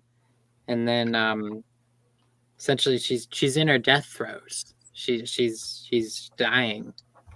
And then, she like in her death throes, like many different things, like, come to be, like where is it? Let's see. Yeah, no, there's like there's like different like weird like creatures that kind of result in creation from these death throes. I know it mentions like exogorths here. Yeah. So those are like these space slugs, like from Empire Strikes Back and stuff. That promise to Thelotny changes everything. It remains one of my favorite parts of Supernatural Encounters. Yeah, it was profound. Also, the exogorths, which are mentioned in KOTOR, obviously, I think you see one in Empire Strikes Back because it They're the Falcon, the space worm. But I wanted to say in one of the end notes, I believe he says El Shudum is a play on Shudmel, a giant and tentacled annelid who serves as the wicked king of the Chthonians in Brian Lumley's Titus Crow Volume 1, The Burrow Beneath. And I was like, that's so funny, because like when I read El Shudum, I was like, is this a reference to the sandworms in Dune, Shai Hulud? Right? Yeah. Anyways, the great sandworm, Shai Hulud. But it's not. It's just like, but these words sound very like similar to one another. So that's why I thought of it. Sorry, Max. Continue. No, it's okay. So before she dies, she produces one last child. It says, in the swelling of this strength, she channeled newfound energies for her one final child, who emerged in the beautiful shape Telotny had so prized. To ensure its strength, she called upon her siblings to pour some of themselves into her beloved offspring's being, where she implanted her own abiding love, resourcefulness, and power, the keys to her daughter's survival. Only then did death take her. So I was not expecting that. I was not expecting her to die at all. Had no idea. So, yeah, Telotny's dead. I'm sad. I cried a lot because I really like Telotny. She's great. I know. So, I mean, I don't know if you want me to read like the rest of this, but I will gladly. Before you do, can we just acknowledge that this character went from just this one-off deranged little comic? Oh, I know. Makes no sense. To one of our favorite characters. Yeah. Well, I speak for yourself. Oh well. I'm just kidding. I did. Yes, exactly. But this part I thought was really poignant, and I just wanted to read it again. She reached out and reached in, and there it was, hiding, afraid, blocked by a fortress of pride, resentment, and jealousy. She tore the bastion down and let what she'd guarded for an age flow out, not to restore her form or save her life, but rather to give life to one final offspring, one that had not yet emerged. And it's just like that she just allowed herself to love. Yeah. And we throw up these barriers and these walls when we're victims of trauma and abuse to protect ourselves, because to love is to be vulnerable. And so she wasn't able to do that in the way that she's able to do that at the end here. And it's just like incredibly profound. Yeah. To sort of read. I know we're talking about like fictional demigods, but it's such a human outcome and experience here. It's very hard for me to articulate this into words, but it's something that really kind of stuck with me and resonated with me. And so for this reason alone is why I was like, okay, fine, Max, we'll talk about it, even though it's going to be like post 4 hours into the stream, as I knew it would be. Yeah. As they say in the beginning, I believe, of Revenge of the Sith, love can ignite the stars. Right? Exactly. Love can ignite the stars. And I think that's really like the prevailing theme in a lot of this. The Soulworm is one of the beings that Suzal, the guy who holds Woodseck in captivity in the Alan Moore comics, says he worships. Yeah, I wanted to bring that up. I have the quote here from the Wook, if you wouldn't mind. Go for it. We worship the left-handed god, comma, the soul worm, comma, the lady with the locust heart. We worship my evil, handsome child. So that's from the Pandora Effect. Empire Strikes Back monthly number 151. Yeah. So can I read this like the remaining of like 545, or is that too much? No, go for it. All right. As that of a bright and beautiful baby girl was the infant heir, she searched about for her mother on the nearby planet where her uncles had placed her, but seeing only the frightening wormhole in the distant sky, she was stricken by grief and overcome by loneliness. She sat like that for a time until a voice inside her said she must be brave and vigilant. She wasn't entirely sure at first what that meant, but she could tell it was important. And it gave her direction, particularly now that one of the Squallyhawks caught sight of her luster and approached. Cautious about this strange morsel and hungry enough to dare, the creature camouflaged itself. Atop its head, it created a false face akin to that of another infant. When Talatni's daughter spotted it, she was puzzled by the cooing child. Was this one like me, a brother or sister perhaps? But something wasn't quite right, and she peered deeper until at last she discerned the creature's true form and intent. This made her unhappy at first, but also angry, so that when the Squallyhawk lunged to consume her, the daughter of Talatni convulsively blinked. Her eyes turned briefly luminescent, and in mid-strike the Squallyhawk stopped and squealed an awful sound before rupturing open and into an unrecognizable mass of tissue and blood. Hey, Matt Wilkins is here. Hi. Matt. So I'll keep reading this. But hi, Matt. So had the infant been forced to kill her own sister. A voice seemed to congratulate her, and she soon discovered that although still very small, she could grow in size until she resembled the picture she held in her mind of her mother as she'd once been.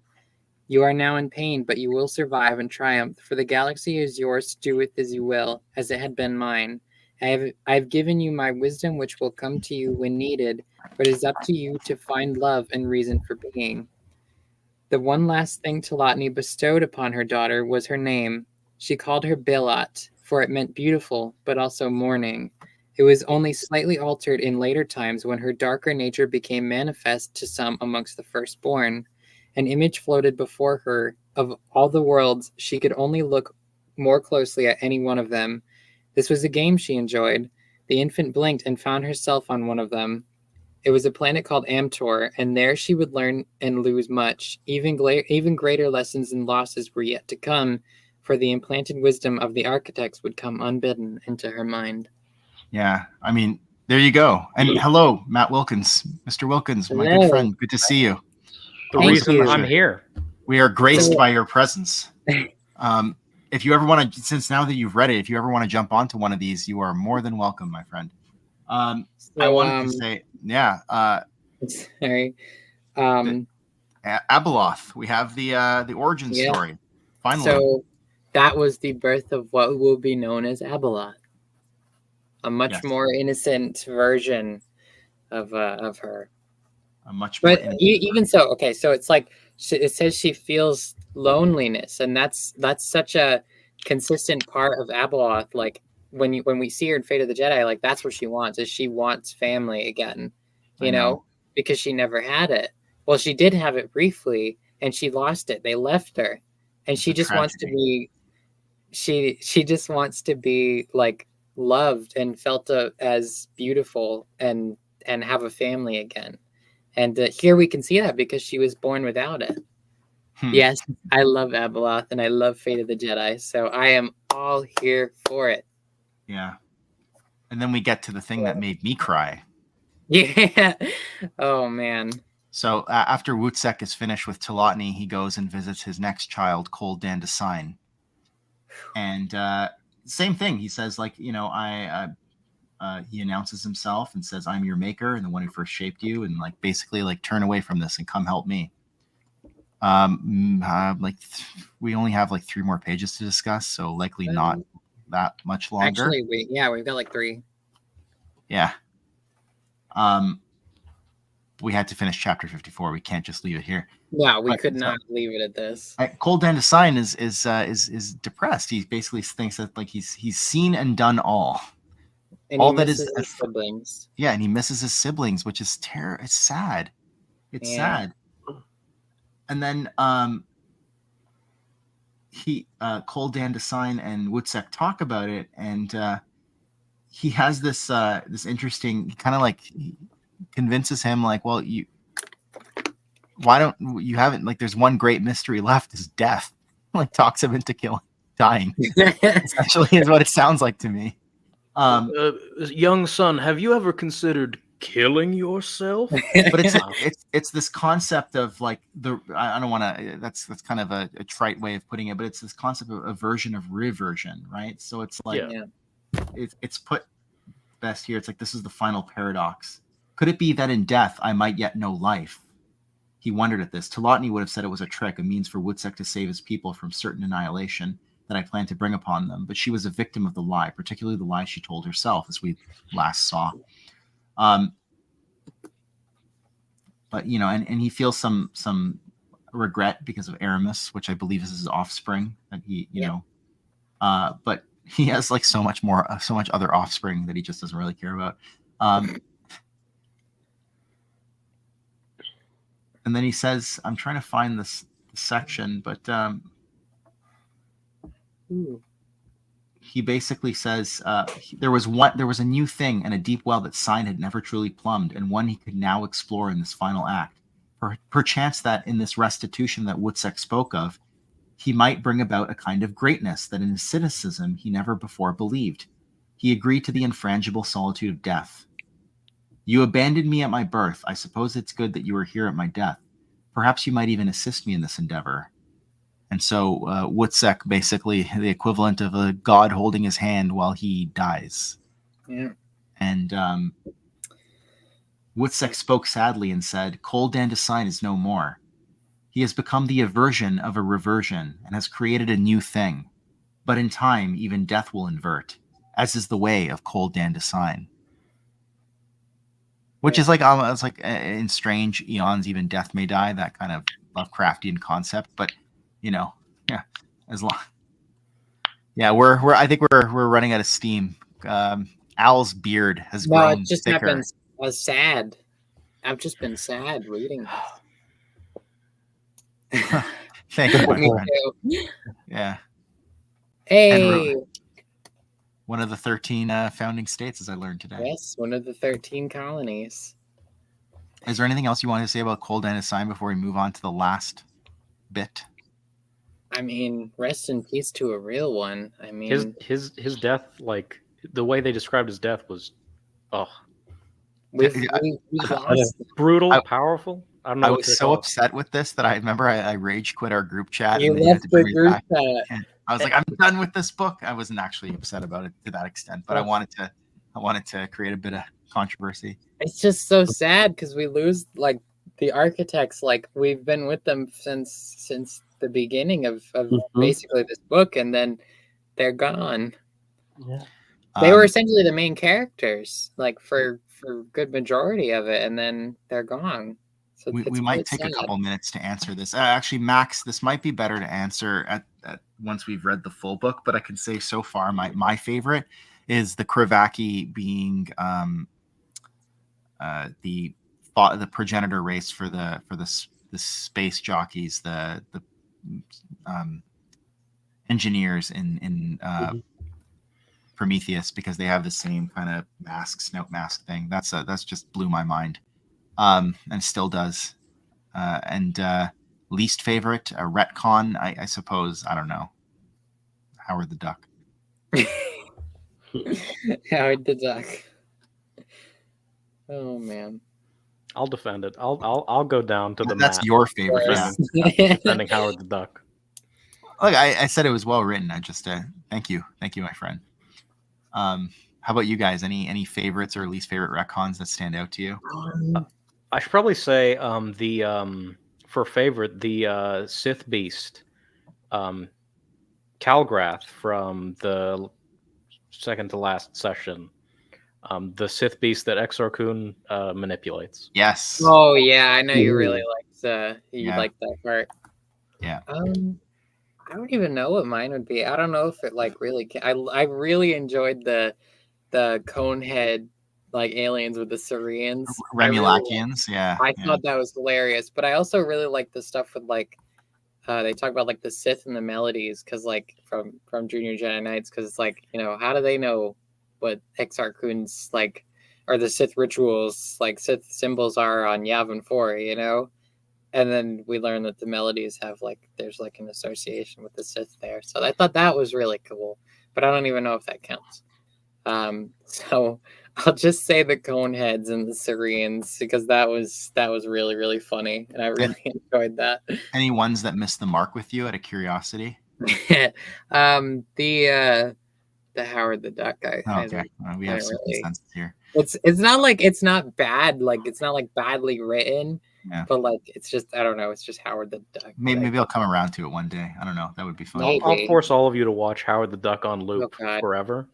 Yes, I loved that, because like the melodies are like such like a, I don't know, glossed over thing because it's like it's Junior Jedi Knight, so they're just like they're not thinking like, oh, it's like a kid's book, you know, can't make much out of it, but like Supernatural Encounters does the impossible.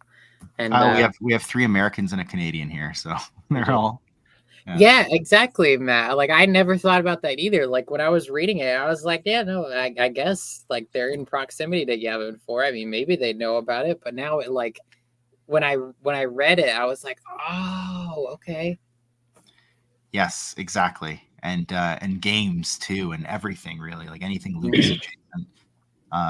Yeah, the Rebels. There was actually a few of them. There was like the Bendu, and we got Lothal reference and stuff like that. Oh yeah, that's right. Like named after like one of the immortal gods. Yeah, exactly. I think that's the best way to approach it. How about you, Ken? Though we didn't hear from you in terms of Ken. I think. Oh man. Yeah, so many good. Okay, Howard the Duck's least favorite. You got to join the band on that. I didn't mean to like create a hive mind consensus here. Anyways, no, I guess that was just like the general consensus. This is like the halfway point, right? We might change our minds at the end. Oh, ET. Okay, yeah. So I really love the ET stuff. All right. I'll add that as mine. I really liked the ET stuff. Yeah. Okay. I have to go with either Xenomorphs coming from Now or the Predator. I have to go. I love the Yautja a bit more than the Xenomorphs. Yeah. So I have to go with them being related to the Quarrens. Ken loves his alien stuff. From this session, definitely the Now is the thing. That's cool. Awesome. I've never seen that movie, but that was cool. You're seeing the movie. We're forcing you to watch that and Howard the Duck. We're gonna do like Supernatural Encounters viewing party one day. All right, Alex showed me one frame from the Howard the Duck movie, and it freaked me out because I had like just woken up. I literally just woke up or something, or I had like taken a nap. I woke up and there it is on my phone. I was like, Jesus Christ! And of course there was, Alex. Yeah. I know Matt is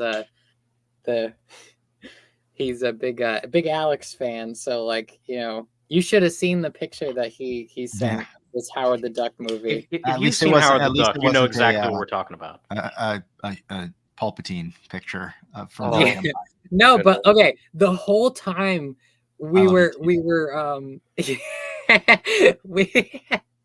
whole time we were talking about Howard the Duck. All I could think about was the picture that Alex sent about Howard the Duck. That's all I could think about, and it was terrifying. If Alex is ever watching this archive, just remember that I plugged your channel at the beginning of the stream. Okay. I love you, Alex. You're a great dude. He saved me from having to post that in the chat because I was like, should I post this? No, don't ever post that ever again. Luckily, he did it for me. So, all right, let's get back on track here. We have one last section to finish off. Hey, check this out, right? Well, good. Yeah, fair enough. Oh boy. Okay. So then Wutzek visits his third child, and I would say final child because Horlis is already with the Celestials. So third and final child, Splendid App. Yeah, he's the good child, though. And App tells him that he has regrets. He says too many to recount, obsessions with non-essentials that seemed essential, abdication of responsibility to others deemed wiser, more assured, prepossessed of a narrative that rewrote history to favor us, the persecuted and lost. Nonetheless, it was all in vain, for I know now that things destroyed can be restored. It does not remove the fact that we caused such damage, however, and though it is a small thing, I have learned from what I have seen and done, and even accomplished things that few can claim. And I thought that was really nice, but the part that I really liked the most is Wutzek says, "You are a curious one, but tell me, what things have you accomplished?" And Al, can you do your Splendid App voice and read this part? Here, let me scroll down to that. You do have a really good Splendid App voice. I can just picture it as him. This is the last page we're here to discuss, by the way. So for anyone, okay. Yeah. In a sidereal flight, I sailed the ship of time across vast oceans of Damascene, fleeing the gods of the starry isles and all the phantom sultans' tenebrae. The iridescent moons sang unheard songs to the night, while the firebirds told the tales of the demon lord's enchanted hall deep within the heart of the morn. I spied the interlunar motes of life, microscopic and microcosmic, pirouetting as lovers whirling at the dawn of time, when the great winged beasts of Dramuar seeded the skies in rainbow hues of red, yellow, and blue. So good. Huh. I love it. I love that because that's like, it reminds me of the Roy Batty speech from Blade Runner, where he's like, "I've seen things you people wouldn't believe. I saw C-beams on the Tannhauser game," you know, that whole like, and he's like, Great speech. and then at the end he's like, "All those moments will be lost in time, like tears in rain," and it's like time to die. And this is what's happening here, right? But Splendid App does not die, because Wootsex says, "Come with me. Learn what it means to be truly splendid when you enable the multitudes to experience the sublimity you have but touched," and brings him to what I can only assume is the unseen realm. And Splendid App he obtains his splendid apotheosis and gets his just yeah, it's such a great quote. And he gets his just reward in the end, you know, for being probably the most mild-tempered of the architects, I would say. Yeah. And that is the end of chapter 54 and the end of the material that we were going to discuss here today. So all the architects are basically gone. I mean, Horless Horse is still around, but Splendid App has you know, reached godhood or whatever, apotheosis, whatever occurs when you reach the unseen realm, immortality. Telotny is gone rather tragically, and Koldan Desai is gone somewhat less tragically because he did it on his own terms. Sad. But yeah, a lot happened here. I still have to say, Matt, I think you might have missed it, but chapter 52, the Dejarik chapter, yeah, so good. With the Chris Nelson Tuckerization and just all this, and the Eckhart's Ladder stuff and all that stuff was so good. And just I'm gonna, and the discussion we had around it, and Lord Kane's spar, and it was so good. It was such a good discussion. Thank you, Harry. Yeah, I mean, we should call it here because this is our longest stream yet, and they just keep getting longer and longer. Again, thank you to everybody in the comments. But wait, actually, you know what? Yeah, go for it. Can I say, so for those who celebrate, happy Thanksgiving. Yes. Of course. I'm not American. Yeah. I celebrated Thanksgiving a month ago. Happy Thanksgiving to all my American friends. I just want to say I am very thankful to Joe Bongiorno for writing this masterpiece of a book and getting us, like, basically bringing this group together, like, indirectly. I know Marcel was like the Nick Fury of it, where he collected all of us and he said, you know, I want you to join the book club. Yeah. But you know, Joe kind of spawned all this discussion with this amazing book. So I am very thankful for Joe Bongiorno in this book and the discussions and the memories it's already brought me with this book club and enjoying this discussion around the book. So thank you. I'm also thankful for all of you, for Marcel, for Ken, for Al, for all the people who've joined us in the comments. I'm thankful for all of you who've watched. I love you all. So thank you for having me be here. I didn't even get that. Sorry. Sorry, real quickly. It's like that Raul Julia quote from Street Fighter. It's like, to you, that was the most important day of your life. To Bison, it was Tuesday. For me, tomorrow's Thursday. I have work. Wow. And I'm thankful for Matt Wilkins. I'm thankful for Matt Wilkins and Scott Johnson. Thank you, Scott. That's really nice. I am thankful for Matt Wilkins. He was my gateway into the EU. So thank you, sir. I propose to end a cheers to Joe, to Superlit, to Matt, and to the other listeners. Cheers. And thank you. Yes, that was epic meeting. I love seeing the pictures. Scott was sending them to me all day. Ken, anything else you'd like to say as a final thought? I just think this book is great. Like, having so much fun, and I can't wait to get to other stuff. The end of book 5, but it's just I'm so grateful for everyone here in the chat and on the stream. All y'all are great, and I love you all. But love this book. Love Joe, especially. That man is just God's greatest gift to this earth. I will never not be thankful for him. But overall, this is just it's a great book, and I'm blessed to be reading it. And yeah, happy Thanksgiving, y'all. Happy Thanksgiving to everybody. I will cap this off by saying that I echo all the thankfulness and sentiments expressed by Max, Al, Ken. And I would just add to that I'm very thankful for everybody who tunes into these and listens to us, even if it's just for a couple minutes, talk about supernatural encounters. Particularly, I want to just shout outs to Harry and Corey and Kyle, and just spending their time listening to us talk about this massive work that they contributed to, and all the help and support that they provided along the way. In addition to Joe, thank you all. It's been really great doing this, and I look forward to it every single week. So happy Thanksgiving to all my American friends, and we will now get our chewbies out of here and see you all next time. Bye. Have a good one. Peace. Y'all have a good one. Indeed.